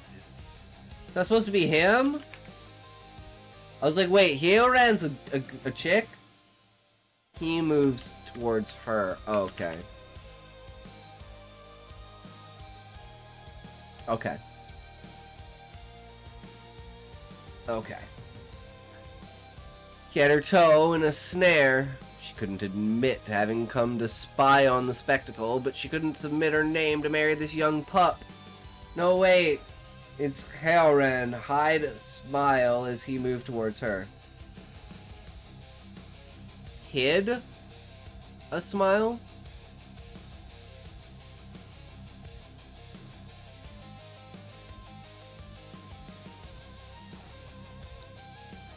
I can't read, so it's okay.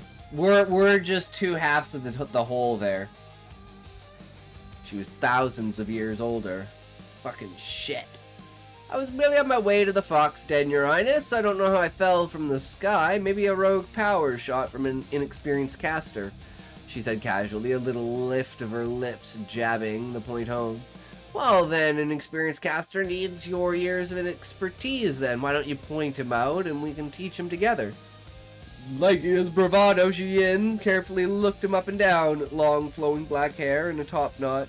Slightly feminine face with a broad nose, but soft lips, deep beautiful eyes, a hard jawline. Down to broad shoulders, a slim waist with what appeared to be a six-pack of muscles to his. Was he getting hard while she looked at him? Oh shit! Whip out your dick! Oh, I don't think I have one for it. Grab his dick and twist it! Good old dick twist! Twist his dick! She looked up at his face again and quirked an eyebrow. He smiled and just cast her a slightly steamy look. She returned it, but then a cloud of mist disappeared, leaving him standing with his horde of potential brides. They going fuck! She returned to the Fox Den and had a nap. Haoran irritatingly intruded into her dreams, his fit body, his soft lips. She clenched her thighs together as a heat grew between them. She dreamed of him touching her lips, her breasts, the nectar between her thighs. She awoke to her younger sister staring down at her. Good dream, sis? She asked, a playful hint of teeth flashing as she giggled. Juyin sighed and sat up, fixing her robe. What do you want, Fengying? Mom has asked us to gather at the main Fox Den. She has news. I'll be there shortly. Let me just wash my face first. Needing to cool down your face, sister, Fengying laughed heartily, her hand covering her mouth. Be gone with you, pup, Juyin said, sending her sister out the door and out of her face. She quickly cleaned up, and with the last sigh and still throbbing ache between her thighs, she went off to see what the former Fox Queen wanted. Was that your attempt at foreplay there, book? Slight wet dream? She arrived late, as was often her way. Her mother, father, siblings, and her important Fox Clan members were gathered when she walked in. More teasing. Juyin, you are late, her mother sighed, tiredness lining her face. Why are we gathered, mother? Juyin ignored the obvious statement. The immortal king, Haoran, has sent us an invitation to attend his betrothal selection. Wishes for all the clans to be there to have at least one female join. Juyin thought for a few minutes, slowly weighing her options and what each might benefit her. You decided who of my sisters or clan members would participate? She finally asked curiously. You, my dear, her mother said, calmly but firmly. He requested you specifically in his notice.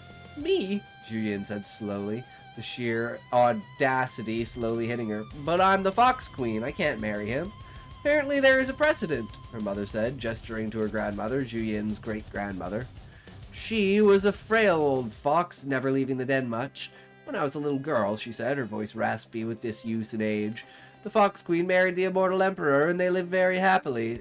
Benefited both clans and the era was quite prosperous.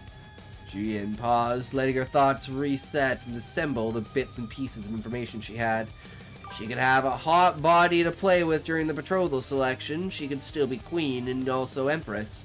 She could watch the fun of the other women vying for his favor. She didn't see much wrong with this idea. I'll go. It will be fun while it lasts, and I can gain some benefits for the Fox clan. With that, she left the den and went off to plan and pack for the first day of the selection, a little simper in her step. So she goes from like, no, fuck you, to be like, you know what, I can put this and take this to my advantage. Okay. Okay, I can deal with that. Alright, so Sateran, do you wanna see Green Boots now?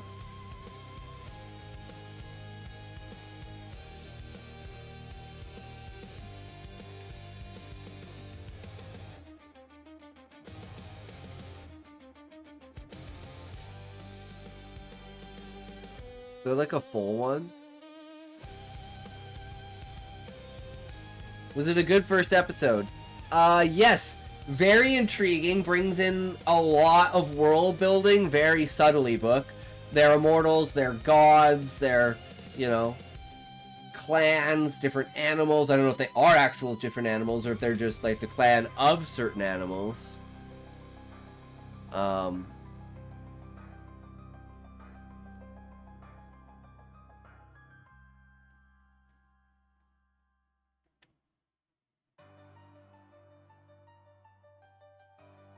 Well, I guess we can just watch this. This is pretty short, but... The chilling truth behind Green Boots, the lifeless climber... Was the smut subtle but leaving you wanting more? Definitely, book. The rules of life change Definitely. when you're climbing Mount Everest, especially the higher up you go. Mountaineers who have been there can attest to this. While facing unrelenting physical and mental stresses, rescuing a friend can mean 2 deaths instead of 1. Recovering bodies out of respect is out of the question. Ethics change. Fallen climbers from past expeditions become like milestones. It is difficult to know for sure what happens during a climbing disaster among teams of ambitious people at 8,000 meters in howling winds and a state of hypoxia, dehydration, and exhaustion. Michael Elms, a professor I can at see a Worcester bit where it needs to be Polytechnic fleshed Institute in out, but I left Massachusetts, 200 to told 700 BBC, words for that. Yeah. A journey into the heart of darkness. The haunting tale of Green Boots, the infamous body on Everest. The disaster in question was that of a 1996 expedition of Indian climbers, in which only 1 survived. The most famous body ever to grace the peak was one of these climbers, whose body remains on the mountain to this day. Known for his bright green footwear, mountaineers call him Green Boots. Crumpled near a rocky alcove, Green Boots' cave, jacket pulled up over his face as if still shielding from the wind. Green Boots serves as a popular marker for climbers ascending into the death zone on their way to the summit. There are around 200 such body guideposts on Everest, becoming indicators of altitude more than anything else. As time passes, they freeze to the mountain and become hard to remove. At heights where even taking a few steps takes great strength, using a pickaxe to free a body seems crazy, let alone hauling one back down. It is believed that his real name is Tsewang Paljor. At one time, Paljor was an Indo-Tibetan border policeman from a small village called Sakti. He had submitted several other mountains in his career. He hoped to bring benefits to his family by submitting to Everest as well, his mother told BBC after his death. Accounts tell of how Paljor and his 2 comrades, Tsewang Smalna and Dorji Morup, had either ignored or failed to see the signal from Deputy Team Leader Harbhajan Singh to turn back when they were nearing the summit. Singh had sensed impending danger, yet his colleagues pressed on. One of the fatal mistakes that sometimes occurs in the death zone near the summit above 8,000 meters is a euphoric summit fever that possesses some climbers. They are overcome by a desire to reach the top and disregard vital concerns for safety. Yup. This, according to Singh, seems to be what happened to his fellow climbers on that fateful day. Singh had turned back to camp while they had plowed on. He received a radio call from them announcing that they had reached the summit, and there was a momentary celebration, but the victory was short-lived. A blizzard hit during their descent, and they never returned. For some 20 years, Green Boots remained where he had fallen. Ambitious climbers came to recognize his frozen form, his boots in particular, as a landmark, having to step over his legs along their push to the summit. In 2014, I never to step Green over a Boots' dead body was like that. respectfully shoveled up and deposited onto the lee side of the mountain, perhaps out of respect. While retrieving a body is possible for the mountain Sherpas, it is both costly and dangerous. Over the years, the problem of visitors to Everest morbidly encountering bodies has led to some efforts to deal with the issue. Fallen mountaineers have traditionally been committed to the mountain, meaning that their bodies were ceremoniously dropped into crevices, pushed down steep slopes, or perhaps placed onto a rock. Meanwhile, the thousands of visitors scaling the tallest mountain in the world have taken their toll over the decades. Aside from bodies, litter and human waste guided tours have made the journey less of an adventure in the true sense. Oh yeah, I'd make the dream longer, but has become more of an and like the interaction between him and her. Some mountaineers say.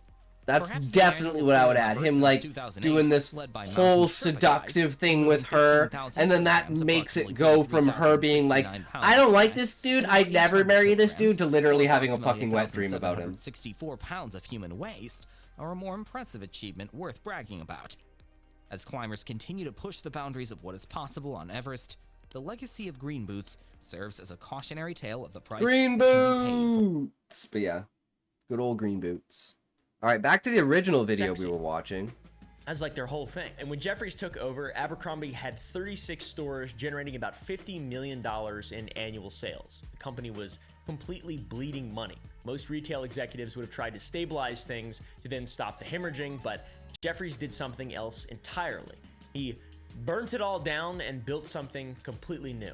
And by the time he left, 22 years later, Abercrombie & Fitch, along with Abercrombie Kids and their other popular brand Hollister, had nearly 969 locations worldwide with revenue that exceeded $4 billion. And the name Abercrombie had become synonymous with a very specific kind of American cool. I'm wearing a Dr. Pepper shirt, so I obviously don't fit that bill, but transformation was complete and total. Jeffries didn't just change what Abercrombie sold, he changed what Abercrombie & Fitch meant. And if you grew up in America in the late 90s or early 2000s, as I did, you remember what walking into an Abercrombie & Fitch store or a Hollister store felt like. Going to the mall. The experience was designed to overwhelm you from the moment you approached. Windows were covered with shutters, so you couldn't see inside from the mall. You had to walk in to commit. You had to walk in blind. Then once inside, the lights were dim, so dim that you could barely see the tags. The darkness was apparently intentional. It made the stores feel like a club and less like a retail space. Then there was the music. The music was very loud. It wasn't background music. It was club beats with thumping bass, loud enough that conversations were difficult, and if you wanted to ask an employee a question, you had to kind of shout. This was all done in a calculated way and on purpose. It made parents uncomfortable, and it made teenagers feel like they were somewhere they weren't supposed to be. And then there was the cologne. Abercrombie's signature fragrance, a men's cologne called this should be like this kind of psychological manipulation in like employees were instructed to spray it on clothing, like companies and stuff like that should be fucking illegal. It was so powerful that it hit you before you walked through the door. It was a love it or hate it. I hated it. That was the point though, I guess. If you hated it, you weren't the target audience of Abercrombie & Fitch. Comment down below your experience with this type of thing and that sort of fashion icon sense of the 2000s that you experience in malls. As a homeschooled idiot inside face, I had zero experience with it. I was a complete and total loser, so I didn't really jive with me, to be honest. But were some of you fully in on it, or were you more kind of UGG style, or maybe I don't know, I'm kind of Americana pipe dream right now. It's kind of my vibe. The cherry on top for Abercrombie & Fitch was at the entrance greeting every customer who walked into these stores, which not the one that was in my mall, to be honest, but imagine having women do that, man. Young man with perfect abs, which is very interesting. These shirtless young men were not just employees. Jeffries called them models, and they appeared at flagship stores. Male greeters went shirtless with their sculpted torsos on display as if they were merchandise themselves. Female employees wore tight, revealing versions of the store's clothes and had to be comfortable showing a lot of skin. These models were there to embody a fantasy, to make you feel like buying Abercrombie clothes would make you look like them, to make that exclusivity feel attainable if you had the money and the right body, obviously. Mike Jeffries, the guy at the head of all this, was obsessive about every single detail, which to a guy like me doesn't seem that important, but you know, I'm not running a sex trafficking operation internationally. True. So in 2006, a journalist named Benoit Denizet-Lewis wrote a profile of Mike Jeffries for Salon magazine. What Jeffries said in that interview would define his legacy. He said, "We hire good-looking people in our stores," Jeffries told him, "because good-looking people attract other good-looking people, and we want to market to cool, good-looking people. We don't want to market to anyone other than that." So, getting kind of a better idea of this whole thing. What about people who didn't fit that description? What about customers who were overweight? What about my triple X? Didn't match the Abercrombie aesthetic? Jeffries didn't give a f. He said, "Candidly, we go after the cool kids. We go after the attractive all-American kid with a great attitude and a lot of friends. A lot of people don't belong in our clothes, and they can't belong. Are we exclusionary? Absolutely." That seems unapologetic very and weird and evil and shallow and just so like Zoolander, but in real life, literally. Who cares about Derek Zoolander anyway? The man has only one look, for Christ's sake. It seems to be the classic comedic CEO of a fashion company, Mugatu. He's basically Mugatu. And this was not a CEO of a company saying something awkward in an unguarded way, getting caught slipping up. This is their entire marketing strategy stated very plainly in a magazine when asked. Jeffries believed that making people feel excluded made the brand more desirable. Scarcity creates value. Economics 101. If anyone could wear Abercrombie, no one would want to wear Abercrombie. The cruelty is a feature, not a boog. Teenagers wanted to wear the brand that made them feel cool, because that's what it's all about, dude. It's about the coolness, the cool factor, right? Viewer, exclusivity F is the word. appeal. I want to be the Abercrombie and Fitch guy. I don't. But that's what people, I imagine that's what people thought. Jeffries had rebuilt the entire corporate infrastructure of this company around identifying who was cool and who wasn't, and around finding attractive young people and bringing them into his orbit so they can make money for him, and around the worship of young, beautiful bodies. That's like the whole thing. At the corporate level, you're required to wear Abercrombie and Fitch, even if you didn't fit the clothes. Employees in the stores were even told to not apologize for not carrying plus sizes. That is a completely different corporate culture than any other business that exists in today's environment. I can tell you that. This infrastructure that Jeffries proposed would eventually serve a much darker purpose. Now, to further sell the Abercrombie lifestyle, Jeffries hired Bruce Weber. Weber was one of the most famous fashion photographers in the entire world. His black and white images had defined Calvin Klein campaigns in the 1980s, creating the modern concept of the male supermodel. His photos made men's bodies into art objects, like this one and this one of Mark Wahlberg, which I've seen a lot. I'm just gonna be real with you guys. In 1997, Jeffries and Weber created the A&F Quarterly, which was a publication that called itself a catalog but looked like a lifestyle magazine. It featured mostly naked male models and suggestive poses alongside articles about lifestyle, music, and celebrity interviews even. Photos weren't even selling clothes. The models weren't even wearing clothes. It looked less like a clothing catalog and more like softcore gay preppy porn. And that makes sense because I'm getting that it did appeal to gay men. And the Quarterly was controversial from the start. Groups protested and there were boycotts. And in 2003, after sustained pressure from advocacy groups, Abercrombie & Fitch finally stopped publishing the Quarterly. It launched here and stopped here. But by the time it stopped, it had already served its purpose. Abercrombie had become synonymous with a certain kind of American sexuality: young, male, beautiful, and exclusive. And of course, what nobody knew at the time, but some probably could have guessed, was that Bruce Weber himself, amongst other people, would later face serious allegations. In 2018, the New York Times detailed accusations from more than 15 male models who said that Weber had sexually assaulted or harassed them. Models described breathing exercises during photo shoots where Weber would touch their genitals, which was behavior that was so common in the industry that it had a nickname, getting Brucified. Now, in spite of this thing being so common that it had a nickname, with the guy's name in the nickname, Weber denied the allegations and settled many of the claims out of court. He has never been charged with a crime, but The accusations seem to paint a picture of an industry where exploitation was normalized and where powerful men use their ability to make or break. I think others as settling leverage should also be over young illegal. and vulnerable people, which it's Because you trope, can't just be like, it's a shut the fuck stereotype. up, here's some We've money. all heard it, and it Like, seems to it's be, so bullshit that there they is can just do quite that. a bit of a reality behind it. And this is all with saying nobody knew what Mike Jeffries was allegedly doing behind closed doors as well. The culture that Jeffries created at Abercrombie, with the obsession with young bodies, the hiring based on looks only, the sexualization of retail itself, it wasn't just marketing. According to prosecutors, it was a system that identified and groomed potential victims. It was part of the international trafficking operation. The next part of the story is understanding what Jeffries was doing to his own employees. Inside Abercrombie stores, employees weren't hired, they were cast. The company had something in their SOPs and policy called the look. It wasn't like a dress code or some kind of intuitive thing. Make sure they have the look.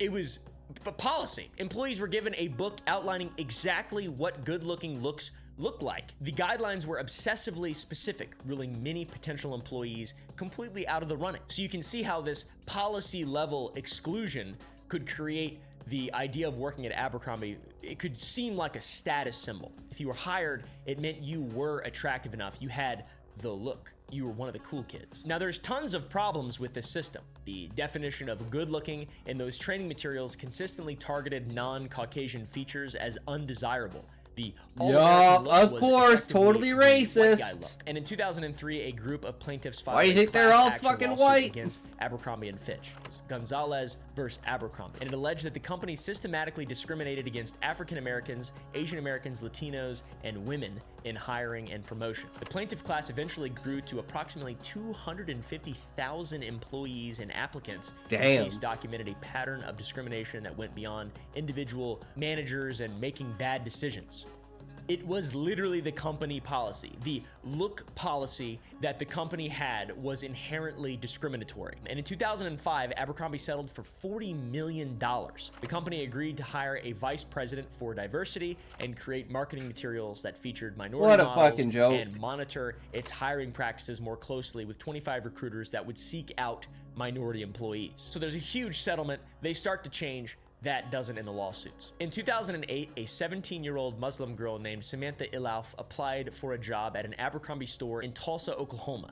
She wore a hijab, which is a headscarf, as a part of her religious practice, and the hiring manager thought she was great. But when the manager asked the district manager whether the hijab was okay, the answer came back as no, and that it violated the look policy.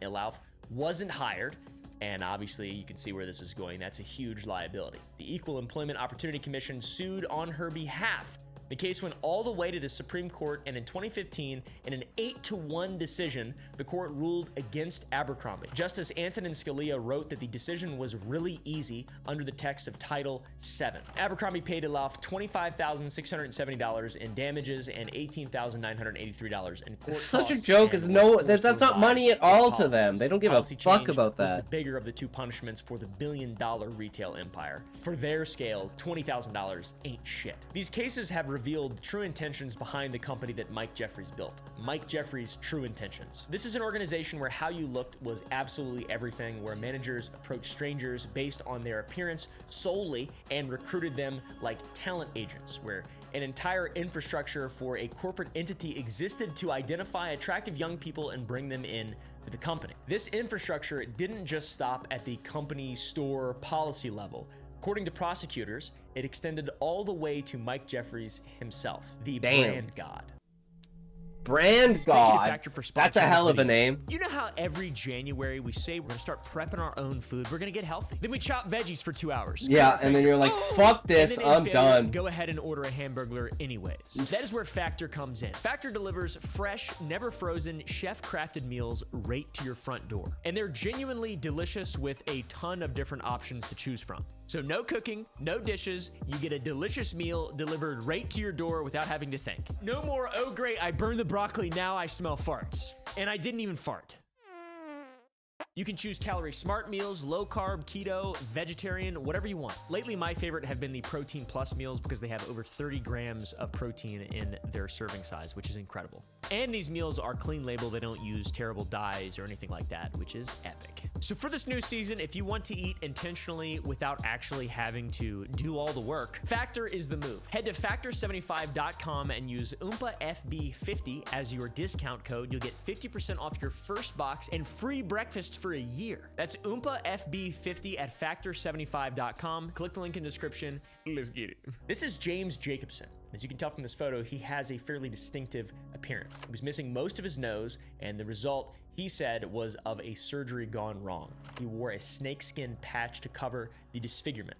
Everyone who met him remembered it. According to the federal indictment, Jacobson was employed by Mike Jeffries and Matthew Smith for a specific purpose. That purpose was to recruit, to interview, and to hire young men to attend what prosecutors called sex events. Jacobson was 71 years old when he was arrested in October 2024 at his home in Rice Lake, Wisconsin. He'd been doing this job for years. This operation he helped run worked like a pyramid scheme, but with bodies, human bodies and flesh. Jacobson would travel throughout the United States and internationally searching for candidates. He built a network of sub-recruiters, people in modeling agencies, nightlife promoters, entertainment industry, hangers-on, anyone who had access to young men looking for a big break and who were attractive. These sub-recruiters were paid between $500 and $1,000 for every man they successfully referred to Jacobson. And if Jacobson approved the candidate, that referral fee was paid out like a bounty system. It's a pyramid scheme. When Jacobson found a potential candidate, whether through his network or his own scouting,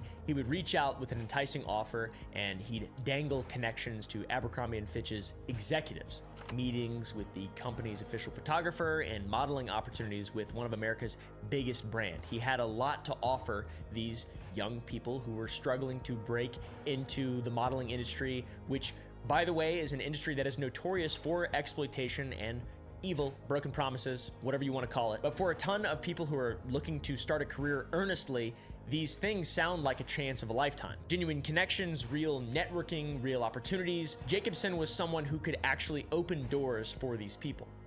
The only thing is there was a catch. Before any candidate could meet Mike Jeffries, they had to pass an audition with Jacobson. And according to the federal indictment, during these tryouts or auditions, Jacobson typically required candidates to engage in commercial sex acts with him first. Multiple victims described being asked or pressured to let Jacobson perform oral sex on them or perform oral sex on Jacobson before they could proceed to the next level.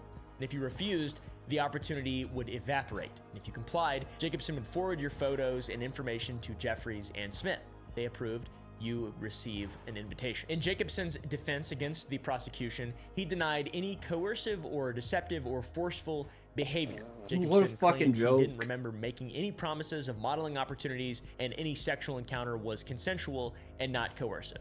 Of course that's what he said. And guess what? It can't be consensual though, because it's employer-employee. The victims. David Bradbury was one of these victims, and he was 23 years old in 2010 when he was swept up into Jacobson's scheme, the AF evil scheme. Bradbury was an aspiring model trying to make it in this industry. He'd been working with an agent, doing some small jobs, waiting for his big break. Then his agent introduced him to someone who could change everything. Jacobson was the gatekeeper who made it clear that he was holding the keys to the Abercrombie kingdom. And if Bradbury wanted to model for A&F, and who wouldn't? It's one of the biggest brands in the country. Jacobson was the man to know. But according to Bradbury's lawsuit, the meeting with Jacobson quickly turned into something else. So Bradbury unfortunately had his encounter with Jacobson, and after this, Jacobson gave him $500. Then came the invitation to the Hamptons, where things would only get worse. Bradbury was told to purchase an Abercrombie & Fitch outfit for the occasion, and Jacobson provided a gift card. And when he arrived in the Hamptons at Jeffries' estate, he was greeted by staff wearing A&F uniforms. Everything looked legitimate. It was professional, like a corporate event. This was it. It was a big opportunity. Then Bradbury alleges upon meeting Jeffries that Jeffries held poppers under his nose. Poppers, if you don't know, are amyl nitrates, which is a muscle relaxing drug that causes disorientation, lowers inhibitions, and a head rush. They are commonly associated with the club and party scene, and they are technically legal. They're sold as room deodorizers or leather cleaners. And according to Bradbury and multiple victims, they were a standard part of what happened at Mike Jeffries' events. According to Bradbury's lawsuit, after being given the drug, Jeffries then had sex with him. He was 23 years old, he'd come looking for a modeling career, and instead, according to the Justice Department's indictment, he was one of the many men that were victimized in Jeffrey's sex trafficking and prostitution business. So this recruitment that Bradbury was And remember, even though we have all this knowledge, this shit still fucking happens. A systematic thing with a network of employees, contractors, and more. And it has been happening for like business that was fucking dedicated ever. to fulfilling these executives, these top guys' sexual desires. And once a candidate was approved by Jacobson and then by Jeffries and Smith, they'd receive travel itineraries. And these documents looked completely legitimate. They resembled those sent to model for photo shoots. Everything was a real business opportunity, because that is what it was designed to look like. That's why it was a massive criminal enterprise. The destinations that they were to travel to were also very impressive. New York City, London, Paris, Venice, Morocco, St. Bart's. These are not shady motels on the outskirts of towns. These are luxury locations, the kind of places anybody would want to go. The indictment said that Jeffries and Smith spent millions of dollars to create a massive infrastructure around these events. They spent millions of dollars on a massive infrastructure to support this operation and maintain its secrecy. They would pay for flights, first class when possible, and they would cover accommodations. The young men who accepted these invitations believed they were taking a step towards their dreams, and many of them were financially very vulnerable, and the modeling industry doesn't pay well until you make it, and most never make it. So what actually happened at these events? When a young man would arrive, whether at Jeffrey's $28 million estate in the Hamptons, a London motel suite, or a villa in Morocco, one of the first things that would happen would be confiscation. Participants were required to relinquish their personal items, including clothing, wallets, and cell phones. So you arrive at a remote location, maybe you've traveled thousands of miles, you don't know anybody, and immediately the things that would allow you to call for help or to leave or to document what's happening is taken from you. Participants were also physically groomed before the events. This included being required to shave their bodies, and they were also given specific clothing to wear or told to wear nothing at all. After this, the men were not told what would happen. Half of the men who spoke to the BBC said that they had been initially misled about the nature of the events or were not told sex would be involved at all. They thought that they were attending a modeling event, a party, or a networking opportunity. Others did say they understood the events would be sexual in nature, but didn't know exactly what would be expected. And then came the drugs. I mentioned Jeffries and the amyl nitrates or poppers, but the drugs did not stop there. The indictment alleges that on more than one occasion, Jeffries and Smith directed others to inject or personally inject men with an erection-inducing substance directly into the penis for the purpose of causing the men to engage in sex acts the men were incapable or unwilling to engage in. Barrett Paul from the top of this video described being encouraged to go further because it would lead to better career opportunities, and compliance would open doors, refusal would close those doors. So you're drugged, isolated, no phone, no wallet, in a remote location with no way to leave, surrounded by staff who works for the man asking you to do these things, and then them telling the recruits you don't have to do anything you don't want to do, but then saying, but then, you know, you the just better, have to leave. and the better for your career prospects. Everything is starting to paint a full picture. It is a real-life, non-ironic example of the implication scene from It's Always Sunny in Philadelphia. The whole purpose of buying the boat in the first place was to get the ladies nice and tipsy topside, so we can take them to a nice, comfortable place below deck, and, you know, they can't refuse. Because of the implication. There's nowhere for me to run. What am I gonna do, say no? Jeffries and Smith would direct men to engage in various sex acts while they watched and participated. Multiple victims described being pressured to have sex with Jeffries and Smith and with each other while being observed. According to prosecutors, Jeffries and Smith would also intentionally recruit heterosexual men for these events, men with families and wives who are just trying to support them, and then forcing them to comply in their system of abuse. These events were not isolated incidents either. They took place over 7 years between December 2008 and March 2015, and those are the years that the primary victims from the indictment, John Does 1 through 15, were exploited, but there were dozens of men who were trafficked beyond just them. There were millions of dollars spent on infrastructure, travel, and payments, all to orchestrate this international sex trafficking ring from these three freaks. Now, how did it take so long for this to come out? Well, when the events were over, the men weren't just sent home. According to prosecutors, they were processed. Every participant was allegedly required to sign an NDA, a non-disclosure agreement, and these NDAs would prohibit them from sharing any information about these sex events, including with their own family and friends. You can't talk about the abuse you were coerced into or the sex trafficking ring you were coerced into. You signed a contract. If you talk, you can be sued, your career's over, everything would be destroyed for you. All this is according to the indictment, by the way. The way these agreements were laid out or designed was to prevent victims from seeking help and to secure their silence. The NDAs served another purpose as well. They made the whole operation look legitimate. Legitimate businesses use NDAs all the time. If a young man told a friend he'd signed a confidentiality agreement after a modeling event with a major company, that's not suspicious at all. It's professional and normal. It was this level of legitimacy that protected the operation and allowed it to go on for so long. Now, NDAs don't magically prevent someone from doing something. They have to be enforced, like any contract. Just because it says something in the contract doesn't mean anything unless the contract is enforced through, the court system, civilly. So what if someone wanted to talk? Jeffries and Smith had a solution for that.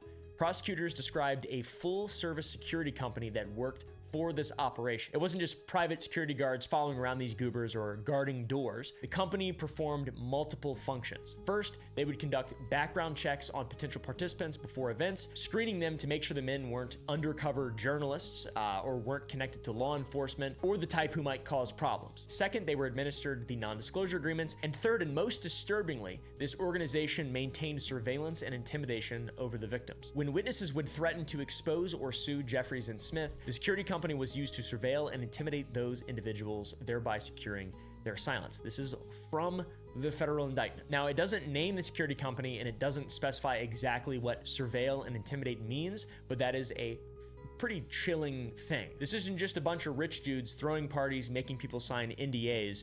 Victims of these parties were actively monitored, followed, watched, investigated, and intimidated into keeping quiet to protect the international sex trafficking ring. The operation also used burner phones for communication, so there was no real paper trail, no records that could be subpoenaed. Everything was designed to be disposable, untraceable, and deniable.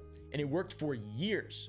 During that time that it worked, not a single victim went public, and the NDAs held, the intimidation held, and the silence held. So how does something of this scale stay a secret? And you also could ask that question about all the Epstein stuff that's constantly in the news. How do people who are rubbing shoulders with this type of shit claim they didn't know? It's very confusing to me, and it makes me irate, okay?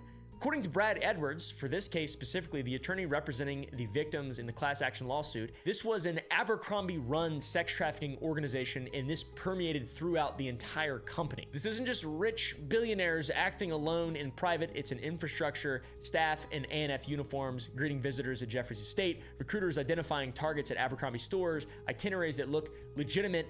All of this comes from the very basic level. So a lot of people had to have known. I mean, it's just the reality of it. When Abercrombie & Fitch responded to the allegations in 2023, the company said it was appalled and disgusted by the claims against Jeffries. And a spokesperson noted that his employment with the company ended in 2014, and they said Abercrombie & Fitch has zero tolerance for abuse, harassment, or discrimination of any kind. The company engaged an outside law firm to conduct an independent investigation, and as of late 2025, that investigation is ongoing. But in 2024, a federal court ruled that Abercrombie must cover Mike Jeffries' legal defense costs. The court determined that the civil allegations are connected to his former corporate role with that company. In other words, the courts see a connection between what Jeffries allegedly did and his position at Abercrombie & Fitch and the part of that infrastructure that he controlled. For over 20 years, Mike Jeffries built a company around the identification and recruitment of attractive young people. He created a culture where managers approached strangers based on their looks. He hired a photographer whose own conduct would later be questioned and accused.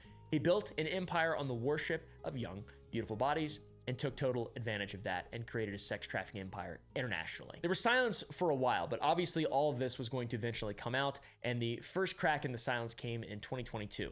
Netflix released White Hot, The Rise and Fall of Abercrombie & Fitch, which is a documentary directed by Allison Clayman, and the film examined the company's history of discrimination, exclusion, and toxic culture. The documentary interviewed former employees who described the pressure to maintain The Look. It also featured Samantha Elauf, whose Supreme Court case had forced the company to change its policies. It also dissected Jeffrey's infamous 2006 comments about only wanting to market to cool, good-looking people. White Hot was the first domino, but it did not include the sex trafficking allegations. That story had not broken yet. The next domino was the BBC investigation. Rhianna Croxford was a BBC investigations correspondent researching an entirely different story about the fashion industry in January 2021 when she found Barrett Paul.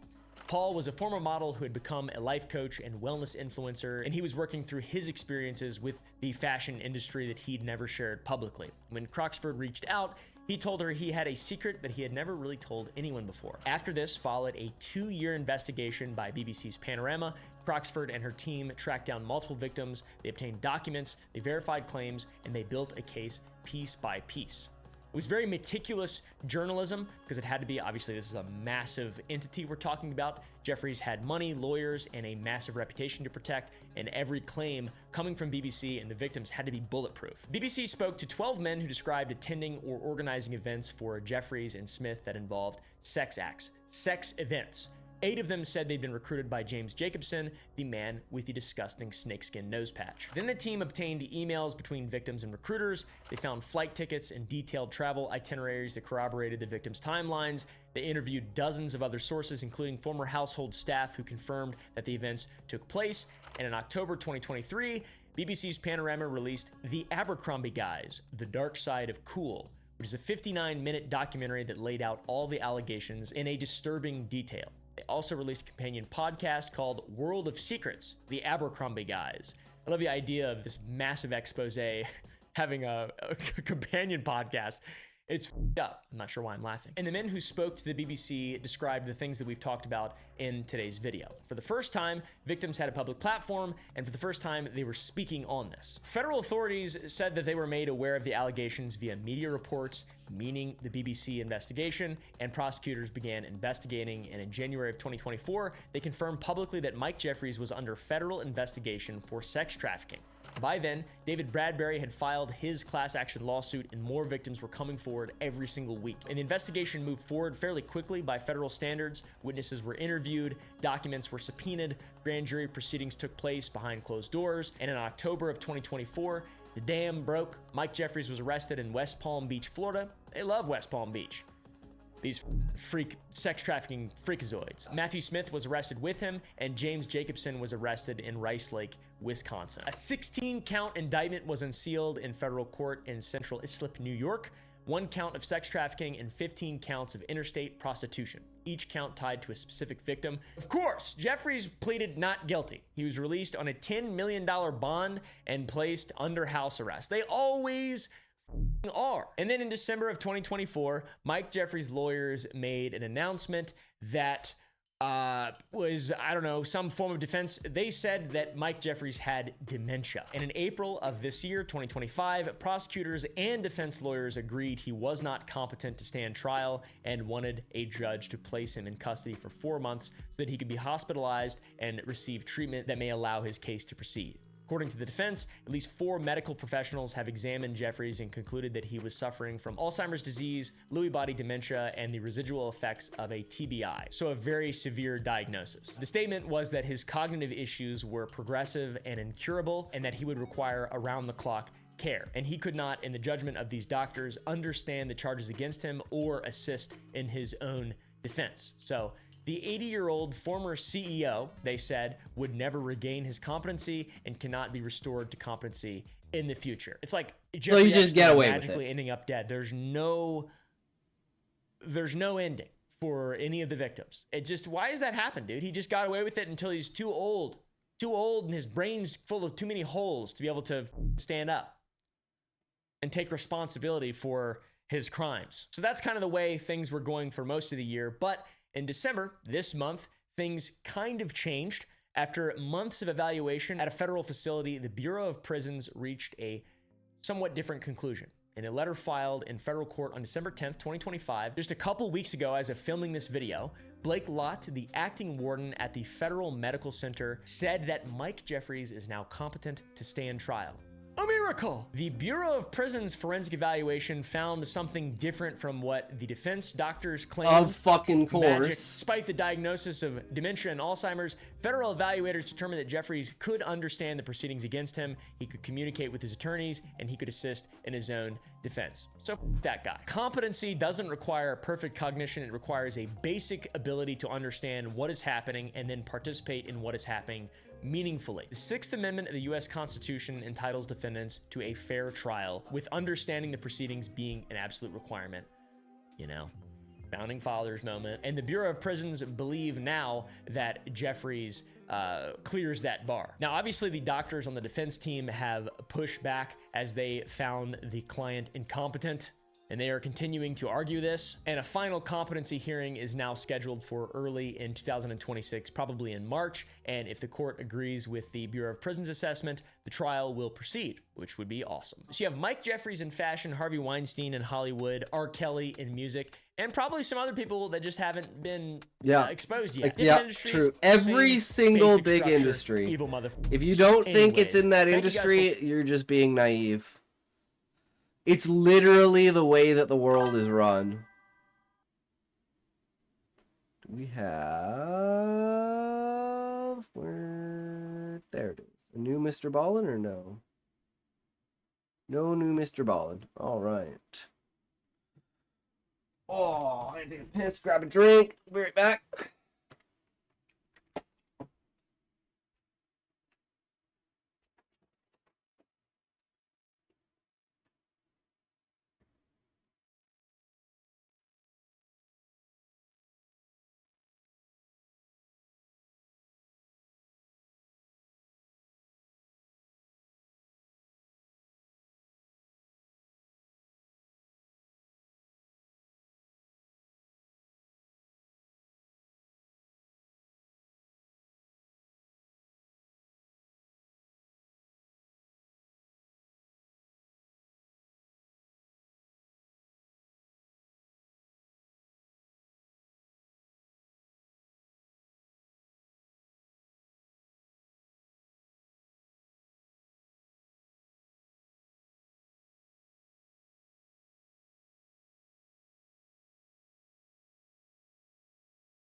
Alright, so we got chapter 5 that we gotta write, and this is like an exposition chapter. Basically, we have to have 3 different conversations.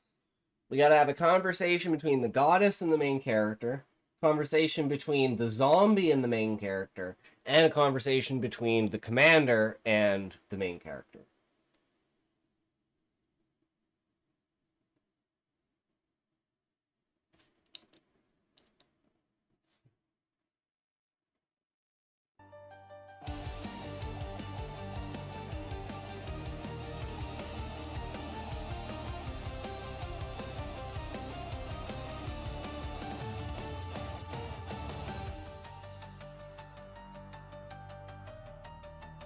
Toke going here.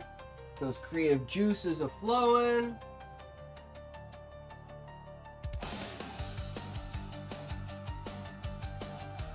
Oh, 3, 2, 1, toke.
Was it containment?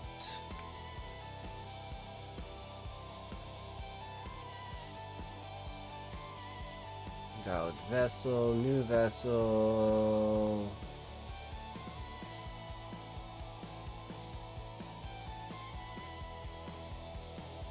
Auto ability auto activated, right? Abilities.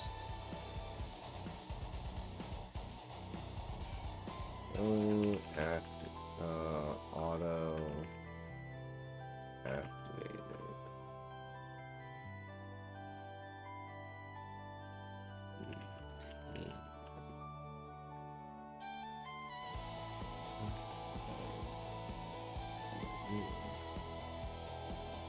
Vessel.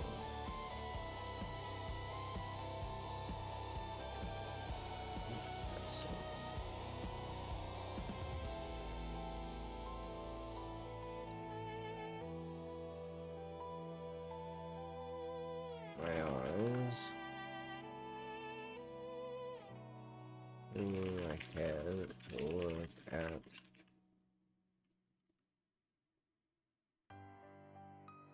man in the cage. And so great, fragile, broken if my words brought life.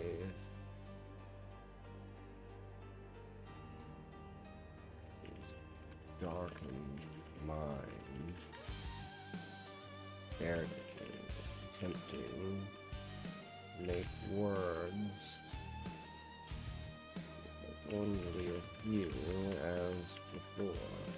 Soon something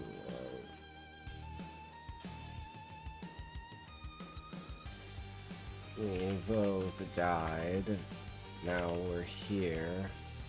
Why am I this and you that? Valid question. Looking at him, I would say he'd be dead for maybe a month. But because he died a few days ago. That would I eventually fulfill?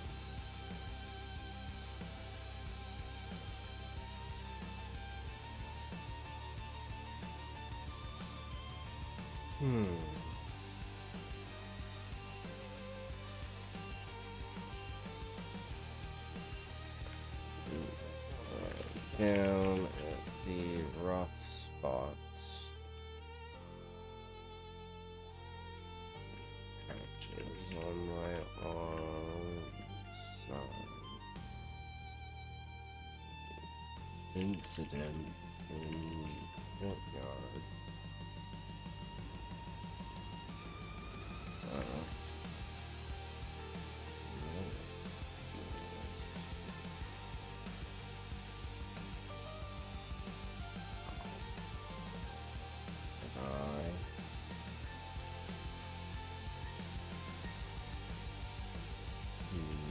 How to say this? Just saying it is magic. It's like, had I cast magic on the fire.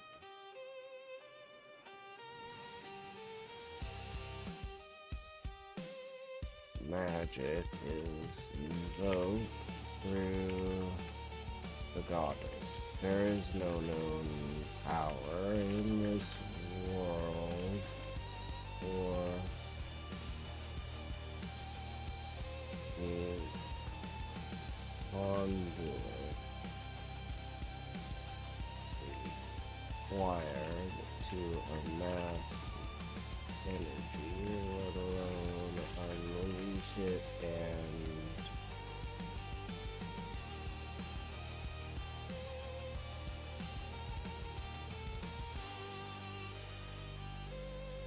control it the way you do.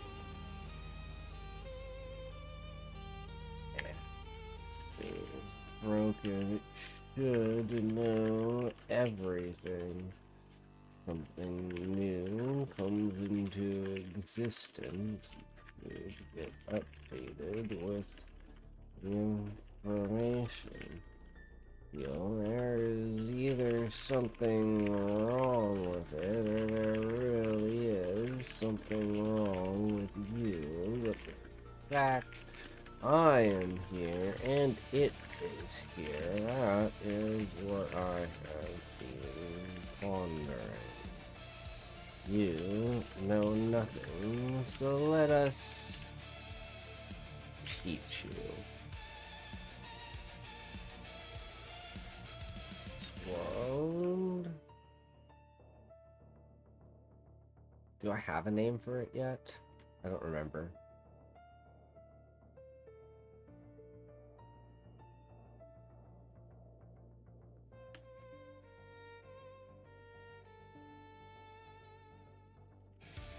Swear it was like yeah, because we had a location, right? So one of the chapters had the location.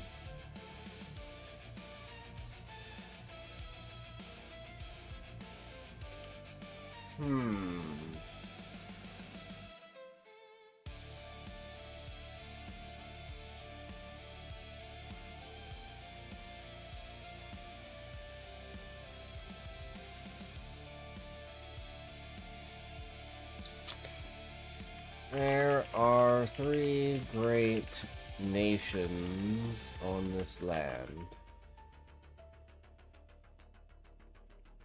Nation of the land, the religious center of the world, followers of the goddess, dwell in this country. There are supreme leaders. The world was. Second to them is Technoland. Fallen from grace and declared war on the land for their beliefs.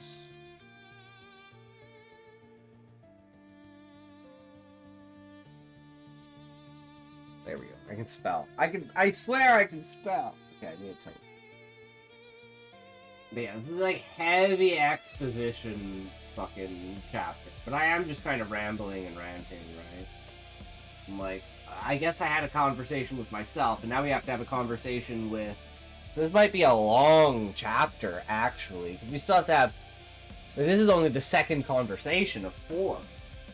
I still gotta talk to the zombie and figure out what the fuck happened with him and how the fuck he got here. And then I gotta go talk to the commander and be like, yo, I figured some shit out. You know, it's like the memory's kind of coming back to me, right? It's like, I know how I got here, and I know how they got here, too. And you guys aren't gonna like it, but you're gonna have to deal with it. And then make up some sort of fucking bullshit or something like that.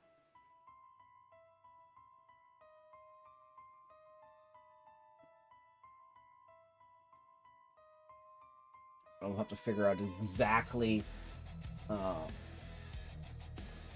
how we're gonna say we got inside of the thing. It's like, so you saw what I did earlier? Yeah, I can do a lot of things, right? But I don't know how I'm doing them. And it's been this way for a long time, so I kind of ran away because people are gonna be like, yo, okay, that actually goes really well. That could be good. Yeah, that could be believable, right? You're like, okay, well, I can do stuff that other people can't, and I ran away so no one would be able to do anything, and then that made it here. And then the third place is the whatchamacallit. So we're going to devise a plan with this of how to communicate with them. Perfect. Absolutely. And then I don't have to have that. The end of the chapter can just be them walking up and telling the commander the plan and everything like that, and everything going through with it. So we actually don't need that last conversation. The only other conversation we need is with the zombie to figure out where he came from, what he is, and kind of explain that. Or...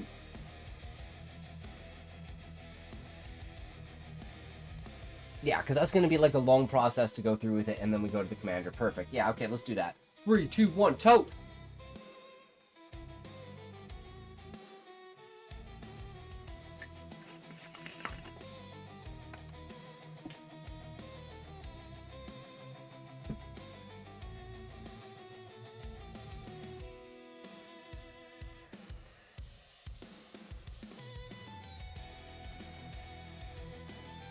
This is really important too. Not known.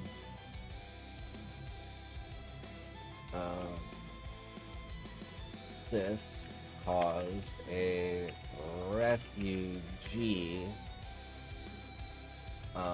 problem where people fleeing the war created the third nation.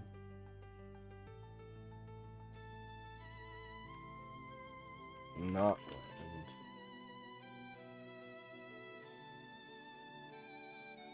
This is where we are currently. People of this land distrust magic and machines. Want to stay back.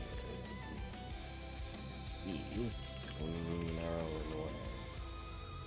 Great nations be lack of resources. Whoever wins that war, yeah, next.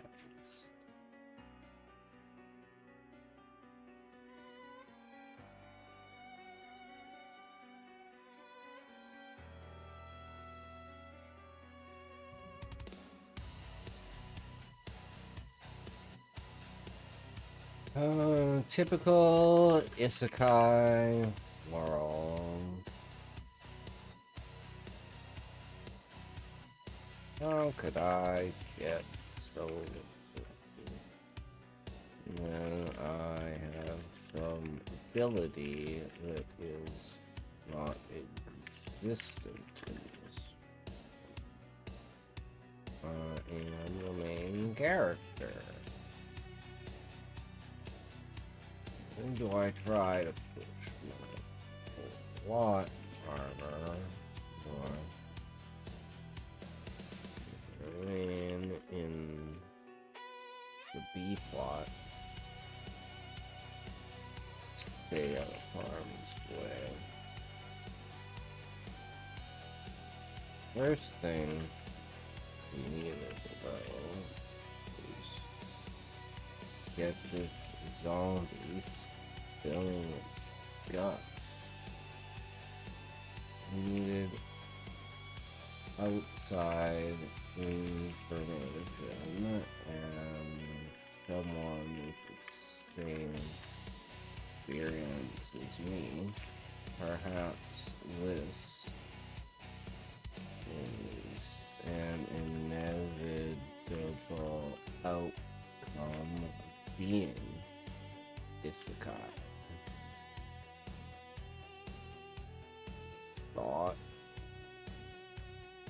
made my knees wobble even though I was sitting down. It's not great experience. My mind was brought to reality. Words from the page and more illiterate.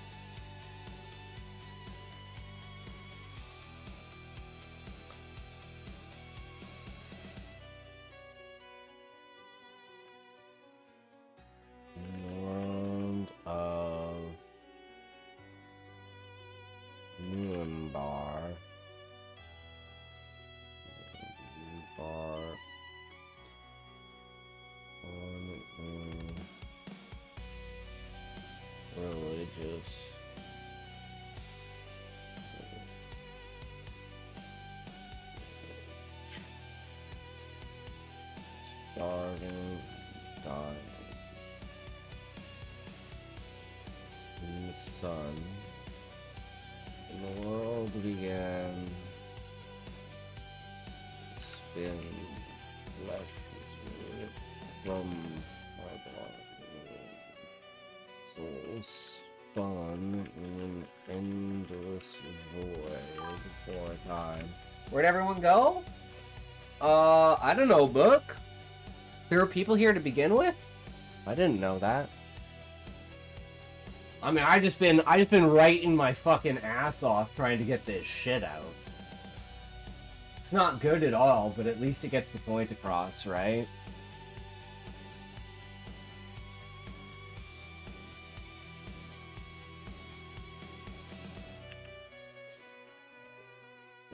Like, hold on. I've been lurking for a while. Hell yeah, Sean. Do you have another chapter, Sean? I mean, I figure if you did, you would have said something, but I gotta say something anyways. You know.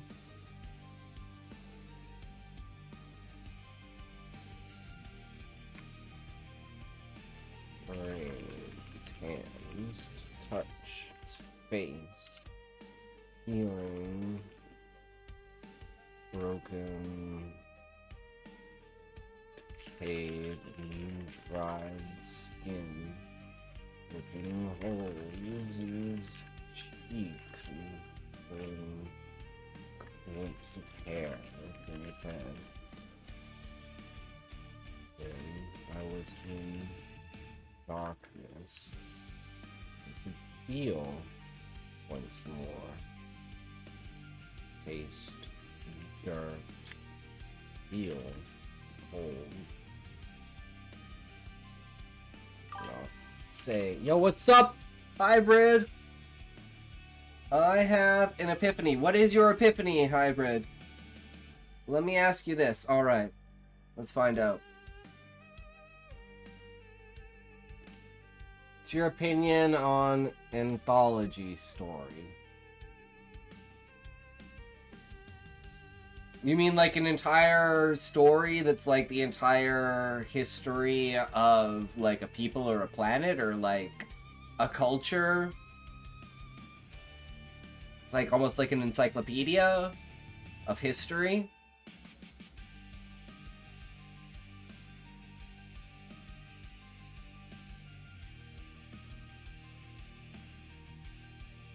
Maybe following, like, a single bloodline from inception to end of species? Mythology is a collection of different stories put into one book.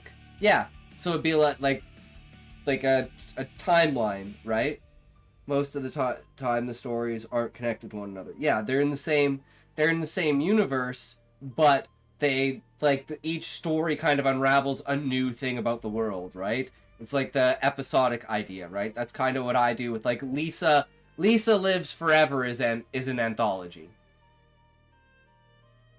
Not the same universe? Is there a difference between if they're in the same universe or they're not? That's a light bulb that I got and explained really well why I was struggling with my script. Well, think of something like Cloud Atlas. Hybrid Ninja. Think of something like Cloud Atlas. Like, to me, Cloud Atlas is, like, the perfect idea of an anthology. But maybe that's my... Like, I have a distorted definition. I might have a realization about all the girl evolution stories at the same time. It might have been a contest. With that is the underlying prompt with them all. Huh. Should have wrote my universe as a story while attempting to extend the stories itself while I convert them into a webcomic. I'm trying to make my stories as if making a webcomic.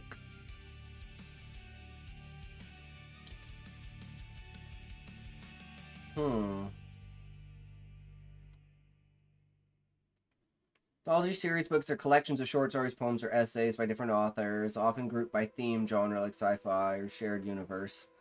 Okay, so it's just... Anthology is the larger picture, but I'm sure there's another word for, like, the different types of things, like what kinds of anthologies, right? Whether it's like, for instance, with HFM, like Hello Future Me, their Labyrinth book is an anthology, right? A Sapphire Universe was and is always meant to be different stories anyway. Yeah, my concept for it is the same. Still is the same. Yeah, and it's just now you have an idea of an understanding of how to categorize it, which makes you understand how to write it better now that you can categorize it. Because you have an understanding of what you're actually trying to do, right? Which makes the format of it a lot easier when you're trying to find transitions between stories when you're like, there isn't one, it doesn't need to be here, what the fuck am I doing, I'm wasting my time, right? As every main villains are different and unique, not always stronger than the previous main villains of previous story, and the previous main villain will always be stronger than the curious main villain of the current story. I think I meant to write serial stories.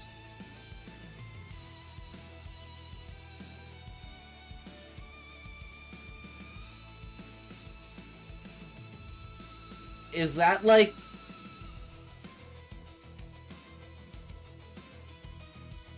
How do you say this? Like the Royal Road status kind of thing book? Where it's like... It's never really meant to be like a book. It's just like a collection of chapters.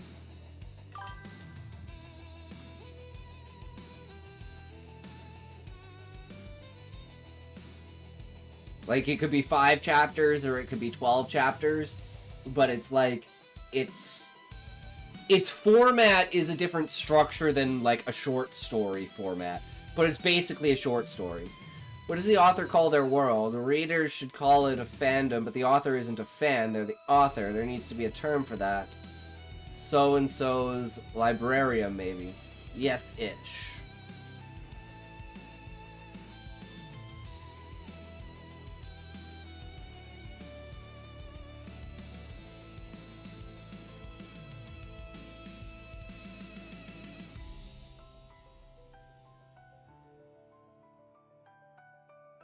Before I leave to work on my story, The Boy Who Cried Succubus, now that I have an idea. Hell yeah, Hybrid. I'm stoked, bro. Stoked for that shit. Gonna be bad ass. What do you think of this concept of a story called Stellar Odyssey? It's a parallel universe within the Sapphire universe named Geo.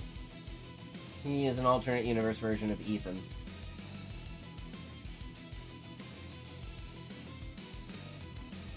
I could see it. On Johnny Joestar, it was an alternate version of Jonathan Joestar. Okay.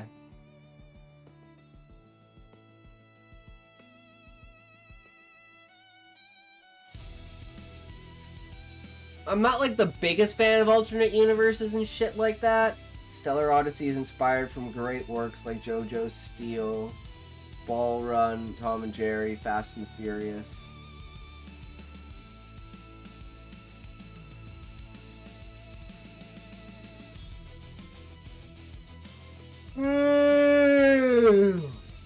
Sounds pretty badass, Ninja.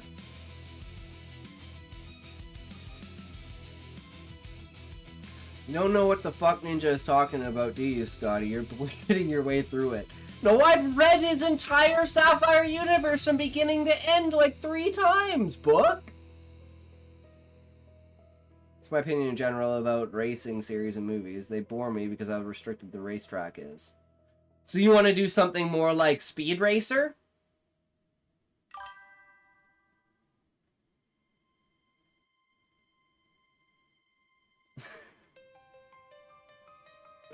The reason I like Steel Ball Run and Tom and Jerry Racing Movie is because their racing concept is epic. Tom and Jerry especially.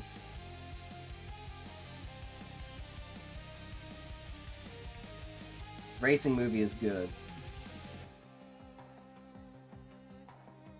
Because the racetrack is the entire world. Well, that's like, the frickin' the anime, the speed race. Is it called Speed? I never remember what the fuck it's called. Is it Speed Racer? No. Fuck is it called? about car races in space?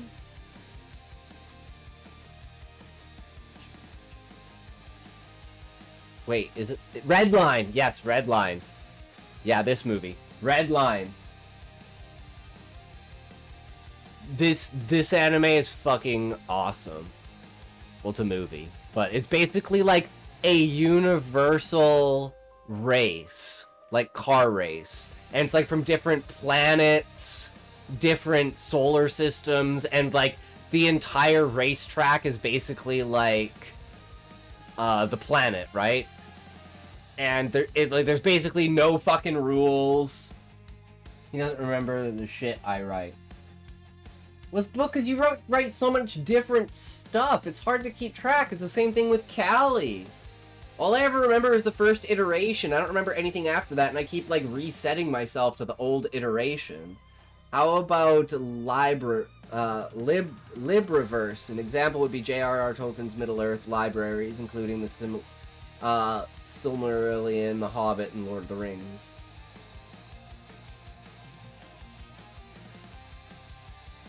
So yeah, before I go, just want to say, thank you for still remembering my Sapphire Universe. No worries, Ninja. I mean, I love the concept behind it and everything. Like, the escalation, the entities, and especially, like I said, like, your Void God, literally the embodiment of my imagination of what I imagine, like, a Void God to be. And like I said, like, the expanding of the rules of what each god offers in the world and what their reasoning for their existence being. And even, like, the idea of, like, existence itself not being something that's good, and, like, the three gods turning against the god of creation to kind of destroy humankind, right? Like, I love that kind of concept as, like, world origins, right? But it's also, like, book, his isn't really, like, it's just an origin story of a universe and, like, how the gods created the world and what the gods are, what the gods represent. One more thing, what do you think of this main concept of Sapphire Universe? Every main villains are different and unique, not always stronger than the previous main villain's previous story. Previous main villain will always be stronger. Well, yeah, of course, because, you know, sometimes they're different, right? Like, one's gonna be, like, super strong in one way, one's gonna have, like, a super strong army, you know? One's gonna be super weak, but has one super strong weapon, right? It's like, they all have their own different reasons for why they're the supervillain, right?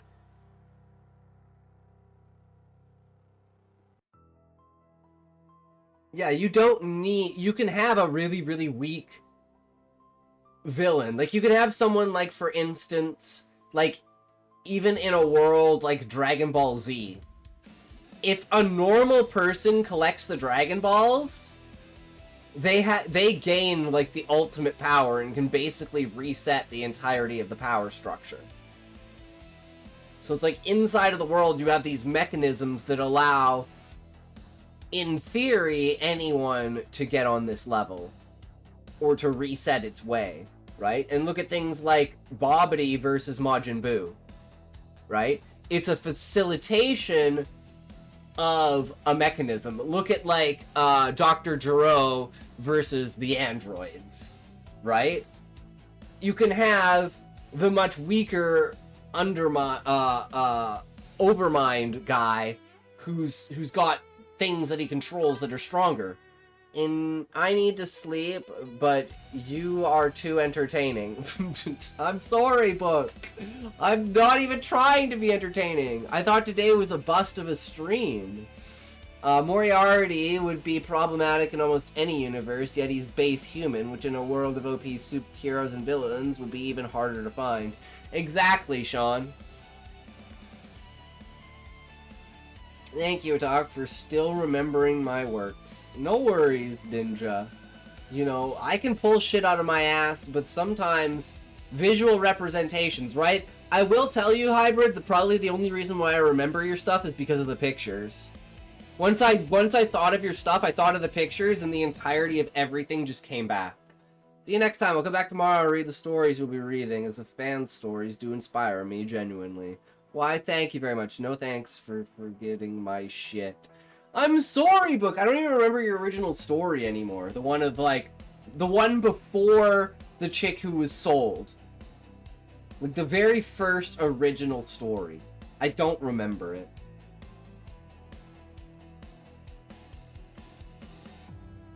Like, I remember the courtyard and remember being like, this is Asian-inspired 100%.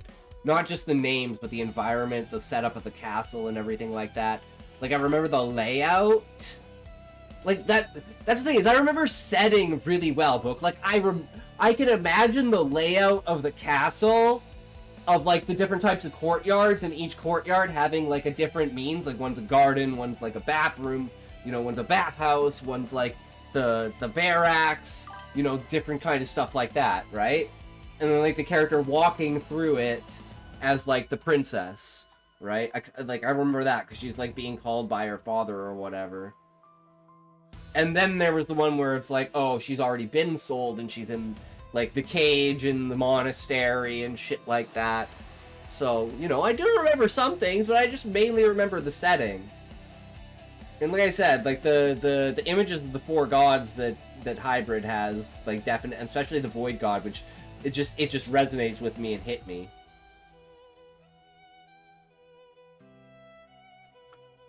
But we do have to finish this chapter. And we're mid conversation, so this guy just has to reveal his stuff. Setting is basically the same. Well, yeah, but it's like one is in, like, for instance, to me the setting of the first one was very much like a innocent childlike wonder, whereas everything past that has been like, no, we have stripped the childhood wonder from everything. This character has already had the bad thing happen to them.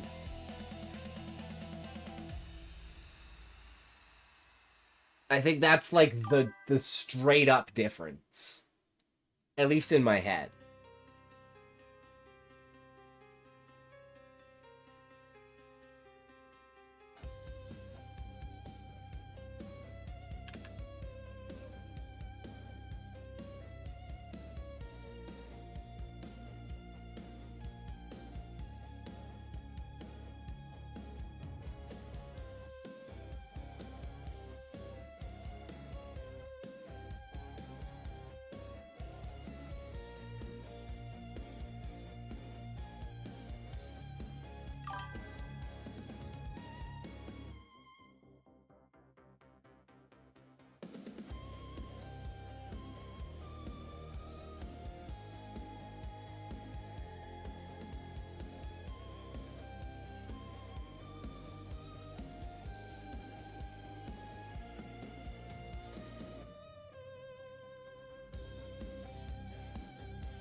Did you just never leave the voice chat? Nope. I didn't even think about it. I literally didn't even think about it. It was not on my mind at all. Thank you for reminding me, because I probably, even after the stream, because I was going to play some Diablo after the stream and do some recordings and stuff. I'm just sitting there just, like, doing some Diablo recording. Someone hops into the Discord. I'm like, what the fuck? Where did you come from?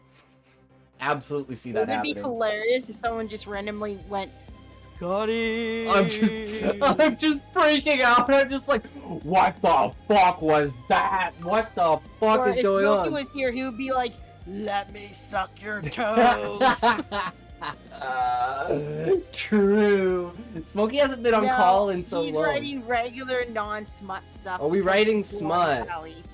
No, unfortunately, Callie, we're not writing smut. I wrote smut. Yeah, Book did, so you can read book stuff, Callie, if you want to read book stuff.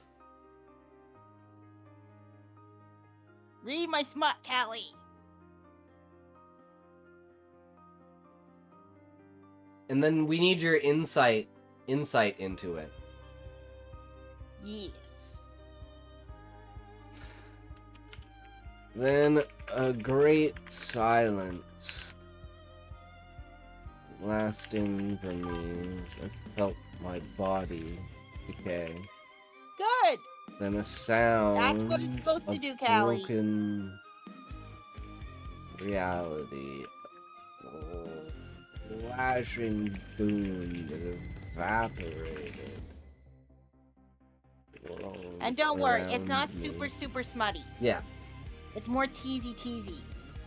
It's very teasy, but I can make it even more teasy. I can make it so fucking teasy. It's not even funny.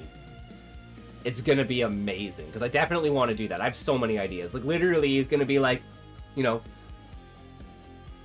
like the whole confidence thing where he's like walking around you, just, you know, being like nonchalant about it, basically dictating how you feel about him. And then just kind of looking at you being like, you're a beautiful specimen. Oh, just look at that shit. Just looking you up and down. And then he walks up behind you, and then it's like he does the thing with your hair. And then he like leans over your shoulder to like kind of look at you from the side while breathing down your neck while staring at your breasts. And then he's kind of just like, you know, moving his head around your neck, up your ear. And then he's like sliding his hand slowly along your thigh. And then he's walking away like he did nothing at all. And you're just sitting there shaking in your boots like, please touch me, Daddy, please touch me. And then she goes home and has the sickest wet dream ever. Yeah. Zhu Yin is female, Hao Ran is male. So Zhu Yin is the one in power. Okay. She's the one who is looking him up and down.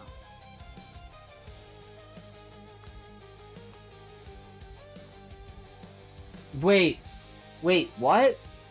Wait, you just blew. Wait. Hao Han isn't the dude? Hao Ran is the dude. But isn't he, like, she was spying on him? Yes, but the way you described it was he was looking her up and down, and he has not done that.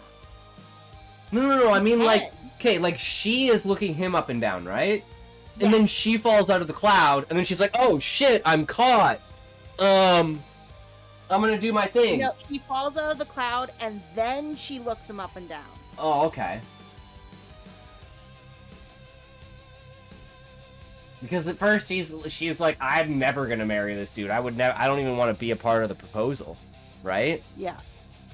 And then she's like, but he does look real nice. And then he sees that, and he's like, I see what you did there. And then that's kind of that confirmation of being like, now it's not weird that I do this. And it's like, that's why he pushes it so far, is because she did check him out. And the second she checks him out, his entire demeanor changes, and he's like, oh, well, okay then, let's get with this. And then he's already decided then and there, he's gonna make her his wife. I'm not 100% sure he's gonna make her his wife, though. We'll have to see at the end. It might be like a tease kind of situation where, like, they get all the benefits. He's trying to cuck her? He's trying to cuck her? Actually marrying. Get her all built up, and then when the moment comes, he just chooses the random chick beside her. And he's like, psych, bitch! That's what you get! That'd be so fucking hilarious.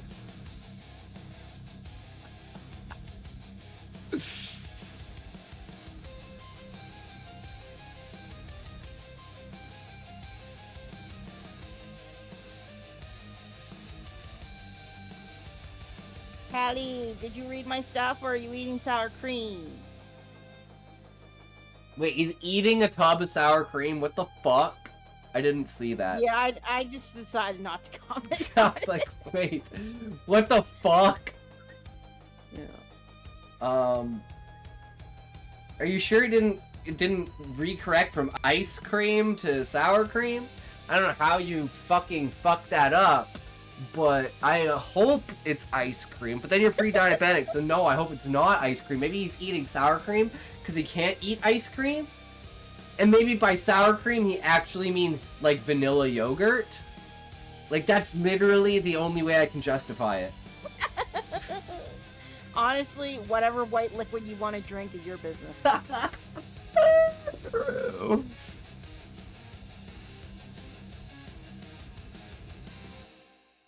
Back to writing, Scotty.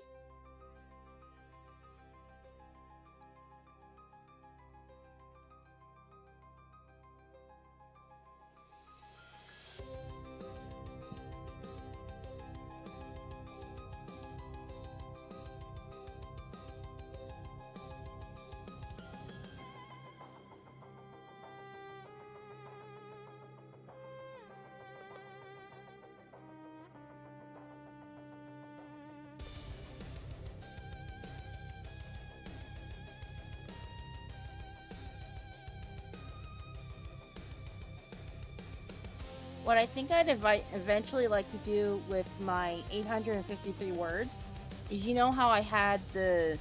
or whatever? Yeah. I think I'm going to turn that into each different chapter. So then each one of those will have to be expanded to like 1,000 to 2,000 words. Okay. That makes sense. Or I somehow have to make them connect. I mean, you can always have, like, a narrative introduction in between it. Like a, prologue paragraph. Maybe. I don't know how I would do that, but maybe. Well, it'd be like, well, what's the... Let's say, the connection between these stories is not the people, but the events. So it's like, this is a story of... you know, some, how would you say this? Like,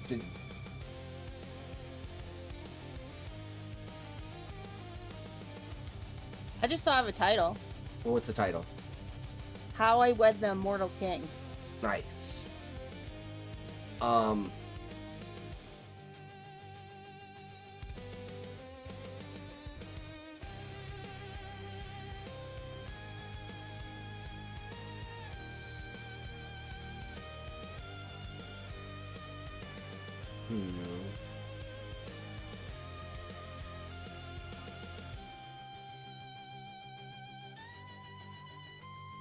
If your idiot brain can't think of it, then my idiot brain can't think of it.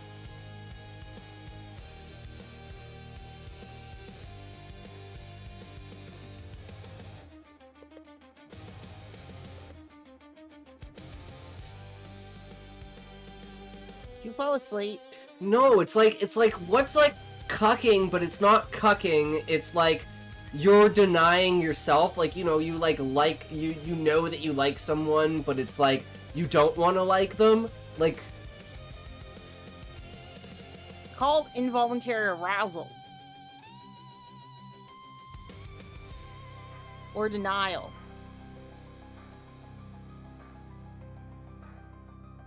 It's like your desires are stronger than your will. I think that's the best way to put it. Attraction. Or love. But it's not even that. It's like you hate the person, but you want to have sex with them. Then it's called hate fucking. Yeah. So that's the desire overcomes willpower. It's kind of also like I hate myself. That's why I was like, how do I say it? I think the best way to say it is desire overcoming willpower. It's like these stories of desire overcoming willpower, where you don't want to do it, but you wind up doing it anyways. I would call it self-destruction. Yeah, but it's like, it has to be aimed directly towards smut, right? So it has to be like desire. Oh, I thought this was more of a philosophical destruction. Oh, no, I mean like between the stories. Like what we would say is like, you know, this is a story about desire overcoming will. And then be like, use that as the transition to be like, you know, you start with the first story, and then after that, you have like the prologue of being like, these are when lust overcomes the heart or something like that, right? And it's like... I already had ChatGPT help me with that. And then it's like, it segues into the next story, right? Like, I do these with my stories on the compilation ones of being like, yo, this was like heavy cult ritual, and what it would be like if your loved one was secretly trying to kill you behind their back. But our next story is what happens when that cult comes calling for you and you reject it.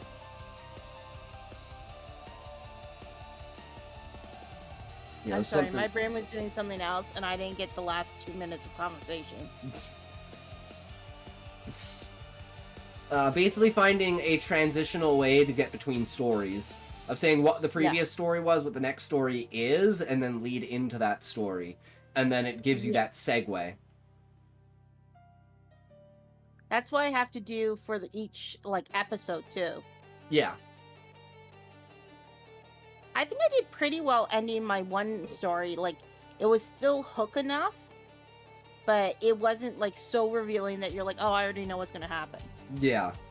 You want to know more. It asks you the evocative questions and leaves you hanging on most of them. Yeah. Especially of being like, Especially is this Blue chick Ball, even want to do this? Or what are her other priorities and propositions, right? And is he going to be all about them trying to fight each other? And he's like, nah, I'm only want people that are willing to fight go to bat for me, you know? You gotta fight each other literally to the death to try and be my wife. I need a woman who's loyal and willing to spill blood for me, right? And she's a Fox Clan member, Mhm. so she's kind of all about seduction. Mm-hmm. So there's gonna be other men as well. Hell yeah. Yeah. We ain't no monogamy here. We pretend to be, though.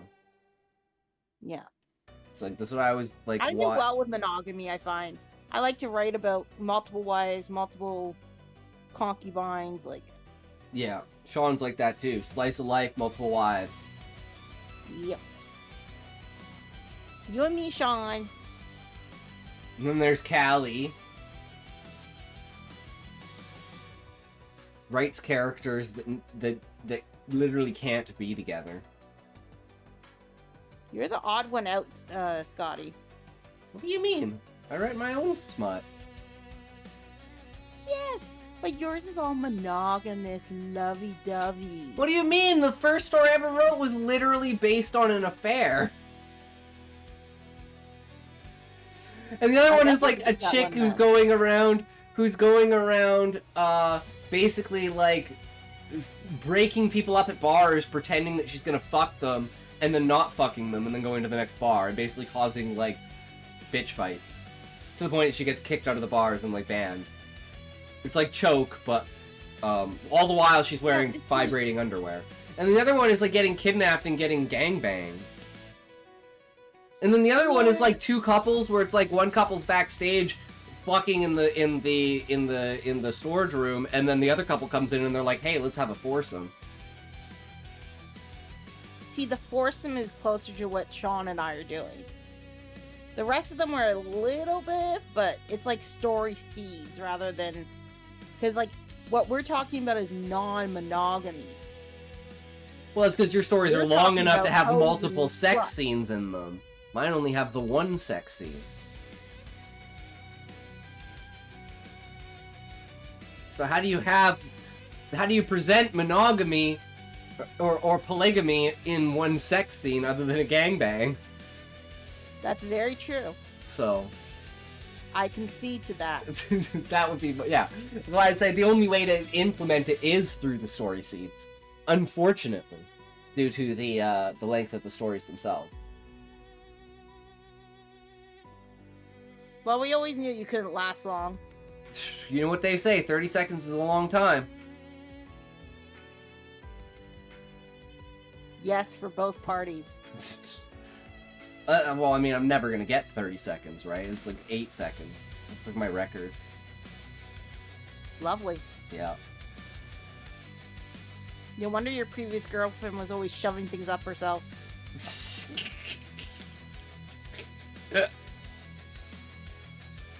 Don't they all do that, though?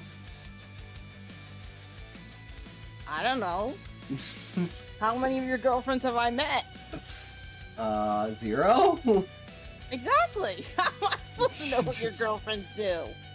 I meant in general, because you're a chick. You're like, that isn't just a thing chicks do? Isn't that a thing guys do? I mean, they're always putting I things do. in their thing. I do, but I don't know about other people.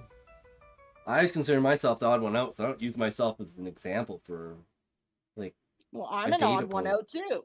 Well, now I know you're an odd one out, so now I guess I'll put you on the outside data sample. So we need someone who's, like, in between. That's probably Queen, though. Yeah. So close to done this chapter, but I don't know how to finish it. And with sex scene. No, I know how the chapter's gonna end, I just don't know how to get there. There needs to be something that this character says to the character, and it's like, okay, well, what do you want to do, right? Like, do you want to spill the beans to these people? Like, do you want to keep pretending that you're my fucking pet zombie? Like, what's the play here? Because I don't know if they're gonna tell the truth or not. Then just say it, like, honestly like that. You can make it sound fancier later. Just say, like, do you want to continue to be my zombie person? End chapter. No, because we have to actually answer it. Because after that, then they get up and they go talk to the commander. So write 2 different situations and see which speaks to you.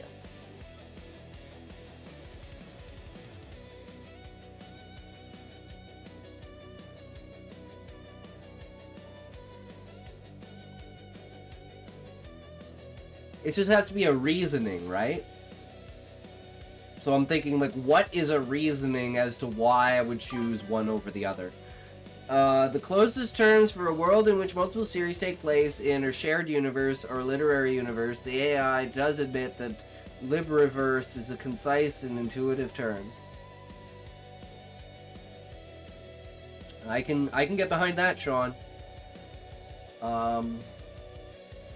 So this goes back to your characters' personalities and what the No, this conflict goes is. to the commander.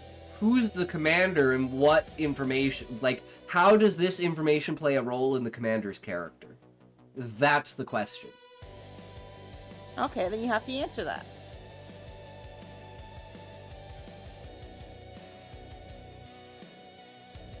Which goes back to the whole reason of why this place was built, which begs the question, does the commander know about the machine that's under the sanctuary? Should he know about it? What's more fun for the reader?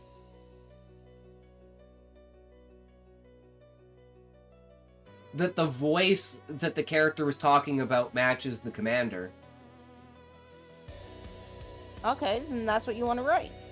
Which means the commander would know about at least the underground passage, not mainly even the...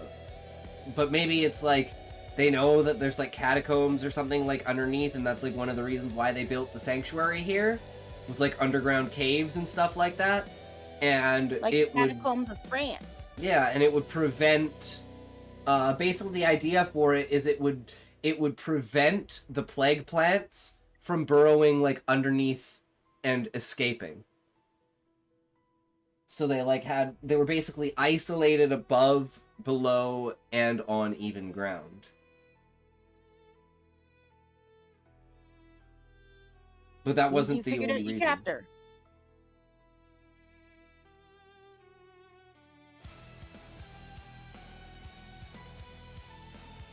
But that's what I've got so far, right? And I'm like trying to work further into the future of like, where would this pivot and turn? Because this has to be an extremely important moment in the story for like revelation purposes, right? Of either this commander is a bad guy that they're going to fight against, or this commander is going to be their ally that helps them spy and get inside the other countries. Because this is like a revelation moment. Like, I want you to write like 5 100-word scenarios of what could happen in each situation and sit with it for a day or so. And then come back to it, read it, and see which one interests you. Well, see, that's not how I work with my writing. My writing is based on an idea. So, like, I have to have an underlying foundational idea of why this is the path that I want to take. Because I have a million different paths, right? So it's like, I know what every path is, I just don't know which path is the right path.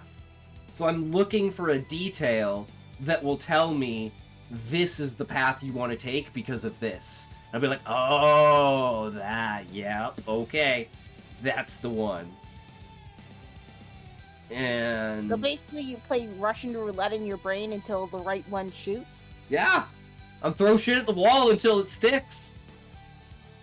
Yeah, see, that would drive me insane. It does drive me insane. Well, then everything makes sense. That is my brain. That's why I always say, like, My brain is I very carefully construct all those piles of shit, and then I randomly grab one and say, "This is it."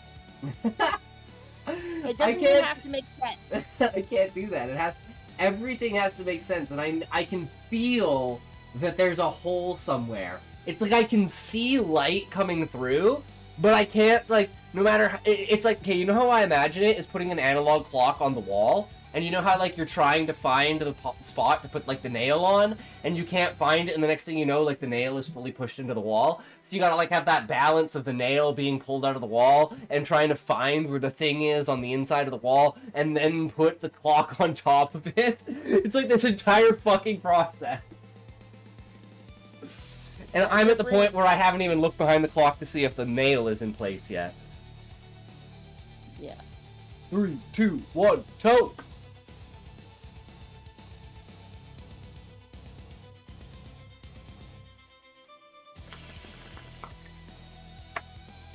It's really weird watching the stream, because our conversation in the stream are like 3 to 5 seconds behind. So I can hear you say 1, 2, 3, tote, and then like 2 seconds later I see on the stream and hear it.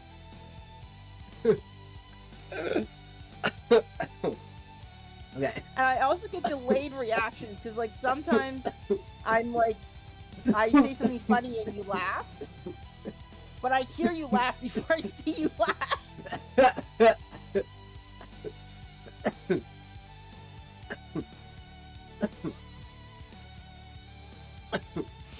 Okay.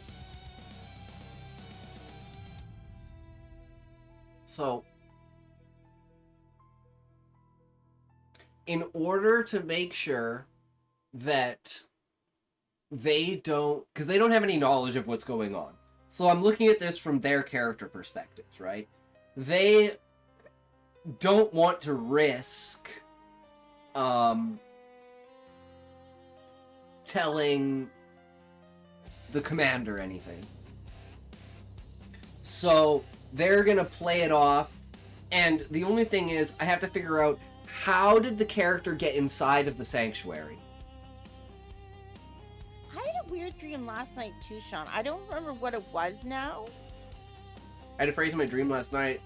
I was warning a space fleet commander that I was going to get my mothership and that she'd likely shit munitions upon seeing it. Those words, shit munitions, just cracked me up enough to wake up and ruin my space dream. Damn, Sean! You need to watch the new release for today, because we're doing Humanity Fuck Yeah this week. So all the stories are sci-fi stories where humans are like, you know, they enter into the equation and all the other races are like, oh fuck, the humans are here. Okay, everyone sit the fuck down and put on your fucking business face, man. You don't want to fuck around with the humans. They will goddamn take you to the fucking... They'll take you to the playground and fucking destroy you. Never been a fan of sci-fi. I love sci-fi because I love technology. I love like space. I love, you know, the different There's conflict one of interactions. series that I like that's sci-fi, but it's like sci-fi adjacent. Mm-hmm. So it's kind of like a sci-fi fantasy mix, which I love. That's why I like what like Final Books Like Fantasy, because it's Dune. like it has like the technological side, but also the magical side, right? Yeah. So it's not necessarily sci-fi, but it does have those elements in it, right? Yes, so I guess my statement, I don't like sci-fi, still sticks. Yeah. Like high sci-fi, like freaking intergalactic battles and like entire fleets of starships and multiple nothing levels for of me. technology and understanding different species I've never across even the watched stars. Star Wars or Star Trek. Damn. Based. Yep, no interest in it at all.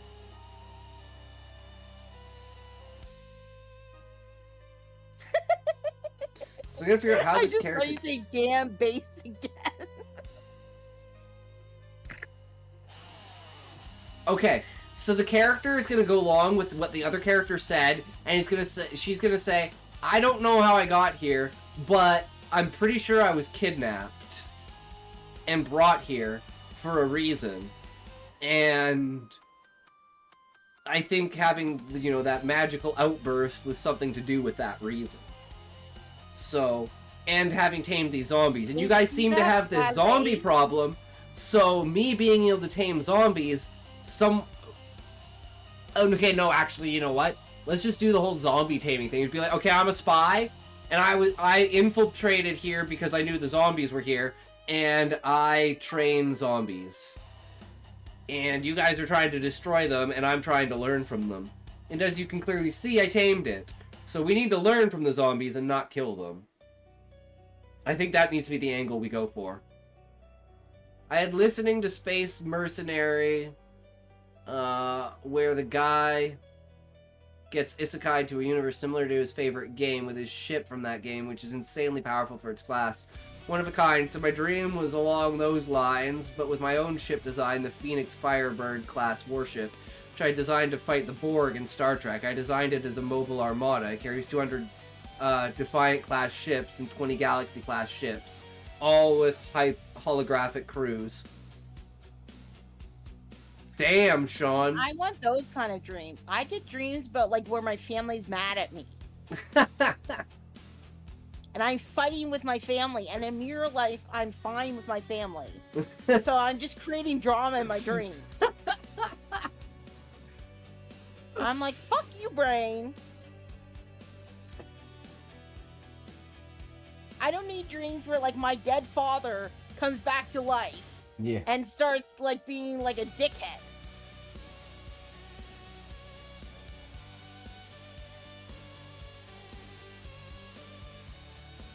I'm bored enough, I'm creating daddy issues for myself.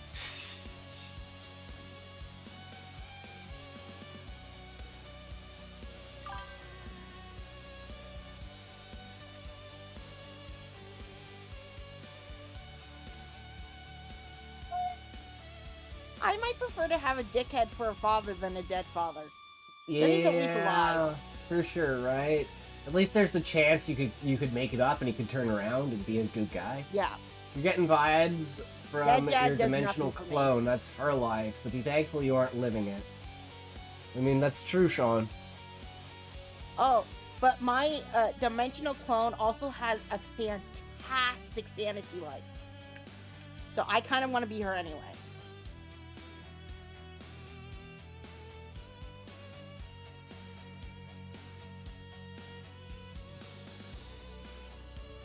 Oh, I remember what one of my dreams was. I was falling out of a parachute, and I had my 2 dogs strapped to my chest. And they survived, and I was like broken into 1 billion pieces.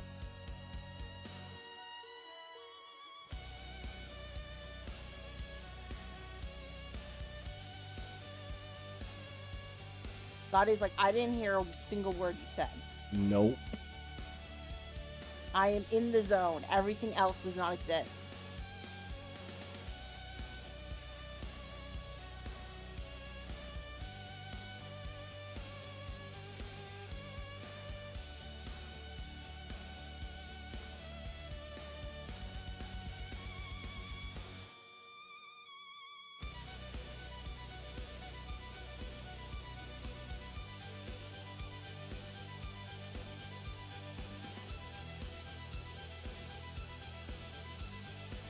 I'm in a cheeky mood right now. I should probably go to bed. Well, I'm planning on ending the stream as soon as I'm done this, and we're like 5 sentences from being done. So just stick around just a little bit longer. Just at least for... Wait, did we just have an ad break? No, we're having an ad break in like 3 minutes. I need your 3.5 cents, please. Please, I need your 3.5 cents. Fine. Thanks. Do you still get it if I have turbo? Yeah, I get way more money. Actually, I get like 40 cents instead of... Like, literally. Like, so... You're fucking welcome then. Yeah, no, I'll show you, Book. This is how fucked up it is. And I'm pretty sure you and Queen are the only 2 that have turbo. Sean, get Turbo.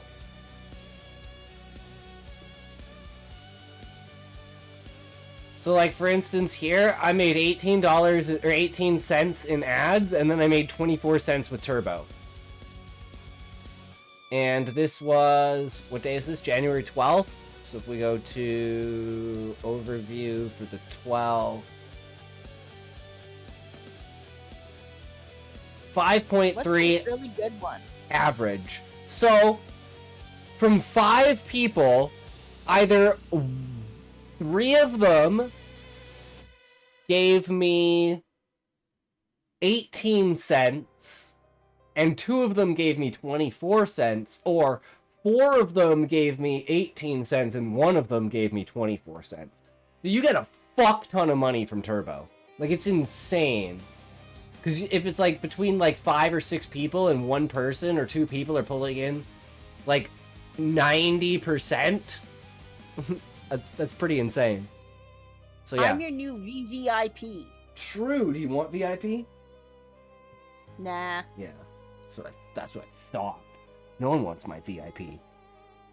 I'm your special, extra special VVIP. I don't need any icon. Yeah, same with Sean. You guys are like the secret police.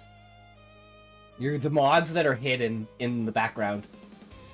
Yes. If I could afford it, I'd have already gotten Turbo and subbed. Yeah, Sean, don't worry about it. I'm just fucking around. It literally doesn't matter. It's 20 cents. Like, it's not important. Yeah.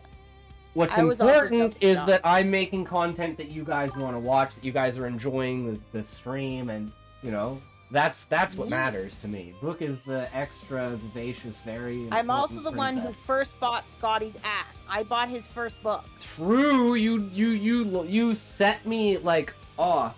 As soon as you bought it, everyone bought it, and then I sold 60 copies. And now people are still reading it. And still buying it. And I bought every copy of your books at first. I don't know if I have the latest ones, but... I hadn't put any new ones up, so you have them all. Yeah. I should, though. I should take... Well, I still need to do, like, 2 or 3 more stories for Lisa Lives Forever. Then I'll put Lisa Lives Forever up as, like, a mini-series. With all of the stories for it. Because it's got, like, 18 stories on it, which would be a really, really long one, right? Like, that's, like... The entire series is probably 80,000 words. Oh, wow. Like, it's a legitimate fucking series. Are you going to bundle it? Well, that's the idea. That's good. Yeah. Of course, Sean can't hear any of this. Mr.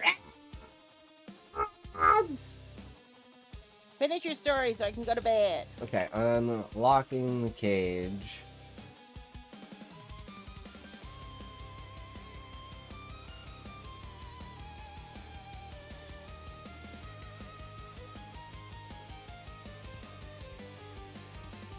What price point are you thinking for your 80K story?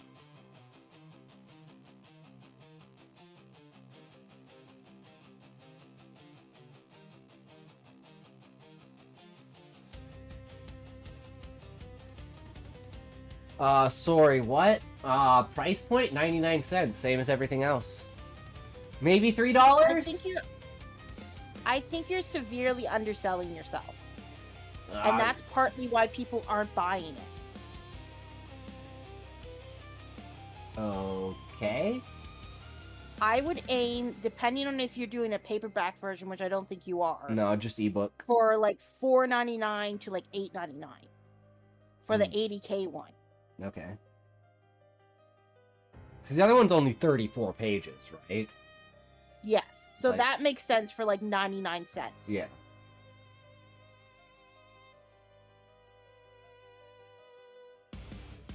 But you should definitely up the price for your long form novels. Or people are going to be like, why the fuck would I buy this? Like, it's probably trash. True. Because people think And it expensive won't hurt you to equals lower good. the price later. It's true.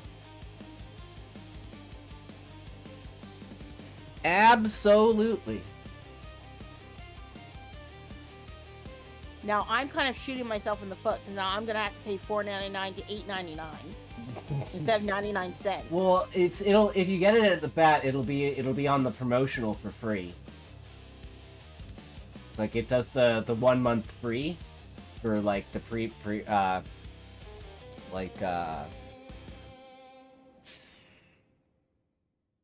like promotional stuff. So it's like, like, hey, this book just came out, get it now. Well, it's free.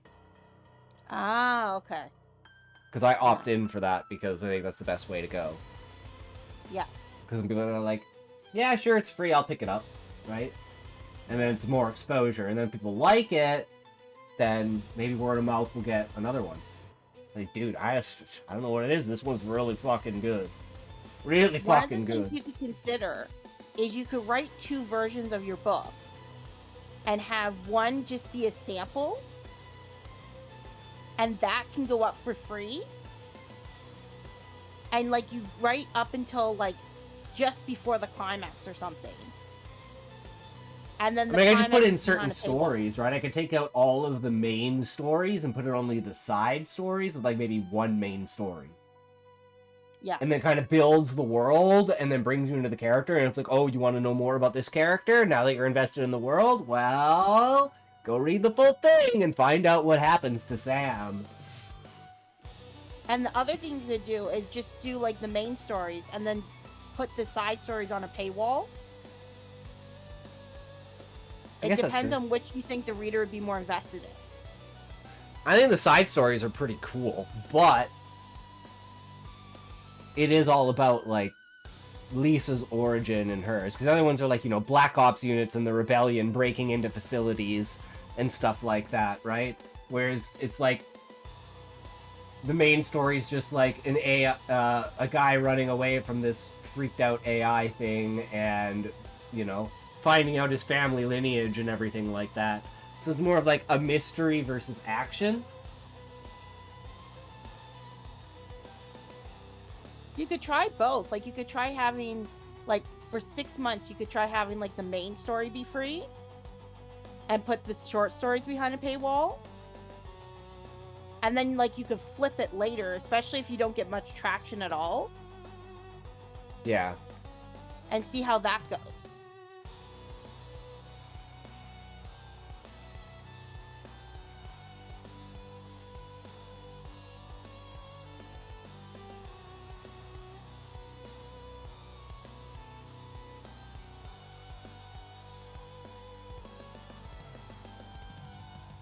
You could also do the audio thing too.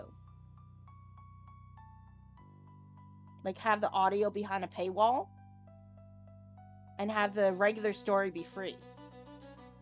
Or vice versa.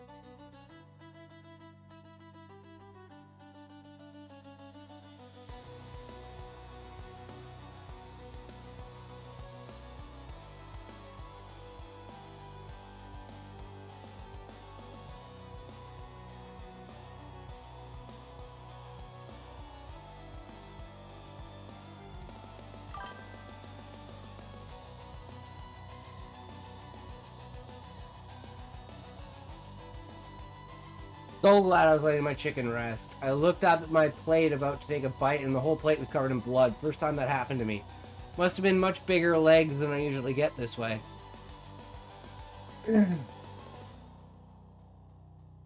Wasn't fully cooked, Sean? That's not good. Well, it's not like he re-killed the chicken.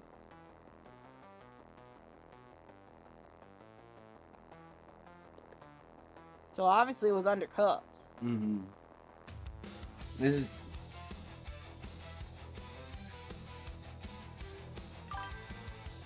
Good one, book. Is that how I should end it? Just demanding to speak with him? Yeah, I think that's good. Or should it be like, he came, should he come out? That we know that I guess leaving it on the ambiguity of whether we'll actually be able to speak to him or not should be a good way to end it. Yes. Because then you don't know if he's going to say yes or no. Alright, I can deal with that. Almost 1,700 words, not too bad. Unedited, unscripted, just kind of rambling as it goes. I did 21 minutes. 390 degrees F, normally that works. So 11 on one side, then flip everything over in then 10 minutes. But it was just like, not enough. Not enough, ski-doozy daisies. That's, well, I'm glad you didn't eat it, Sean, because that would be bad. That would be very, very bad. And you might be turned into a chicken. That would be very bad, because then he wouldn't be able to watch me. You don't think chickens can watch you? Well, I mean, he wouldn't have, like, is he able to, like, move the mouse around on the PC? Like, is Marion just gonna kick him out of the house? Like... No, Marion's a good wife. She would move the mouse for him. Okay, so she'd be the one watching me now instead of him? No, she would set him up like you do a child at the computer. And he'd just be like, peck, peck, and peck, just leave peck, him there for a peck, few peck, hours. Peck, peck, peck, peck, peck, peck, as he's typing. And she would bring him snacks.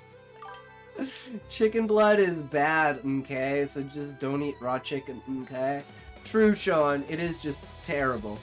That is one of the more dangerous ones to do, for sure. Now, chicken blood can be good if you're into voodoo. So everything is with grain of salt or whatever. I'm tired. Okay, I just gotta bring this up just because you said that.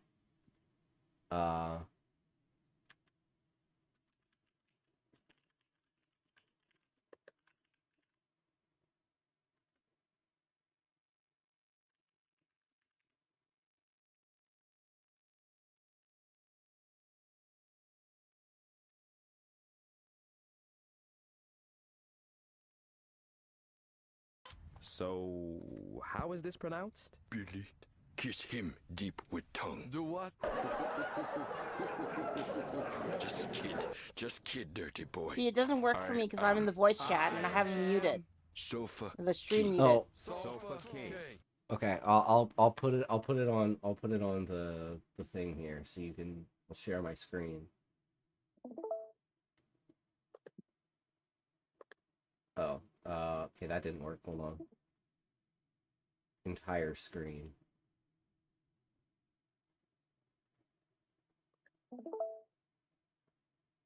Okay, here we go.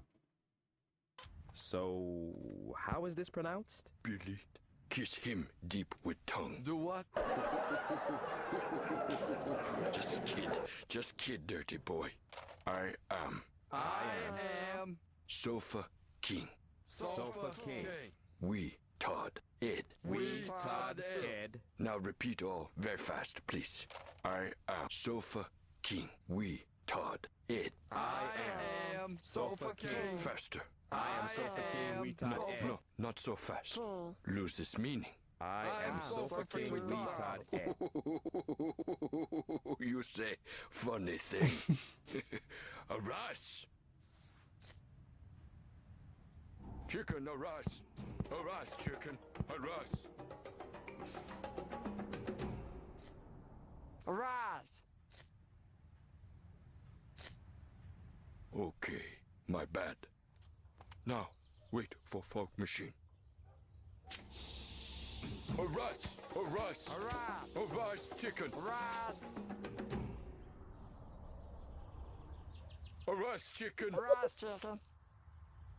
I'm too tired. Oh, This is actually funny. I'm so tired. Chicken, arise! Chicken, arise. Arise, chicken! Arise, chicken! Chicken, arise. Arise! Arise. Arise, chicken! Arise, chicken. Arise! Arise. Arise! Are they saying harass? No, Or arise! Arise, chicken! Arise! He's trying to bring... There it is. I think that's Ultra Mega Chicken. Oh my god, I love Aqua Teen Hunger Force. This shit is the best. Okay. Okay. Alright. So. Oh, thanks for stopping by. Thanks for hanging out, guys. We had a great day today. We will be back again tomorrow. So we will see you then. So remember, until then, keep carrying on with the creativity, the imagination, and the storytelling. Don't ever let anyone tell you that your story is bad. because even if it's bad to them, it may not be bad to someone else. So remember, if you can't say fuck you to your friends, who can you say fuck you to? Fuck you! All right, who we raiding today? Where we going, what we doing, what we got today? It's the big raid. Remember to disconnect Discord. Oh, yeah, I should probably do that. Thanks, book. Raid skadoodle daisy, dappin doober dops. Dope doobin dap dimmin damn dimmers. Doopin dots. Doop dop dam dimmer don. Oh damn dim damn dopper dims.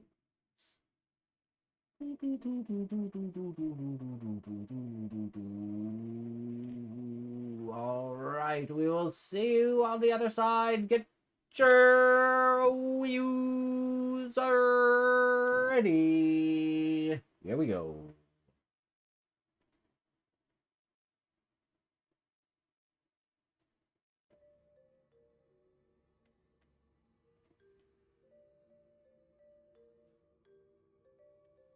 I don't quite get that. Raiders, hi! Welcome in. Folks, if...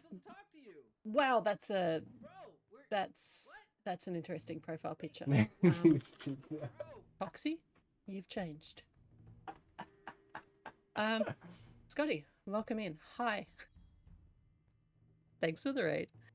Folks, if you don't know me, my name is Rowan. I am a professional writer. I will see you guys on the other side. Not very